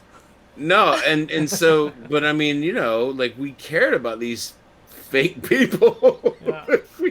You know what I mean? That we didn't even spend that much time with. We just ran into them 1 minute, and then suddenly we went back and their shop was crumbled and their body was laying out, and you're like, oh man, this sucks. Like, it really pulled you in. Sayan's relationship with Athora went in a direction that I did not originally anticipate. Oh, that was sad. I was really sad about that. That broke my heart a bit. Max is my dream man. Hang on, Denahi question, because I've been waiting this entire time. If you would have played Denahi to the end, you and Max would have 100% been a thing, right? Yeah. Okay, good. Yeah. I would have jumped on that. I needed that. Well, I mean, how could you not? I also have a really quick question for Anne. Anne, so when you passed, Nico got passed down to me. Mm-hmm. My question to you is, how come you never did the Mantle of Fire thing and like the Phoenix thing? Because that shit is crazy. That really helped me out in the last battle. Yeah, I don't know.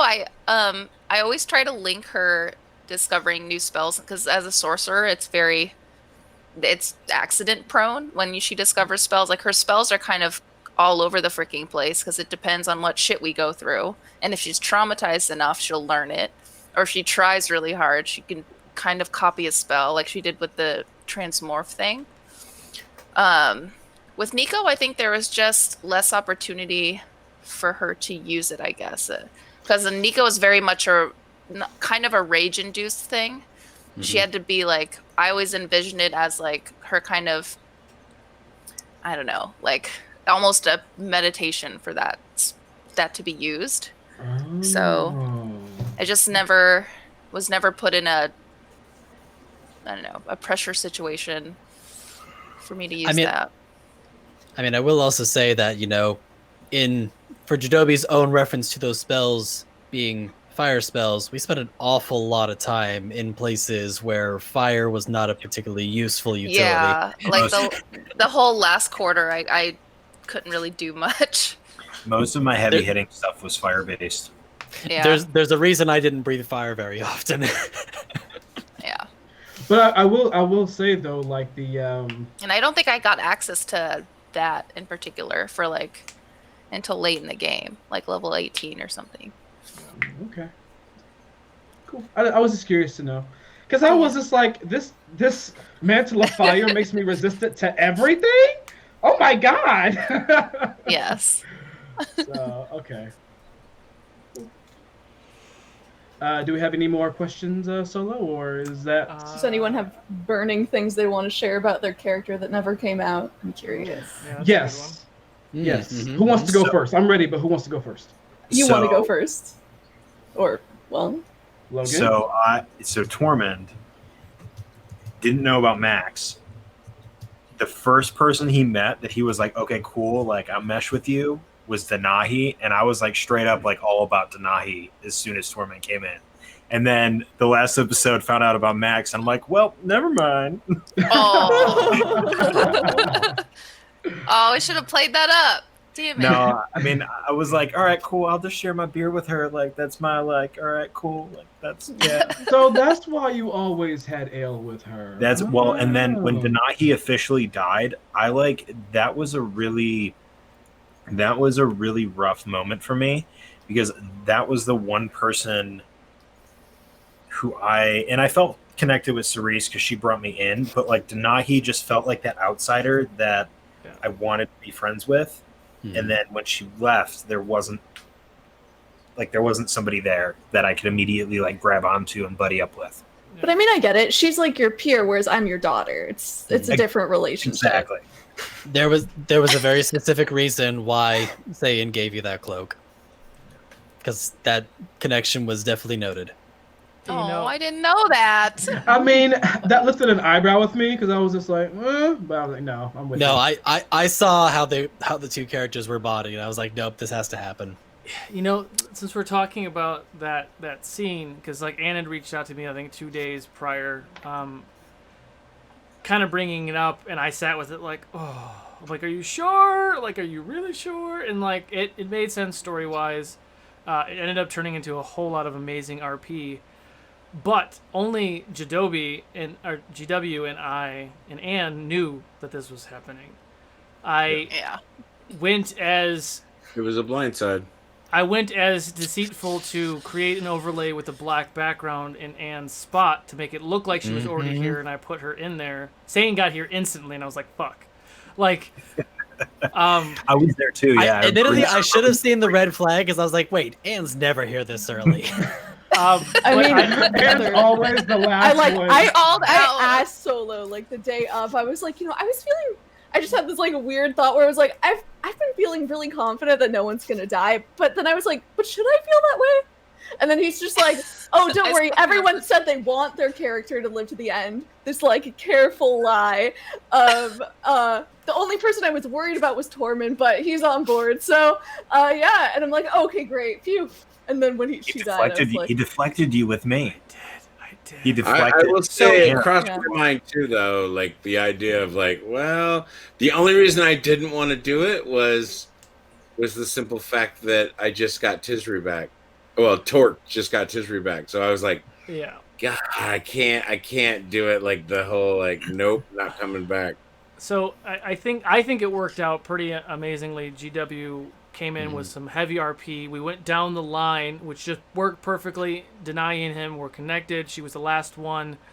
So from fans or you guys, I know we talked about it briefly after. Like once you guys found out, I was like, I'm sorry. But I felt like it brought out really good role play that you didn't know was going to happen. So yeah, thoughts on that? Yeah. Well, the other It thing was with fair. that too is Rude, the but reason fair. why it was I definitely understood your reservation or how concerned you got when I told you that Zayn might not come back. I was like, no, you have to come back. You all can't die. You cannot. Like, oh my god. Like, literally, the three of you guys on the bottom, you all were like... I was like, You're all oh my like, god. I was like, Toss oh, up. what about this? Maybe there'll be another time next time. Like, I was trying to, like, really gently dance without giving things away. Like, I need everyone to come back. I need everyone to come back. And that's so funny because I was like, well, absolutely, Cerise is never gonna die. She's gonna live forever. But then I like just straight up asked you if anyone was planning on dying. Well, the other reason I really liked the whole Denahi scene was because in Adventures in Middle Earth, I had a moment that I really, really wanted to do episode 1 when Tristan's character Istin died. And I never got to do it, and I never got to say what I wanted to say because I just kind of bottled it up in the moment, and that pushed my character like kind of to a bad place for 2 or 3 episodes. And so I was happy that I kind of got to have that redemption and get to say what I wanted to say or like do in that moment, because it like just, I don't know, it was very cathartic and very just uplifting. Yeah, it was interesting because I knew that Denahi would either die because I was open for it. Always wanted to have a character die, but I also had a plan for if she were to go through to the end too. But just with every Torque getting his family back and Cerise reuniting with her family, seeing Jadobi's new baby, and I feel like if it were to happen, if Denahi died and her brother came running to her, happy to see her, she would not have come back. And I was like, and I was also interviewing for jobs too. So I was like, fuck, like, I kind of have to do it because I knew it would be a good story point too. Yeah. And the other time that you saw your brother and you ran to him was when you fell into the hole and Boo jumped down to save you. Like, that was the other time that I pulled on that string. And that was an emotional moment too. And I will say that you know, not to toot my own horn or anything, but you know, the whole thing with it being her brother was really powerful, at least to me, for Saiyan, because poor frickin' Saiyan, he's been just dealing with this serious issue of self-worth throughout the entirety of this last arc, and just around every corner he in his mind fails to protect the ones he cares about. But the brother was perfect because that at least gave him some sort of a, you know, this time it's not his fault, she's gonna be okay. So I want to take this moment to say goodbye, everybody. I gotta go. bye. Good night, An man. absolute pleasure. I love you all, and some of you I'll be seeing soon. Others I'll be seeing, I don't know, when next time we have ale. Yes. 2023. After the plague. Oh wow, yeah, okay, There we wow, man, really? Come on, man. I think we can put something together sooner than that. Good lord. Yeah. Well, I mean, in 2023 we can make up for lost time. How's that sound? But Oh, Eric, well, real we can quick, do that. That's for sure. anything burning about Torque that we should know? Yes. Yes. Real quick. before No, you go. I mean honestly, there isn't. Torque. There was a moment towards the end that I thought, you know, oh, we'll just have Torque probably die, and then when the Tisri thing happened and she was brought back, first of all, I remember the whole like thing coming up, and I was like, what? Are we really doing this? And it was like, is this really gonna happen? And he's like, yeah, they just take you to whatever. And I'm like, oh, okay, yeah, all right. So then I was like, well, no, I definitely have to have the little happy ending, walk off into the sunset, because it would be too tragic to like get your daughter back and then be like, I'm dead, and there's a baby on the way, whatever.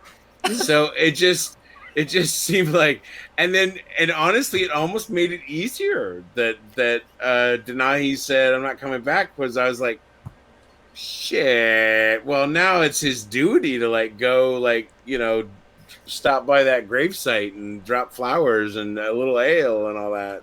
Yeah. When the DM forces your character to live. Well, I don't know about forces. There was nothing. And you know what's funny is, like, you know, the moment we had about the railroading and all this and stuff.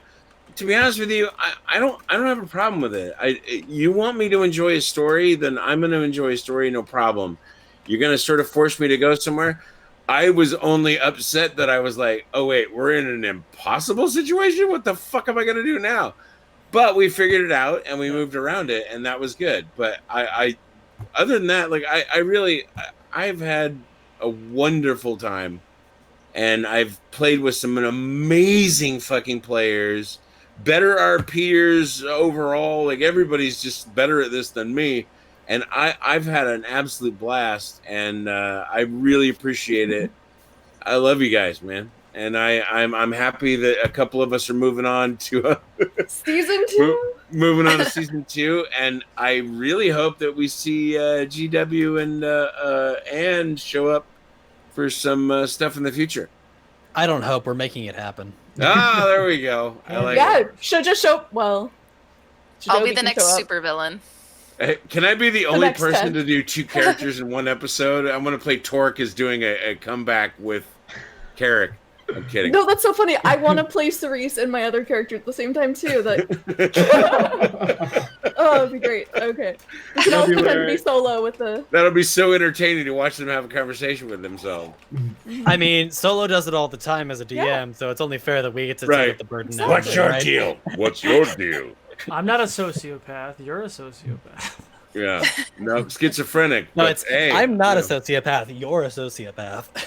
No, it's I'm not. Bye, a everybody. schizophrenic, I love but you. am. Thank you for Bye. watching. Love you. Thank you for Bye, being a part of Eric. it. Love you all. All right. Take care, my friend. Bye. Until season 2. So we've got a bit off So- track. Other burning things about characters. I have it. I have mine written down because I was Yeah. like, I did not want to get too far from that question that I love so much. So one, it's sad that Eric had to leave early, but it's all right because it has to do with him. One of the things that I wanted to do in our story was, so back in the day when Eric, the Torque, used to go to the bar all the time, just like go to the bar and drink. You guys can handle that. You guys can do that. I'm gonna go to the tavern and take a drink. One of the things that I had planned to do, but then things got crazy in game and things got accelerated and things like that. I wanted to disguise myself in a bar or in the tavern. Oh that my he was god, at. I wish you did that. I was so I know we talked about it and we had it all planned out. So I was gonna disguise myself in a tavern and like I'll like Torque would be on one end of the bar, I'll be on the other end or whatever. And every time Torque would try to take a sip, I'd like wave my hand and do destroy water, so every sip would just evaporate. And I would do that just over and over again until he got either too frustrated and like left, or maybe like a fight would ensue. So that was one thing that I really wanted to do. You want to make a barbarian rage? Because that's how you make a barbarian rage. I know. Jadobi was just so over him only just going to the tavern and drinking. And like, granted, he was going through a tough time. Like his character was going through a tough time at the moment. But I was like, all right, so do you want to drink? Well, let's see if you can actually drink. Nope. Was that the time that you were gonna turn into something else and fight him? Yeah, I was gonna bring that up too. Like, and a second thing that I had on top of that was since Torque always wanted to go to the taverns to drink, I was like, all right, let's have some fun. Let's do a little something. And so I had also planned to shape change into like another Goliath or some shit to kind of challenge him to a fight or something. So I would like walk up to him, like tip his table over in his face, and just like, I don't know, say some shit like meet me here at this time or whatever. And then I would go, and of course I had it planned to be like, oh, Jadobi was probably like off like meditating or some shit, something like that, to kind of like have him out the picture so it doesn't need to be worried about. And then I had kind of like almost set up this whole like battle strat of like us going like gladiator style against each other, just like to spice things up. So that was one thing that I really wish would have happened. But at the same time, I loved where the story went anyway. So that was one thing. And another thing, the last thing that I kind of wish I kind of could have done more of, or like a burning sensation. I don't know. I wish that I had maybe not had more opportunity, but I wish there was more tea. So Jadobi was made to be like free love, kind of like hippie-ish, like kind of just like going throughout the world doing what he do. 3 at a time, 4 at a time. And just kind of Throw like Carlocks in the mix. Shut up. You should have played a bard, man. So like wherever town he was at, like I wanted him to Max is jealous. have a love story. I gave you 2 love stories. What are you I talking know. about? No. I'm not mad about it at all. I'm just saying, like, I just wish I would have emphasized that more to each town we went to be like, I need a love story in each town, because like how I see Jadobi in the Yes. future. I wish like, that happened. like fully realized, or like right before he's like fully realized, he's like, okay, I'm gonna settle down now. I see him having multiple children of different races and cultures and stuff. I mean, like you Solo, do. make me. Yeah, Solo, you know what the make druid me needs? More snoo stew. Yeah. Solo, make me a 1/3 elf, half 1/3 elf, Oh, 1/3 human, 1/3 orc, and I will 100% play Jadobi's child. Oh, can I play another child of Jadobi's Oh too? my God. You know, You we need to have actually one child joked called about Jadobi that. children. We actually joked about a quarter human, quarter elf, half Fearbolg. Oh my! We just need to have a campaign that's just called the Children of Well, Jadobi. it's Oh, funny God. because there was an episode where GW was totally scamming on an orc blacksmith. Yes, I wanted it so bad.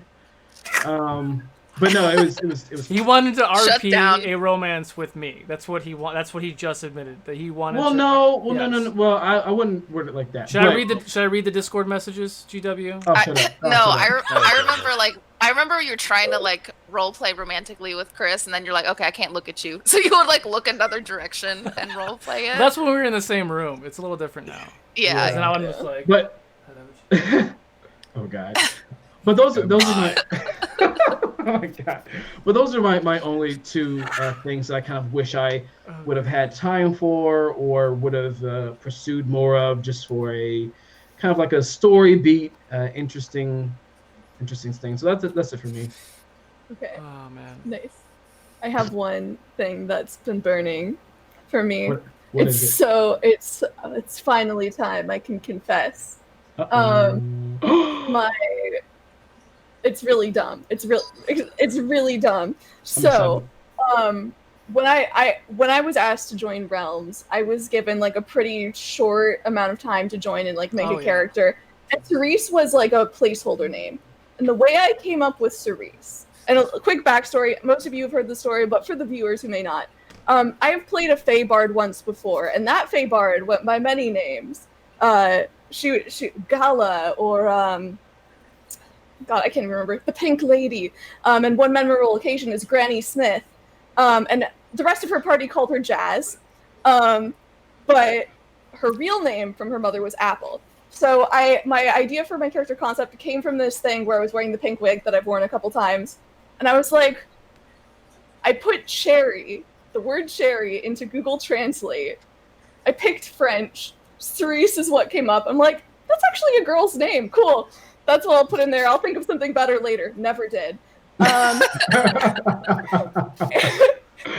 then I decided to double down on it.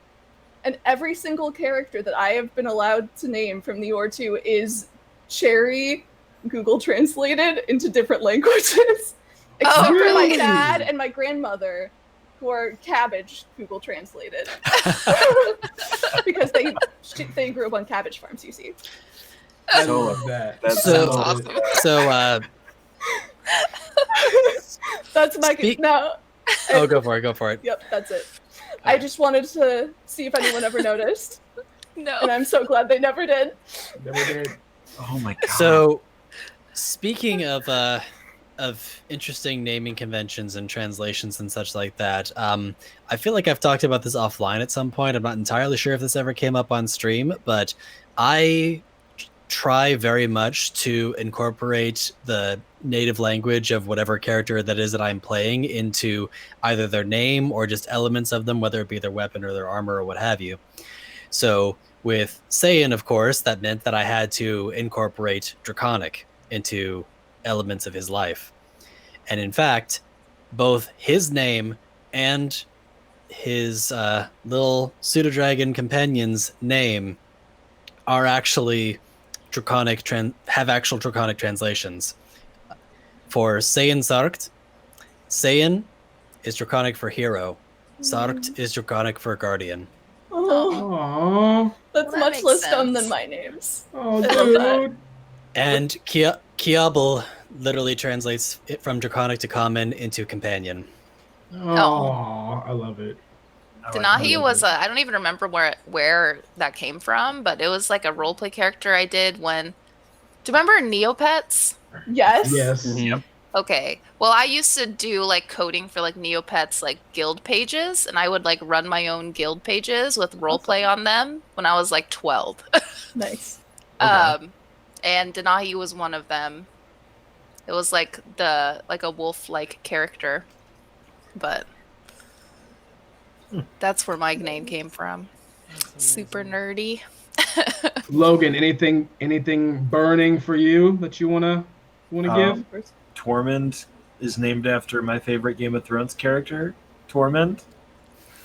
I had a feeling. Thank you for confirming. I also had to make a name super quick, and I was like, Tormund's last name, I don't know if it... Actually, I think it came up in the first episode, and after that was Dunehark, and I don't know why I picked Dunehark either. It was just like, in the moment, I was like, Tormund Dunehark, sounds nice. Okay, cool, whatever. And then just kind of... I knew I was going to go with Tormund, but Solo. I remember in one of our talks before. I think it was Roman. Roman has story that was never told, right? That was never like shared. Is that right? Which story? um, well, He doesn't even know think, it.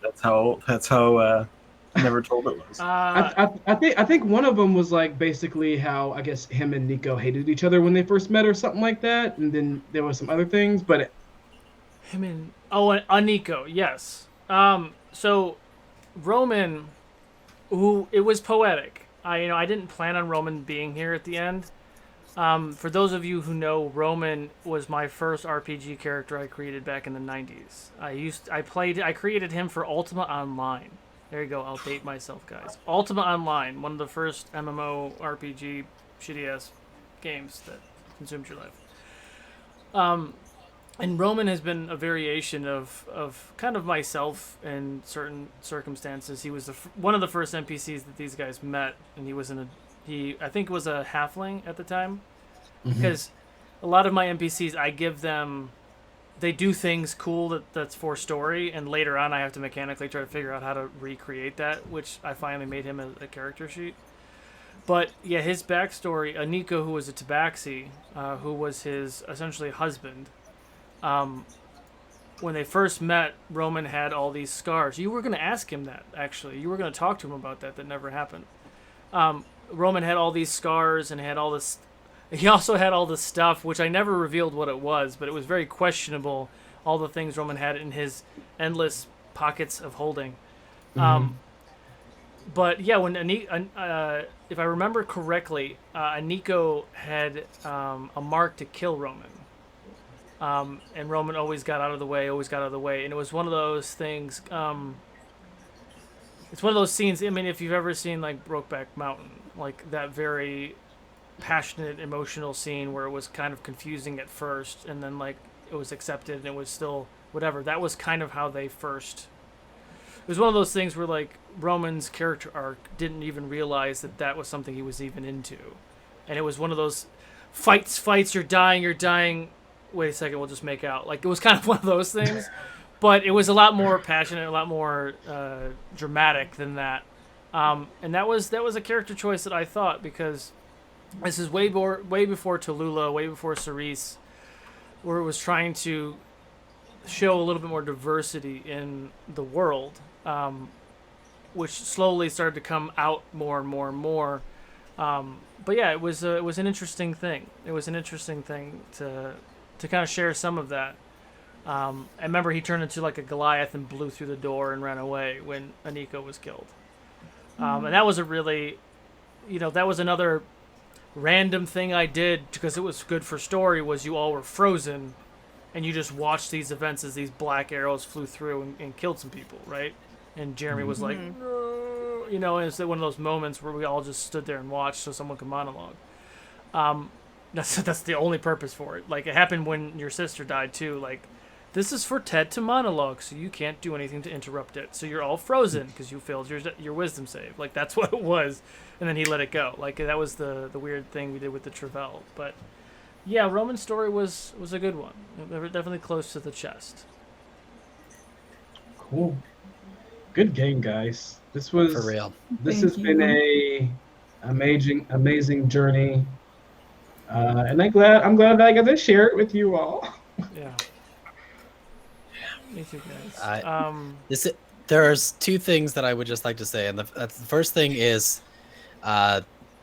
sharing off that same sentiment. I am so thankful that I got a chance to share the table with y'all, and this has been an incredible experience that I cherish very deeply. But besides that, this is also the absolute first campaign that I have ever finished. Me too. Yep. Yeah, surprisingly enough, as a player, this is the first campaign I've ever been a part of that I've gotten to the end of. Ooh. I have finished campaigns before. It is possible for all of you viewers. It does happen. It doesn't Just so happen. you know, Never. there is hope. It's I a would get to secret. like level 5 and then like we stop meeting up or something. True story. There's always a reset button somewhere, guys. I mean, what? Shut up, Logan.